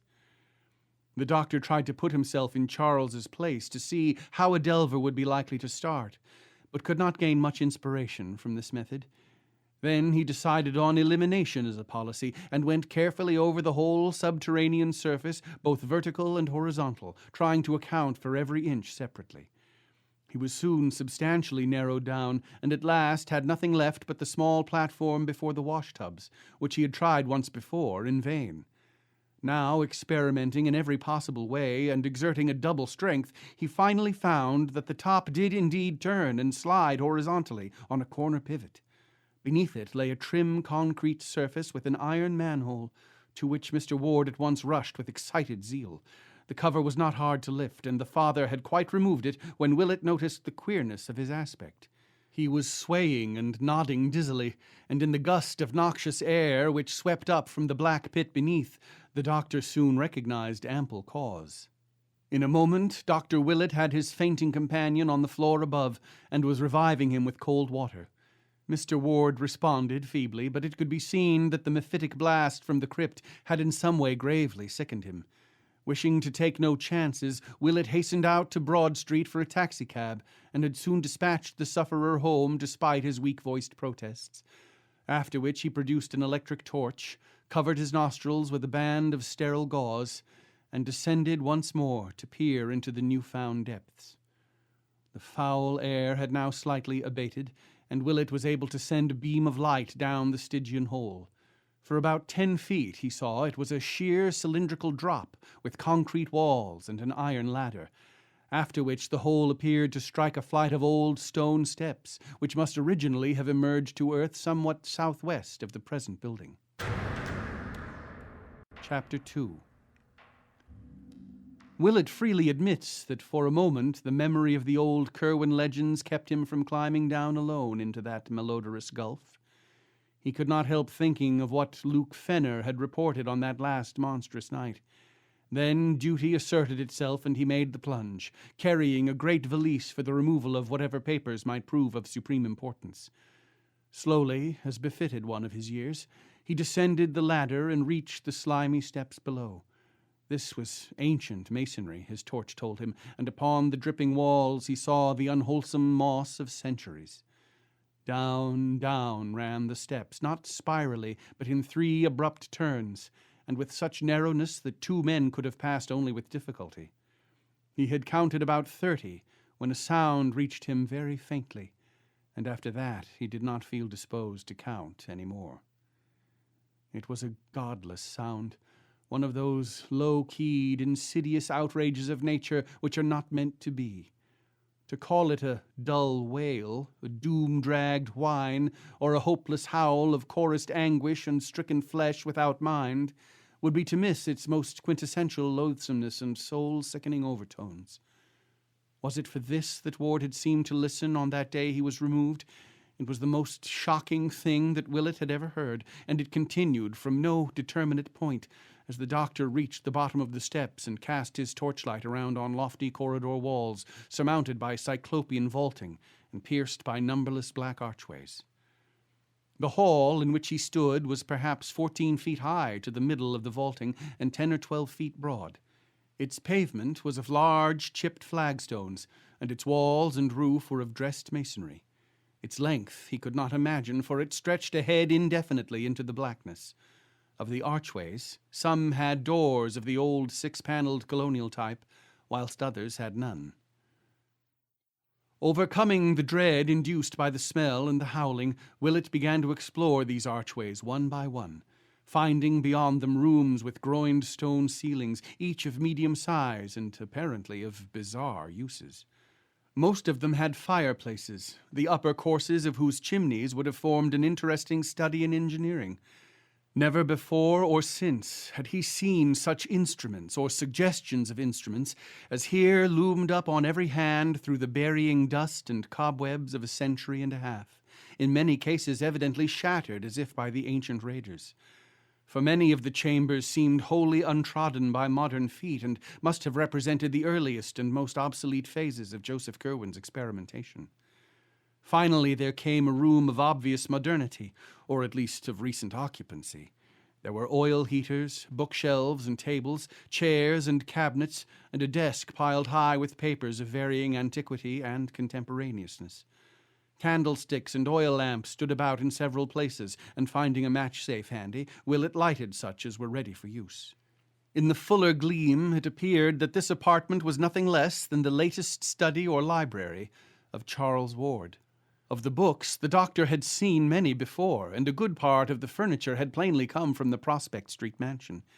Here and there was a piece well known to Willett, and the sense of familiarity became so great that he half forgot the noisomeness and the wailing, both of which were plainer here than they had been at the foot of the steps. His first duty, as planned long ahead, was to find and seize any papers which might seem of vital importance, especially those portentous documents found by Charles so long ago behind the picture in Olney Court. As he searched, he perceived how stupendous a task the final unraveling would be, for file on file was stuffed with papers in curious hands and bearing curious designs, so that months or even years might be needed for a thorough deciphering and editing. Once he found large packets of letters with Prague and Racous postmarks, and in writing clearly recognizable as Orne's and Hutchinson's, all of which he took with him as part of the bundle to be removed in his valise. At last, in a locked mahogany cabinet once gracing the Ward home, Willett found the batch of old Curwen papers, recognizing them from the reluctant glimpse Charles had granted him so many years ago. The youth had evidently kept them together very much as they had been when first he found them, since all the titles recalled by the workman were present except the papers addressed to Orne and Hutchinson and the cipher with its key. Willett placed the entire lot in his valise and continued his examination of the files. Since young Ward's immediate condition was the greatest matter at stake, the closest searching was done among the most obviously recent matter, and in this abundance of contemporary manuscript one very baffling oddity was noted. The oddity was the slight amount in Charles's normal writing, which indeed included nothing more recent than 2 months before. On the other hand, there were literally reams of symbols and formulae, historical notes and philosophical comment in a crabbed penmanship absolutely identical with the ancient script of Joseph Curwen, though of undeniably modern dating. Plainly, a part of the latter-day program had been a sedulous imitation of the old wizard's writing, which Charles seemed to have carried to a marvelous state of perfection. Of any third hand which might have been Allen's, there was not a trace. If he had indeed come to be the leader, he must have forced young Ward to act as his amanuensis. In this new material, one mystic formula, or rather pair of formulae, recurred so often that Willett had it by heart before he had half finished his quest. It consisted of 2 parallel columns, the left-hand one surmounted by the archaic symbol called Dragon's Head, and used in almanacs to indicate the ascending node, and the right-hand one headed by a corresponding sign of Dragon's Tail, or descending node. The appearance of the whole was something like this, and almost unconsciously the doctor realized that the second half was no more than the first, written syllabically backward, with the exception of the final monosyllables and of the odd name Yog-Sothoth, which he had come to recognize under various spellings from other things he had seen in connection with this horrible matter. The formulae were as follows, exactly so, as Willett is abundantly able to testify, and the first one struck an odd note of uncomfortable latent memory in his brain, which he recognized later when reviewing the events of that horrible Good Friday of the previous year. Symbol. Iengenga, Yog-Sothoth, Cheil-Geb, Phai-Throdog, Ua. Symbol. Og-Throd-Ief, Gebel-I, Yog-Sothoth, Nga-Ngai, Zro. So haunting were these formulae, and so frequently did he come upon them, that before the doctor knew it he was repeating them under his breath.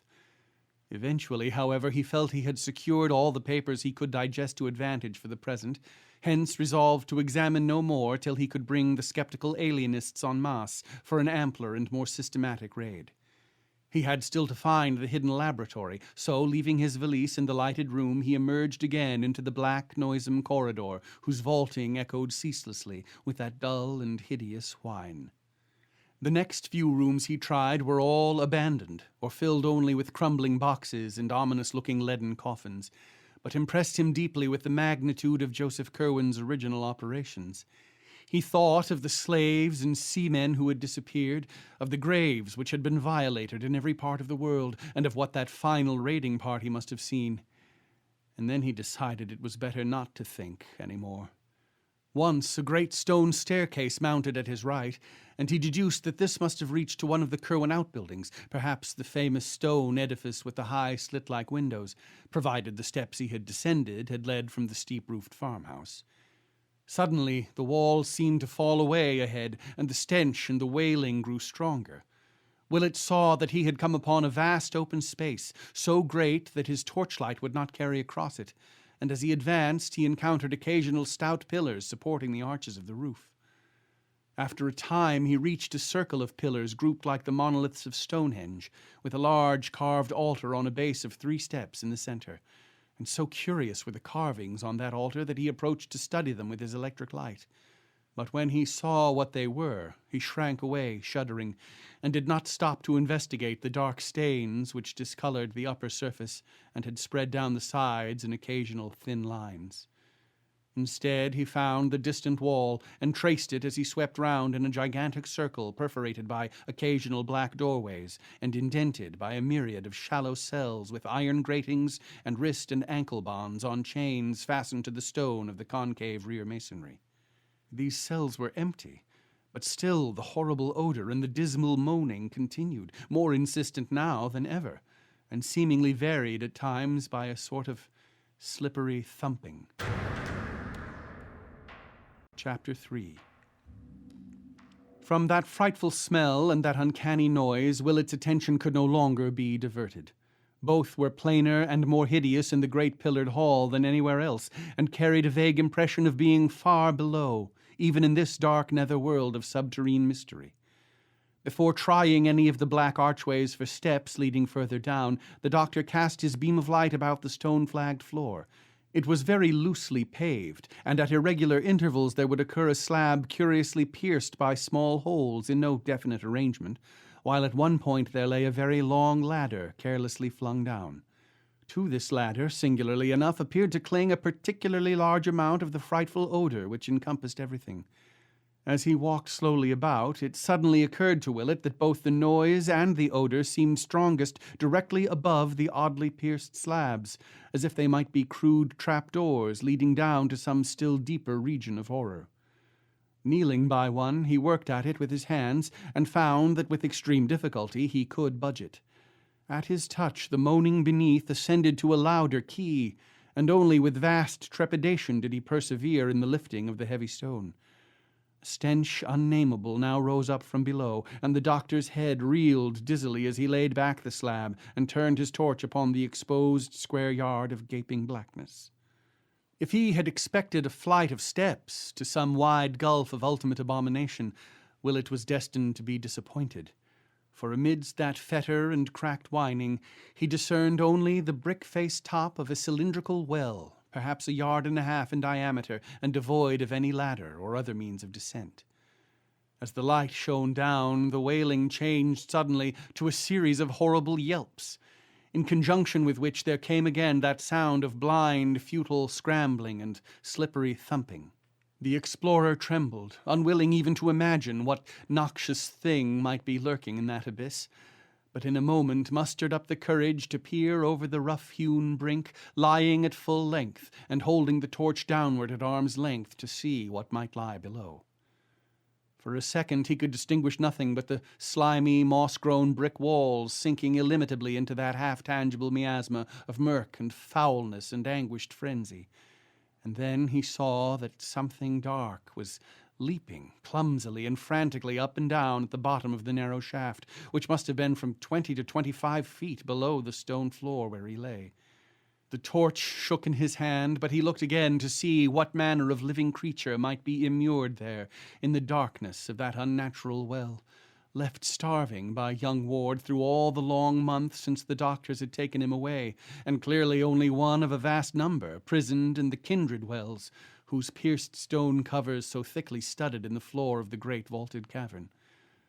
Whatever the things were, they could not lie down in their cramped spaces, but must have crouched and whined and waited and feebly leaped all those hideous weeks since their master had abandoned them unheeded. But Marinus Bicknell Willett was sorry that he looked again, for surgeon and veteran of the dissecting room though he was, he has not been the same since. It is hard to explain just how a single sight of a tangible object with measurable dimensions could so shake and change a man, and we may only say that there is about certain outlines and entities a power of symbolism and suggestion which acts frightfully on a sensitive thinker's perspective, and whispers terrible hints of obscure cosmic relationships and unnameable realities behind the protective illusions of common vision. In that second look, Willett saw such an outline or entity, for during the next few instants he was undoubtedly as stark mad as any inmate of Dr. Waite's private hospital.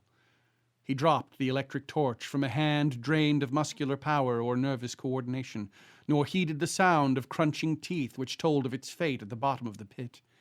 He screamed and screamed and screamed in a voice whose falsetto panic no acquaintance of his would ever have recognized. And though he could not rise to his feet, he crawled and rolled desperately away over the damp pavement, where dozens of Tartarian wells poured forth their exhausted whining and yelping to answer his own insane cries. He tore his hands on the rough, loose stones, and many times bruised his head against the frequent pillars, but still he kept on. Then at last he slowly came to himself in the utter blackness and stench, and stopped his ears against the droning wail into which the burst of yelping had subsided. He was drenched with perspiration and without means of producing a light, stricken and unnerved in the abysmal blackness and horror, and crushed with a memory he never could efface. Beneath him dozens of those things still lived, and from one of the shafts the cover was removed.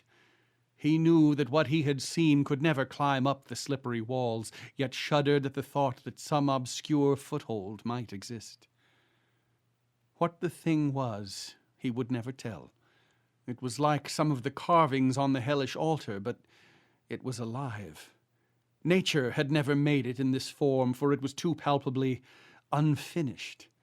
The deficiencies were of the most surprising sort, and the abnormalities of proportion could not be described. Willett consents only to say that this type of thing must have represented entities which Ward called up from imperfect salts, and which he kept for servile or ritualistic purposes. If it had not had a certain significance, its image would not have been carved on that damnable stone. It was not the worst thing depicted on that stone, but Willett never opened the other pits.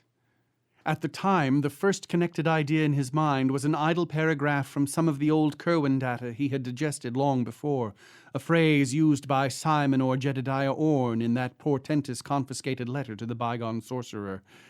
Certainly there was nothing but the liveliest awfulness in that which H raised up from what he could gather only a part of. Then, horribly supplementing rather than displacing this image, there came a recollection of those ancient lingering rumors anent the burned, twisted thing found in the fields a week after the Curwen raid. Charles Ward had once told the doctor what old Slocum said of that object, that it was neither thoroughly human nor wholly allied to any animal which Patuxet folk had ever seen or read about. These words hummed in the doctor's mind as he rocked to and fro, squatting on the nitrous stone floor. He tried to drive them out, and repeated the Lord's Prayer to himself, eventually trailing off into a mnemonic hodgepodge like the modernistic wasteland of Mr. T.S. Eliot, and finally reverting to the oft-repeated dual formula he had lately found in Ward's underground library, Iai Nga Yug Sathoth, and so on, till the final underlined Zro. It seemed to soothe him, and he staggered to his feet after a time, lamenting bitterly his fright-lost torch and looking wildly about for any gleam of light in the clutching inkiness of the chilly air. Think he would not, but he strained his eyes in every direction for some faint glint or reflection of the bright illumination he had left in the library. After a while he thought he detected a suspicion of a glow infinitely far away, and toward this he crawled in agonized caution on hands and knees amidst the stench and howling, always feeling ahead lest he collide with the numerous great pillars or stumble into the abominable pit he had uncovered. Once his shaking fingers touched something which he knew must be the steps leading to the hellish altar, and from this spot he recoiled in loathing. At another time he encountered the pierced slab he had removed, and here his caution became almost pitiful. But he did not come upon the dread aperture, after all, nor did anything issue from that aperture to detain him. What had been down there made no sound nor stir. Evidently its crunching of the falling electric torch had not been good for it. Each time Willett's fingers felt a perforated slab, he trembled. His passage over it would sometimes increase the groaning below, but generally it would produce no effect at all, since he moved very noiselessly. Several times during his progress the glow ahead diminished perceptibly, and he realized that the various candles and lamps he had left must be expiring, one by one. The thought of being lost in utter darkness without matches amidst this underground world of nightmare labyrinths impelled him to rise to his feet and run, which he could safely do now that he had passed the open pit, for he knew that once the light failed, his only hope of rescue and survival would lie in whatever relief party Mr. Ward might send after missing him for a sufficient period. Presently, however, he emerged from the open space into the narrower corridor, and definitely located the glow as coming from a door on his right. In a moment he had reached it, and was standing once more in young Ward's secret library, trembling with relief, and watching the sputterings of that last lamp which had brought him to safety. Chapter 4. In another moment he was hastily filling the burned-out lamps from an oil supply he had previously noticed, and when the room was bright again he looked about to see if he might find a lantern for further exploration. For racked though he was with horror, his sense of grim purpose was still uppermost, and he was firmly determined to leave no stone unturned in his search for the hideous facts behind Charles Ward's bizarre madness. Failing to find a lantern, he chose the smallest of the lamps to carry, also filling his pockets with candles and matches, and taking with him a gallon can of oil, which he proposed to keep for reserve use in whatever hidden laboratory he might uncover beyond the terrible open space with its unclean altar and nameless covered wells. To traverse that space again would require his utmost fortitude, but he knew it must be done. Fortunately, neither the frightful altar nor the opened shaft was near the vast cell-indented wall which bounded the cavern area, and whose black, mysterious archways would form the next goals of a logical search. So Willett went back to that great pillared hall of stench and anguished howling, turning down his lamp to avoid any distant glimpse of the hellish altar or of the uncovered pit with the pierced stone slab beside it. Most of the black doorways led merely to small chambers, some vacant and some evidently used as storerooms, and in several of the latter he saw some very curious accumulations of various objects. One was packed with rotting and dust-draped bales of spare clothing, and the explorer thrilled when he saw that it was unmistakably the clothing of a century and a half before. In another room he found numerous odds and ends of modern clothing, as if gradual provisions were being made to equip a large body of men. But what he disliked most of all were the huge copper vats which occasionally appeared, these and the sinister incrustations upon them. He liked them even less than the weirdly figured leaden bowls, whose rims retained such obnoxious deposits, and around which clung repellent odors perceptible above even the general noisomeness of the crypt. When he had completed about half the entire circuit of the wall, he found another corridor like that from which he had come, and out of which many doors opened. This he proceeded to investigate, and after entering 3 rooms of medium size and of no significant contents, he came at last to a large oblong apartment whose businesslike tanks and tables, furnaces and modern instruments, occasional books, and endless shelves of jars and bottles proclaimed it indeed the long-sought laboratory of Charles Ward, and no doubt of old Joseph Curwen before him. After lighting the 3 lamps which he found filled and ready, Dr. Willett examined the place and all its appurtenances with the keenest interest, noting from the relative quantities of various reagents on the shelves that young Ward's dominant concern must have been with some branch of organic chemistry. On the whole, little could be learned from the scientific ensemble, which included a gruesome-looking dissecting table, so that the room was really rather a disappointment. Among the books was a tattered old copy of Borellus in black letter, and it was weirdly interesting to note that Ward had underlined the same passage whose marking had so perturbed good Mr. Merritt at Curwen's farmhouse more than a century and a half before. That older copy, of course, must have perished along with the rest of Curwen's occult library in the final raid. 3 archways opened off the laboratory, and these the doctor proceeded to sample in turn. From his cursory survey he saw that 2 led merely to small storerooms, but these he canvassed with care, remarking the piles of coffins in various stages of damage, and shuddering violently at 2 or 3 of the few coffin plates he could decipher. There was much clothing also stored in these rooms, and several new and tightly nailed boxes which he did not stop to investigate. Most interesting of all, perhaps, were some odd bits which he judged to be fragments of old Joseph Curwen's laboratory appliances. These had suffered damage at the hands of the raiders, but were still partly recognizable as the chemical paraphernalia of the Georgian period. The third archway led to a very sizable chamber entirely lined with shelves, and having in the center a table bearing 2 lamps. These lamps Willett lighted, and in their brilliant glow studied the endless shelving which surrounded him. Some of the upper levels were wholly vacant, but most of the space was filled with small, odd-looking leaden jars of 2 general types, one tall and without handles, like a Grecian lekythos or oil jug, and the other with a single handle and proportioned like a phaleron jug. All had metal stoppers and were covered with peculiar-looking symbols molded in low relief. In a moment the doctor noticed that these jugs were classified with great rigidity, all the lekythoi being on one side of the room with a large wooden sign reading Custodes above them, and all the phalerons on the other, correspondingly labeled with the sign reading Materia. Each of the jars or jugs, except some on the upper shelves that turned out to be vacant, bore a cardboard tag with a number apparently referring to a catalogue, and Willett resolved to look for the latter presently. For the moment, however, he was more interested in the nature of the array as a whole, and experimentally opened several of the lekythoi and phalerons at random with a view to a rough generalization. The result was invariable.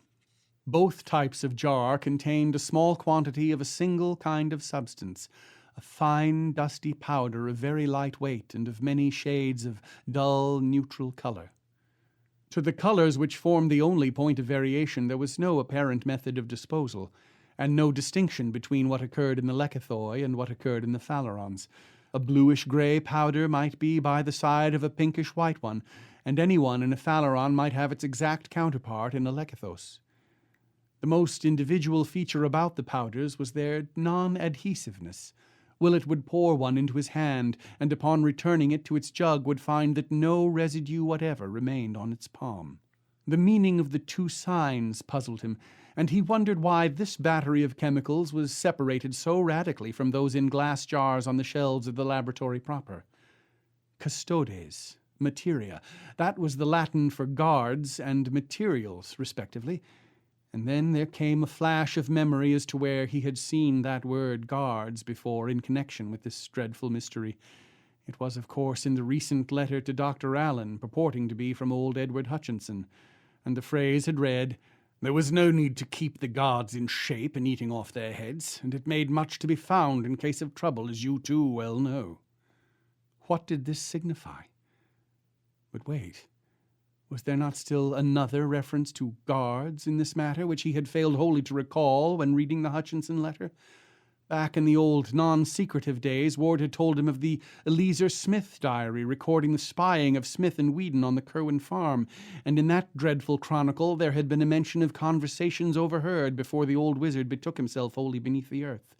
There had been, Smith and Whedon insisted, terrible colloquies wherein figured Curwen, certain captives of his, and the guards of those captives. Those guards, according to Hutchinson or his avatar, had eaten their heads off, so that now Dr. Allen did not keep them in shape. And if not in shape, how save as the salts to which it appears this wizard band was engaged in reducing as many human bodies or skeletons as they could. So that was what these lekythoi contained, the monstrous fruit of unhallowed rites and deeds, presumably won or cowed to such submission as to help, when called up by some hellish incantation, in the defense of their blasphemous master, or the questioning of those who were not so willing. Willett shuddered at the thought of what he had been pouring in and out of his hands, and for a moment felt an impulse to flee in panic from that cavern of hideous shelves with their silent and perhaps watching sentinels. Then he thought of the materia in the myriad phaleron jugs on the other side of the room. Salts, too, and if not the salts of guards, then the salts of what? God! Could it be possible that here lay the mortal relics of half the Titan thinkers of all the ages, snatched by supreme ghouls from crypts where the world thought them safe and subject to the beck and call of madmen who sought to drain their knowledge for some still wilder end whose ultimate effect would concern, as poor Charles had hinted in his frantic note, all civilization, all natural law, perhaps even the fate of the solar system and the universe. And Marinus Bicknell Willett had sifted their dust through his hands. Then he noticed a small door at the farther end of the room and calmed himself enough to approach it and examine the crude sign chiseled above. It was only a symbol, but it filled him with vague spiritual dread, for a morbid, dreaming friend of his had once drawn it on paper and told him a few of the things it means in the dark abyss of sleep. It was the sign of Koth, that dreamers see fixed above the archway of a certain black tower standing alone in twilight, and Willett did not like what his friend Randolph Carter had said of its powers. But a moment later he forgot the sign as he recognized a new acrid odor in the stench-filled air. This was a chemical rather than animal smell, and came clearly from the room beyond the door. And it was, unmistakably, the same odor which had saturated Charles Ward's clothing on the day the doctors had taken him away. So it was here that the youth had been interrupted by the final summons? He was wiser than old Joseph Curwen, for he had not resisted. Willett, boldly determined to penetrate every wonder and nightmare this nether realm might contain, seized the small lamp and crossed the threshold. A wave of nameless fright rolled out to meet him, but he yielded to no whim and deferred to no intuition. There was nothing alive here to harm him, and he would not be stayed in his piercing of the eldritch cloud which engulfed his patient. The room beyond the door was of medium size, and had no furniture save a table, a single chair, and two groups of curious machines with clamps and wheels, which Willett recognized after a moment as medieval instruments of torture. On one side of the door stood a rack of savage whips, above which were some shelves bearing empty rows of shallow pedestaled cups of lead shaped like Grecian kilikis. On the other side was the table, with a powerful argand lamp, a pad and pencil, and two of the stoppered lekythoi from the shelves outside set down at irregular places, as if temporarily or in haste. Willett lighted the lamp and looked carefully at the pad to see what notes young Ward might have been jotting down when interrupted, but found nothing more intelligible than the following disjointed fragments in that crabbed Curwen chirography which shed no light on the case as a whole. B died not, escaped into walls and found place below. Saw old V saying the Sabaoth and learnt the way, raised Yog-Sothoth thrice and was the next day delivered.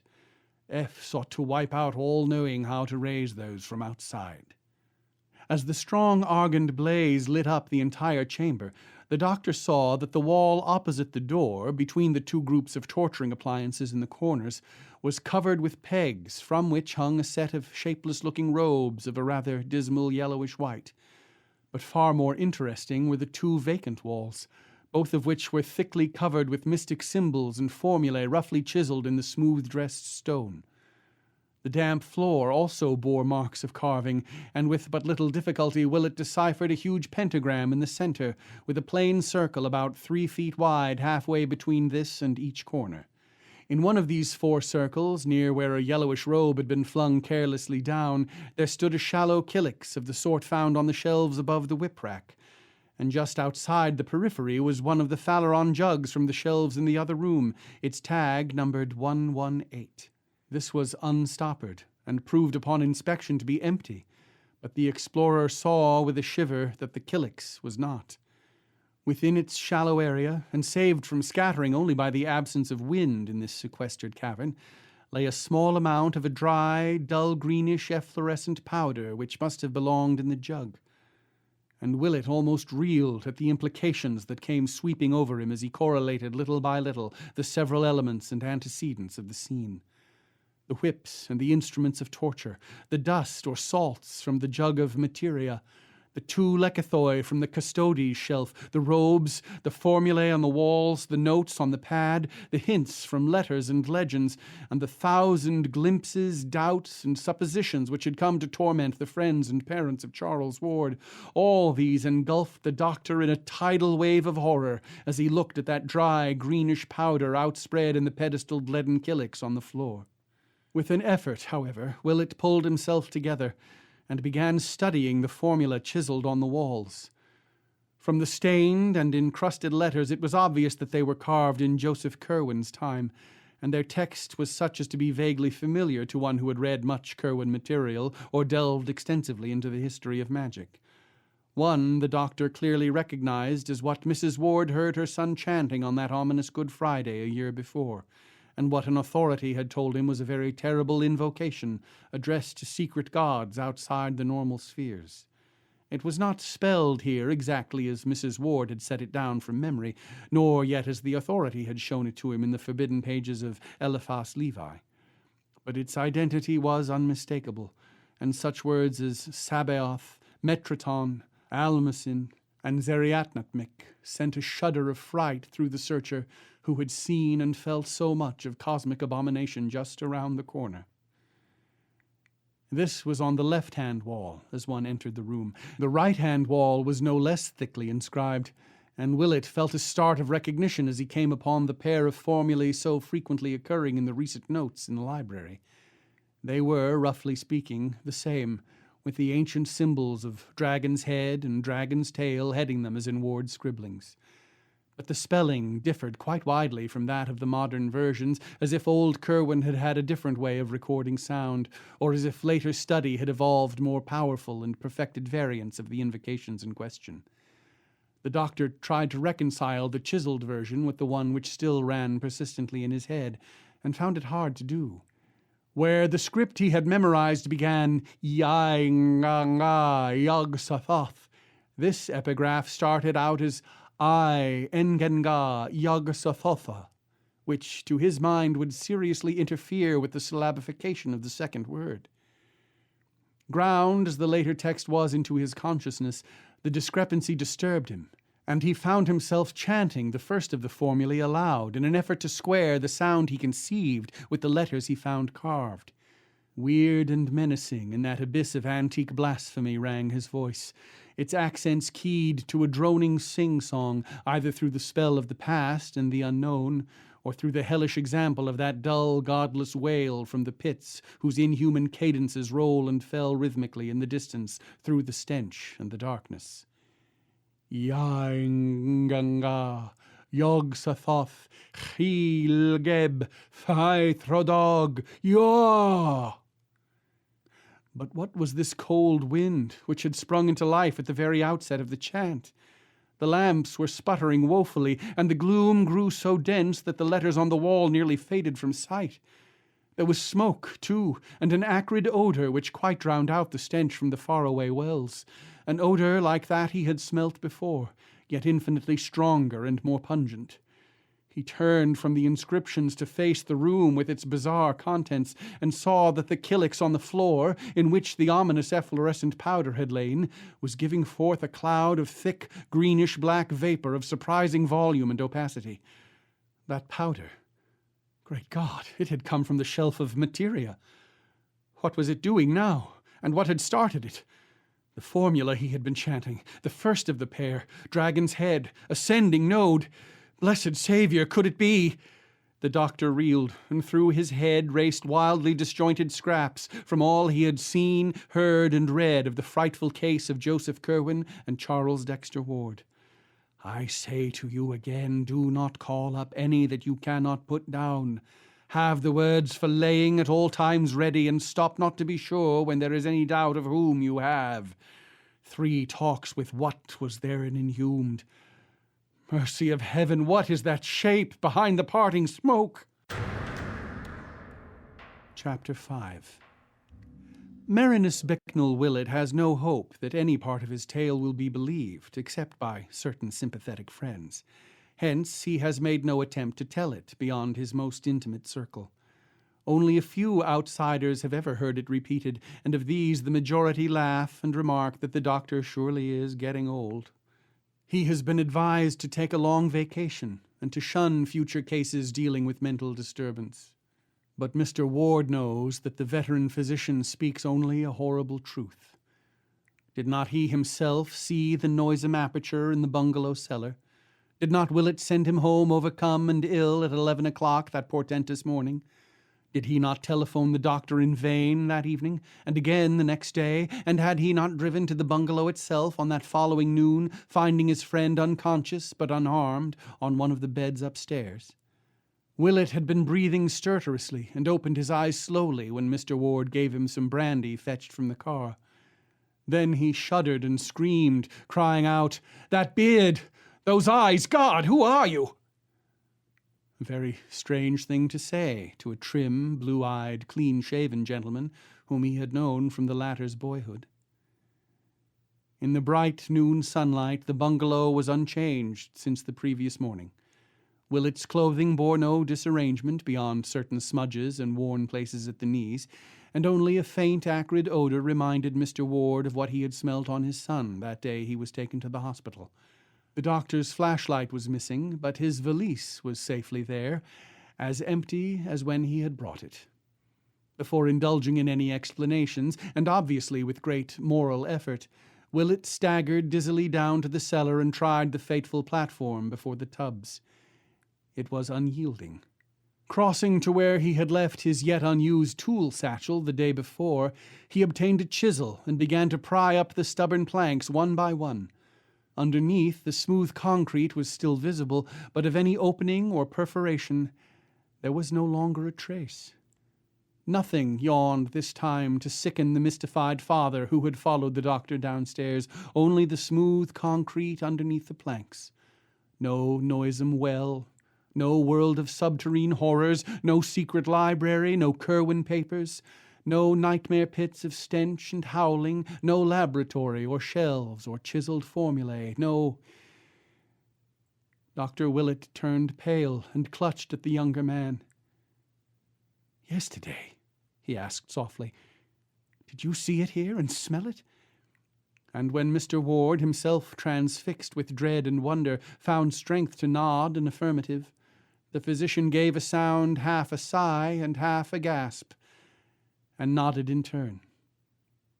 "Then I will tell you," he said. So, for an hour, in the sunniest room they could find upstairs, the physician whispered his frightful tale to the wondering father. There was nothing to relate beyond the looming up of that form when the greenish-black vapor from the kylix parted, and Willett was too tired to ask himself what had really occurred. There were futile, bewildered head-shakings from both men, and once Mr. Ward ventured a hushed suggestion, "Do you suppose it would be of any use to dig?" The doctor was silent, for it seemed hardly fitting for any human brain to answer when powers of unknown spheres had so vitally encroached on this side of the great abyss. Again Mr. Ward asked, "But where did it go? It brought you here, you know, and it sealed up the hole somehow." And Willett again let silence answer for him. But, after all, this was not the final phase of the matter. Reaching for his handkerchief before rising to leave, Dr. Willett's fingers closed upon a piece of paper in his pocket, which had not been there before, and which was companioned by the candles and matches he had seized in the vanished vault. It was a common sheet, torn obviously from the cheap pad in that fabulous room of horror somewhere underground, and the writing upon it was that of an ordinary lead pencil, doubtless the one which had lain beside the pad. It was folded very carelessly, and beyond the faint acrid scent of the cryptic chamber, bore no print or mark of any world but this. But in the text itself it did indeed reek with wonder, for here was no script of any wholesome age, but the labored strokes of medieval darkness, scarcely legible to the laymen who now strained over it, yet having combinations of symbols which seemed vaguely familiar. The briefly scrawled message was this, and its mystery lent purpose to the shaken pair, who forthwith walked steadily out to the Ward car and gave orders to be driven first to a quiet dining place, and then to the John Hay Library on the hill. At the library it was easy to find good manuals of paleography, and over these the two men puzzled till the lights of evening shone out from the great chandelier. In the end they found what was needed. The letters were indeed no fantastic invention, but the normal script of a very dark period. They were the pointed Saxon minuscules of the 8th or 9th century A.D., and brought with them memories of an uncouth time when, under a fresh Christian veneer, ancient faiths and ancient rites stirred stealthily, and the pale moon of Britain looked sometimes on strange deeds in the Roman ruins of Caerleon and Hexham, and by the towers along Hadrian's crumbling wall. The words were in such Latin as a barbarous age might remember. Corvinus necandus est, cadaver aqua forti dissolvendum, nec aliquid retinendum, tace ut potes, which may roughly be translated, Curwen must be killed. The body must be dissolved in aqua fortis, nor must anything be retained. Keep silence as best you are able. Willett and Mr. Ward were mute and baffled. They had met the unknown and found that they lacked emotions to respond to it as they vaguely believed they ought. With Willett especially, the capacity for receiving fresh impressions of awe was well nigh exhausted, and both men sat still and helpless till the closing of the library forced them to leave. Then they drove listlessly to the Ward mansion in Prospect Street and talked to no purpose into the night. The doctor rested toward morning, but did not go home, and he was still there Sunday noon when a telephone message came from the detectives who had been assigned to look up Dr. Allen. Mr. Ward, who was pacing nervously about in a dressing gown, answered the call in person, and told the men to come up early the next day when he heard their report was almost ready. Both Willett and he were glad that this phase of the matter was taking form, for whatever the origin of the strange minuscule message, it seemed certain that the Curwen, who must be destroyed, could be no other than the bearded and spectacled stranger. Charles had feared this man, and had said in the frantic note that he must be killed and dissolved in acid. Allen, moreover, had been receiving letters from the strange wizards in Europe under the name of Curwen, and palpably regarded himself as an avatar of the bygone necromancer. And now, from a fresh and unknown source had come a message saying that Curwen must be killed and dissolved in acid. The linkage was too unmistakable to be factitious, and besides, was not Allen planning to murder young Ward upon the advice of the creature called Hutchinson? Of course, the letter they had seen had never reached the bearded stranger, but from its text they could see that Allen had already formed plans for dealing with the youth if he grew too squeamish. Without doubt, Allen must be apprehended, and even if the most drastic directions were not carried out, he must be placed where he could inflict no harm upon Charles Ward. That afternoon, hoping against hope to extract some gleam of information anent the inmost mysteries from the only available one capable of giving it, the father and the doctor went down the bay and called on young Charles at the hospital. Simply and gravely, Willett told him all he had found, and noticed how pale he turned as each description made certain the truth of the discovery. The physician employed as much dramatic effect as he could, and watched for a wincing on Charles's part when he approached the matter of the covered pits and the nameless hybrids within. But Ward did not wince. Willett paused, and his voice grew indignant as he spoke of how the things were starving. He taxed the youth with shocking inhumanity, and shivered when only a sardonic laugh came in reply. For Charles, having dropped as useless his pretense that the crypt did not exist, seemed to see some ghastly jest in this affair, and chuckled hoarsely at something which amused him. Then he whispered, in accents doubly terrible because of the cracked voice he used, "Damn 'em, they do eat, but they don't need to. That's the rare part. A month, you say, without food, Lud, sir, you be modest. Do you know, that was the joke on poor old Whipple, with his virtuous bluster. Kill everything off, would he? Why, damn, he was half deaf with the noise from outside, and never saw or heard aught from the wells. He never dreamed they were there at all. Devil take you, those cursed things have been howling down there ever since Curwen was done for, 157 years gone." But no more than this could Willett get from the youth. Horrified, yet almost convinced against his will, He went on with his tale in the hope that some incident might startle his auditor out of the mad composure he maintained. Looking at the youth's face, the doctor could not but feel a kind of terror at the changes which recent months had wrought. Truly, the boy had drawn down nameless horrors from the skies. When the room with the formulae and the greenish dust was mentioned, Charles showed his first sign of animation.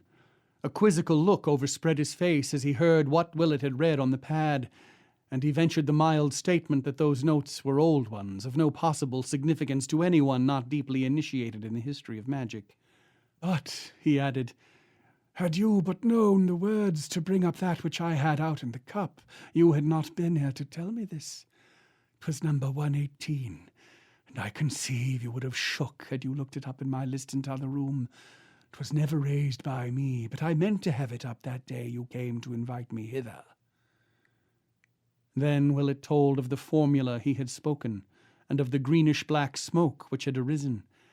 And as he did so, he saw true fear dawn for the first time on Charles Ward's face. It came? And you be here alive? As Ward croaked the words, his voice seemed almost to burst free of its trammels and to sink to cavernous abysses of uncanny resonance. Willett, gifted with a flash of inspiration, believed he saw the situation, and wove into his reply a caution from a letter he remembered. Number 118, you say? But don't forget that stones are all changed now in 9 grounds out of 10. You are never sure till you question. And then, without warning, he drew forth the minuscule message and flashed it before the patient's eyes. He could have wished no stronger result, for Charles Ward fainted forthwith. All this conversation, of course, had been conducted with the greatest secrecy, lest the resident alienists accuse the father and the physician of encouraging a madman in his delusions. Unaided, too, Dr. Willett and Mr. Ward picked up the stricken youth and placed him on the couch. In reviving, the patient mumbled many times of some word which he must get to Orne and Hutchinson at once. So, when his consciousness seemed fully back, the doctor told him that of those strange creatures at least one was his bitter enemy, and had given Dr. Allen advice for his assassination. This revelation produced no visible effect, and before it was made, the visitors could see that their host had already the look of a hunted man. After that he would converse no more. So Willett and the father departed presently, leaving behind a caution against the bearded Allen, to which the youth only replied that this individual was very safely taken care of, and could do no one any harm even if he wished. This was said with an almost evil chuckle, very painful to hear.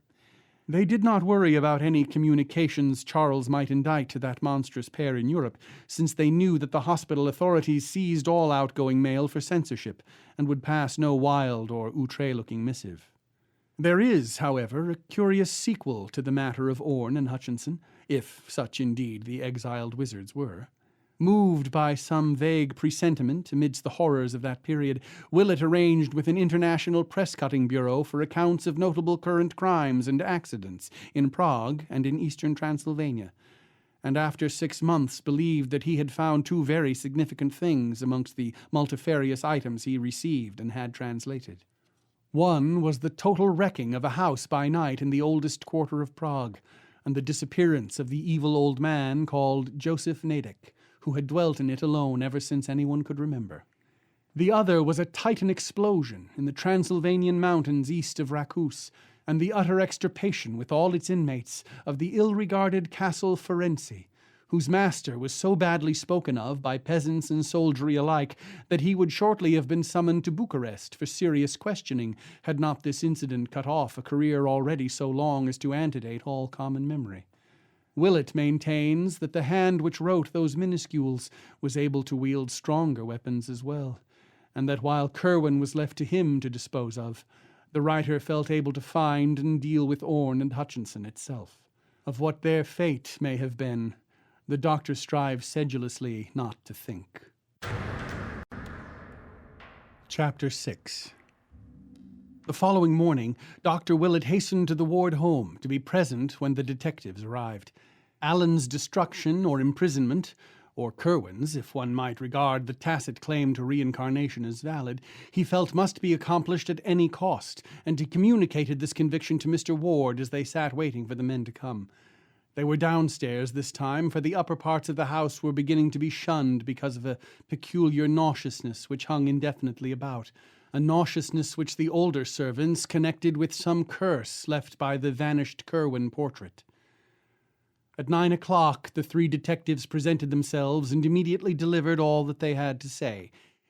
They had not, regrettably enough, located the brava, Tony Gomes, as they had wished, nor had they found the least trace of Dr. Allen's source or present whereabouts. But they had managed to unearth a considerable number of local impressions and facts concerning the reticent stranger. Allen had struck Pawtuxet people as a vaguely unnatural being, and there was an universal belief that his thick sandy beard was either dyed or false, a belief conclusively upheld by the finding of such a false beard, together with a pair of dark glasses, in his room at the fateful bungalow. His voice, Mr. Ward could well testify from his one telephone conversation, had a depth and hollowness that could not be forgotten, and his glance seemed malign even through his smoked and horn-rimmed glasses. One shopkeeper, in the course of negotiations, had seen a specimen of his handwriting, and declared it was very queer and crabbed, this being confirmed by penciled notes of no clear meaning found in his room and identified by the merchant. In connection with the vampirism rumors of the preceding summer, a majority of the gossips believed that Allen, rather than Ward, was the actual vampire. Statements were also obtained from the officials who had visited the bungalow after the unpleasant incident of the motor truck robbery. They had felt less of the sinister in Dr. Allen, but had recognized him as the dominant figure in the queer, shadowy cottage. The place had been too dark for them to observe him clearly, but they would know him again if they saw him. His beard had looked odd, and they thought he had some slight scar above his dark, spectacled right eye. As for the detective's search of Allen's room, it yielded nothing definite save the beard and glasses, and several penciled notes in a crabbed writing which Willett at once saw was identical with that shared by the old Curwen manuscripts, and by the voluminous recent notes of young Ward found in the vanished catacombs of horror. Dr. Willett and Mr. Ward caught something of a profound, subtle, and insidious cosmic fear from this data as it was gradually unfolded, and almost trembled in following up the vague, mad thought which had simultaneously reached their minds.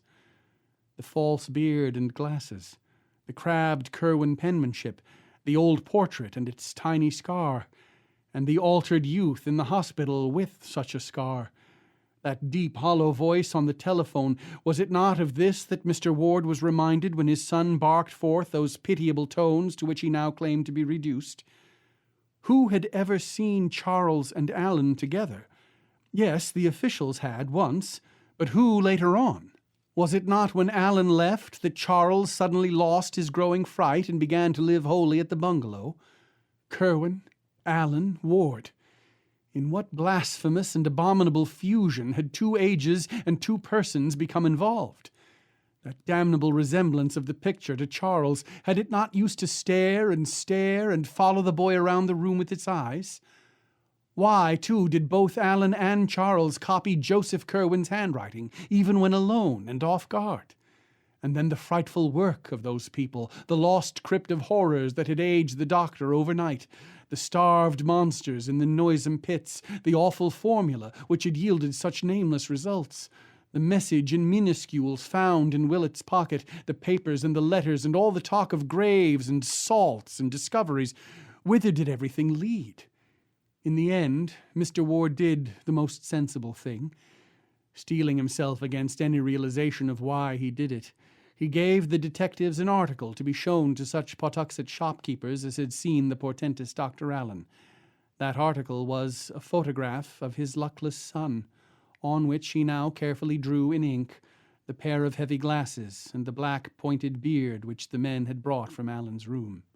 For 2 hours he waited with the doctor in the oppressive house where fear and miasma were slowly gathering as the empty panel in the upstairs library leered and leered and leered. Then the men returned. Yes, the altered photograph was a very passable likeness of Dr. Allen. Mr. Ward turned pale, and Willett wiped a suddenly dampened brow with his handkerchief. Allen, Ward, Curwen. It was becoming too hideous for coherent thought. What had the boy called out of the void, and what had it done to him? What really had happened from first to last? Who was this Allen who sought to kill Charles as too squeamish? And why had his destined victim said in the postscript to that frantic letter that he must be so completely obliterated in acid? Why, too, had the minuscule message, of whose origin no one dared think, said that Curwen must be likewise obliterated? What was the change, and when had the final stage occurred? That day when his frantic note was received, he had been nervous all the morning. Then there was an alteration. He had slipped out unseen and swaggered boldly in past the men hired to guard him. That was the time when he was out. But no, had he not cried out in terror as he entered his study, this very room? What had he found there? Oh, wait. What had found him? That simulacrum which brushed boldly in without having been seen to go, was that an alien shadow and a horror forcing itself upon a trembling figure which had never gone out at all? Had not the butler spoken of queer noises? Willett rang for the man and asked him some low-toned questions. It had, surely enough, been a bad business. There had been noises, a cry, a gasp, a choking, and a sort of clattering or creaking or thumping, or all of these. And Mr. Charles was not the same when he stalked out without a word. The butler shivered as he spoke, and sniffed at the heavy air that blew down from some open window upstairs. Terror had settled definitely upon the house, and only the business-like detectives failed to imbibe a full measure of it. Even they were restless, for this case had held vague elements in the background which pleased them not at all. Dr. Willett was thinking deeply and rapidly, and his thoughts were terrible ones. Now and then he would almost break into muttering as he ran over in his head a new appalling and increasingly conclusive chain of nightmare happenings. Then Mr. Ward made a sign that the conference was over, and everyone save him and the doctor left the room. It was noon now, but shadows as of coming night seemed to engulf the phantom-haunted mansion. Willett began talking very seriously to his host, and urged that he leave a great deal of the future investigation to him. There would be, he predicted, certain obnoxious elements which a friend could bear better than a relative. As family physician, he must have a free hand, and the first thing he required was a period alone and undisturbed in the abandoned library upstairs, where the ancient overmantel had gathered about itself an aura of noisome horror more intense than when Joseph Curwen's features themselves glanced slyly down from the painted panel. Mr. Ward, dazed by the flood of grotesque morbidities and unthinkably maddening suggestions that poured in upon him from every side, could only acquiesce, and half an hour later the doctor was locked in the shunned room with the paneling from Olney Court. The father, listening outside, heard fumbling sounds of moving and rummaging as the moments passed, and finally a wrench and a creak, as if a tight cupboard door were being opened. Then there was a muffled cry, a kind of snorting choke, and a hasty slamming of whatever had been opened.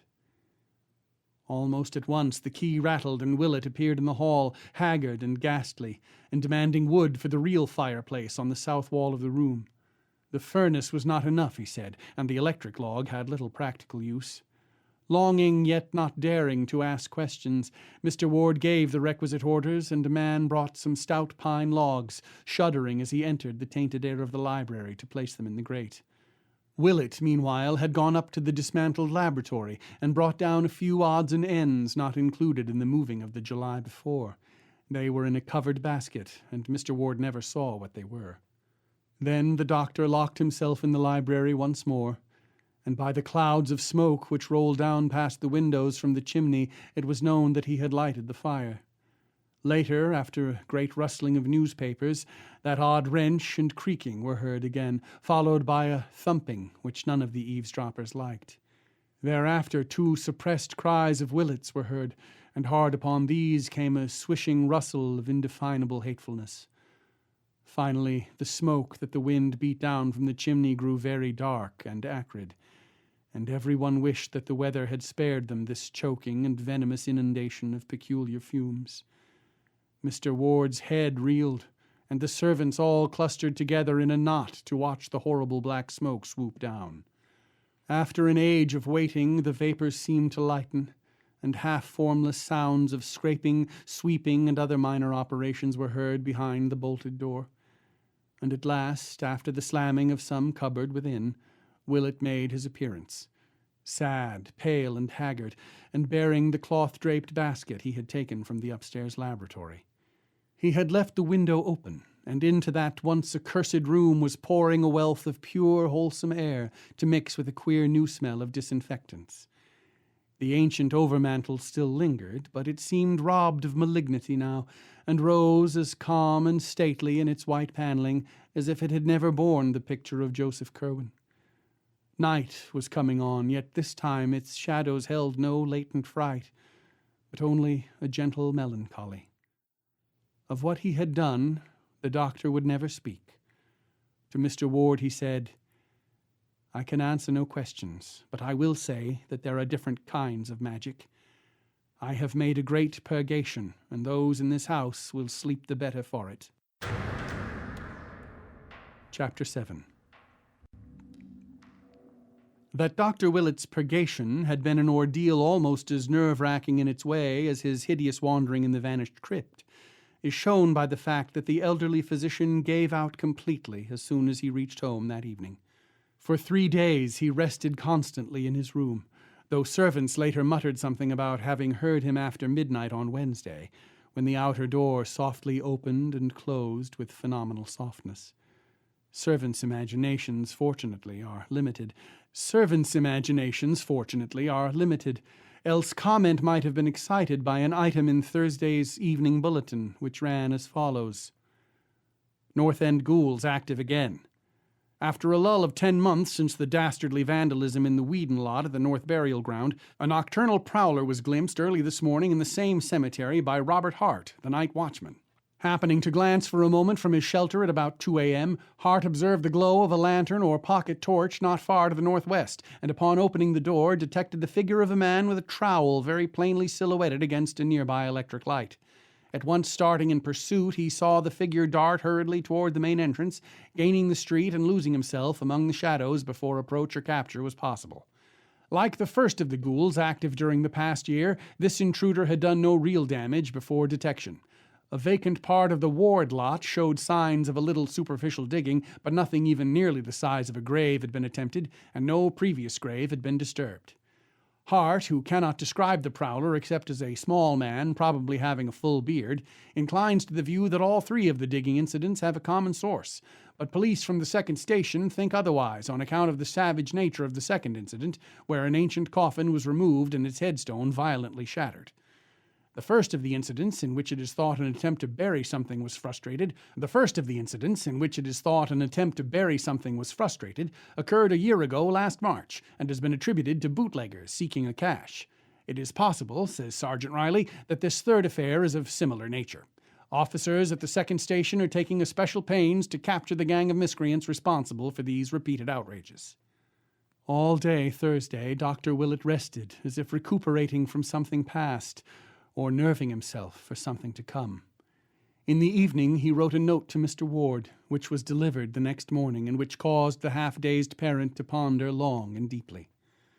Mr. Ward had not been able to go down to business since the shock of Monday, with its baffling reports and its sinister purgation, but he found something calming about the doctor's letter in spite of the despair it seemed to promise and the fresh mysteries it seemed to evoke. 10 Bond Street, Providence, Rhode Island, April 12, 1928. Dear Theodore, I feel that I must say a word to you before doing what I am going to do tomorrow. It will conclude the terrible business we have been going through, for I feel that no spade is ever likely to reach that monstrous place we know of. But I'm afraid it won't set your mind at rest unless I expressly assure you how very conclusive it is. You have known me ever since you were a small boy, so I think you will not distrust me when I hint that some matters are best left undecided and unexplored. It is better that you attempt no further speculation as to Charles's case, and almost imperative that you tell his mother nothing more than she already suspects. When I call on you tomorrow, Charles will have escaped. That is all which need remain in anyone's mind. He was mad, and he escaped. You can tell his mother gently and gradually about the mad part when you stop sending the typed notes in his name. I'd advise you to join her in Atlantic City and take a rest yourself. God knows you need one after this shock, as I do myself. I'm going south for a while to calm down and brace up. So don't ask me any questions when I call. It may be that something will go wrong, but I'll tell you if it does. I don't think it will. There will be nothing more to worry about, for Charles will be very, very safe. He is now. Safer than you dream. You need hold no fears about Alan, or who or what he is. He forms as much a part of the past as Joseph Curwen's picture, and when I ring your doorbell you may feel certain that there is no such person. And what wrote that minuscule message will never trouble you or yours.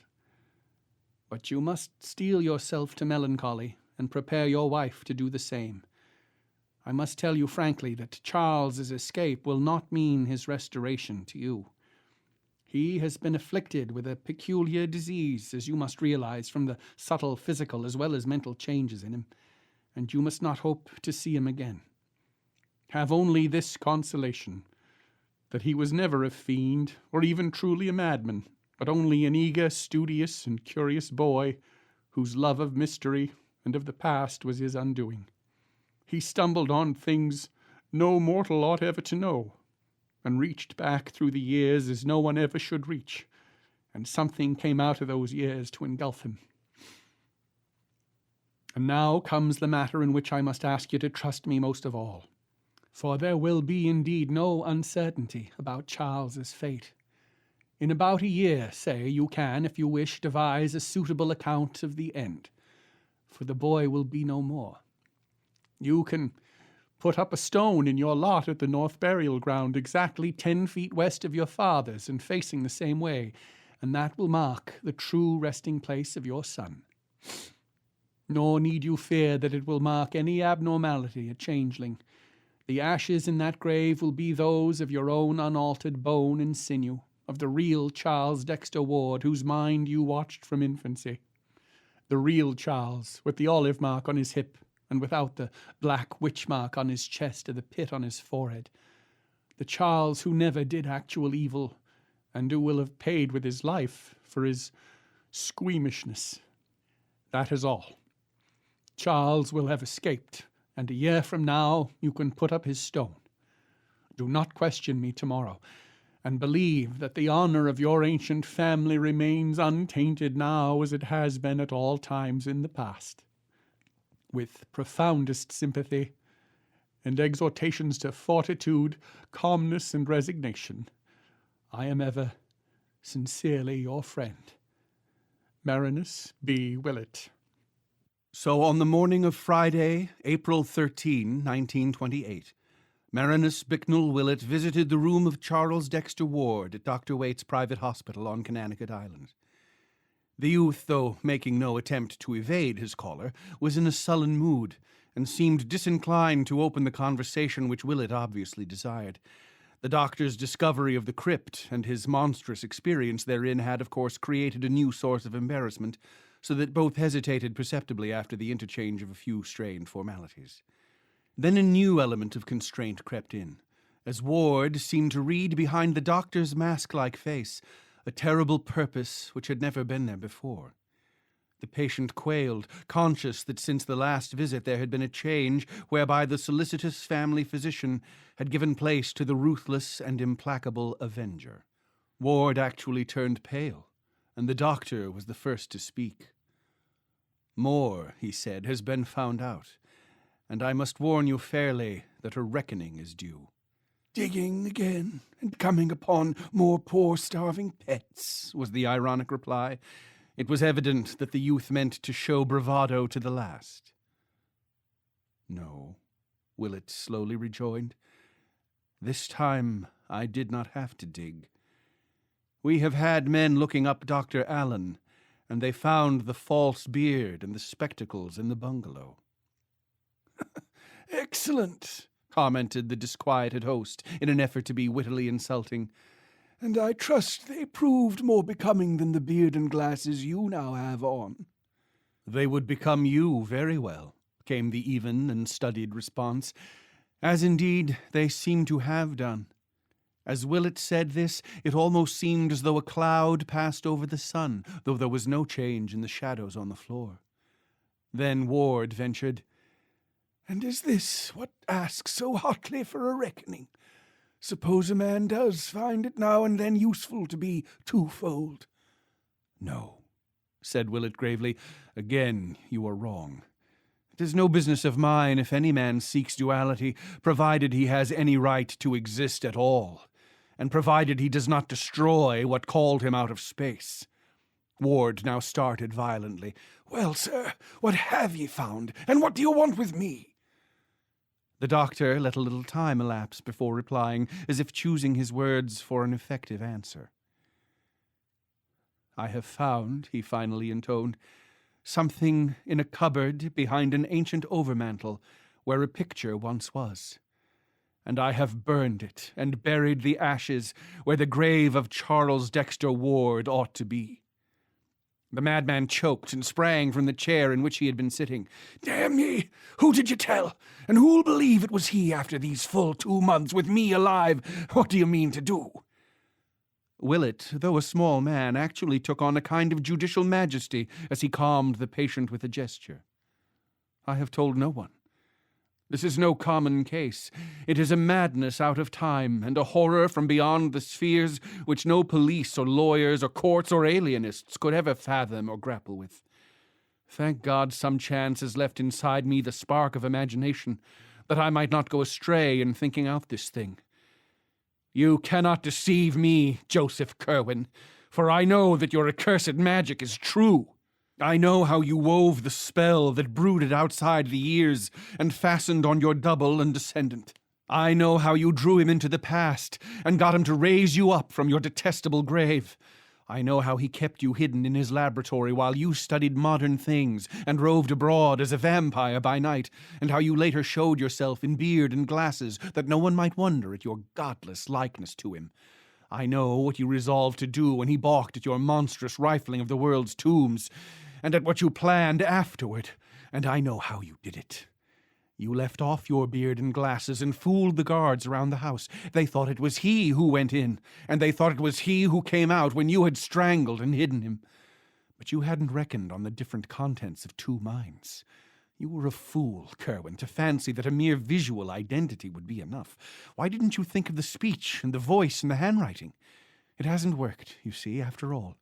You know better than I who or what wrote that message in minuscules, but I will warn you, it was not written in vain.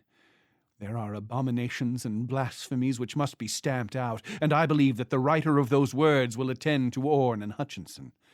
One of those creatures wrote you once, "Do not call up any that you cannot put down." You were undone once before, perhaps in that very way, and it may be that your own evil magic will undo you all again. Curwen, a man can't tamper with nature beyond certain limits, and every horror you have woven will rise up to wipe you out. But here the doctor was cut short by a convulsive cry from the creature before him. Hopelessly at bay, weaponless, and knowing that any show of physical violence would bring a score of attendants to the doctor's rescue, Joseph Curwen had recourse to his one ancient ally, and began a series of Qabalistic motions with his forefingers, as his deep, hollow voice, now unconcealed by feigned hoarseness, bellowed out the opening words of a terrible formula. Per Adonai Elohim, Adonai Jehovah, Adonai Sabaoth, Metraton. But Willett was too quick for him, even as the dogs in the yard outside began to howl, and even as a chill wind sprang suddenly up from the bay, the doctor commenced the solemn and measured intonation of that which he had meant all along to recite. An eye for an eye, magic for magic. Let the outcome show how well the lesson of the abyss had been learned. So, in a clear voice, Marinus Bicknell Willett began the second of that pair of formulae, whose first had raised the writer of those minuscules. The cryptic invocation whose heading was the dragon's tail, sign of the descending node. Ogthrod Aif Gebelea Yog Sathoth Ngangay Zro. At the very first word from Willett's mouth, the previously commenced formula of the patient stopped short. Unable to speak, the monster made wild motions with his arms until they too were arrested. When the awful name of Yog-Sothoth was uttered, the hideous change began.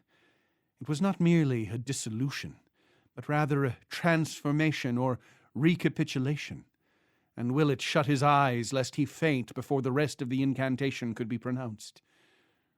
But he did not faint, and that man of unholy centuries and forbidden secrets never troubled the world again. The madness out of time had subsided, and the case of Charles Dexter Ward was closed.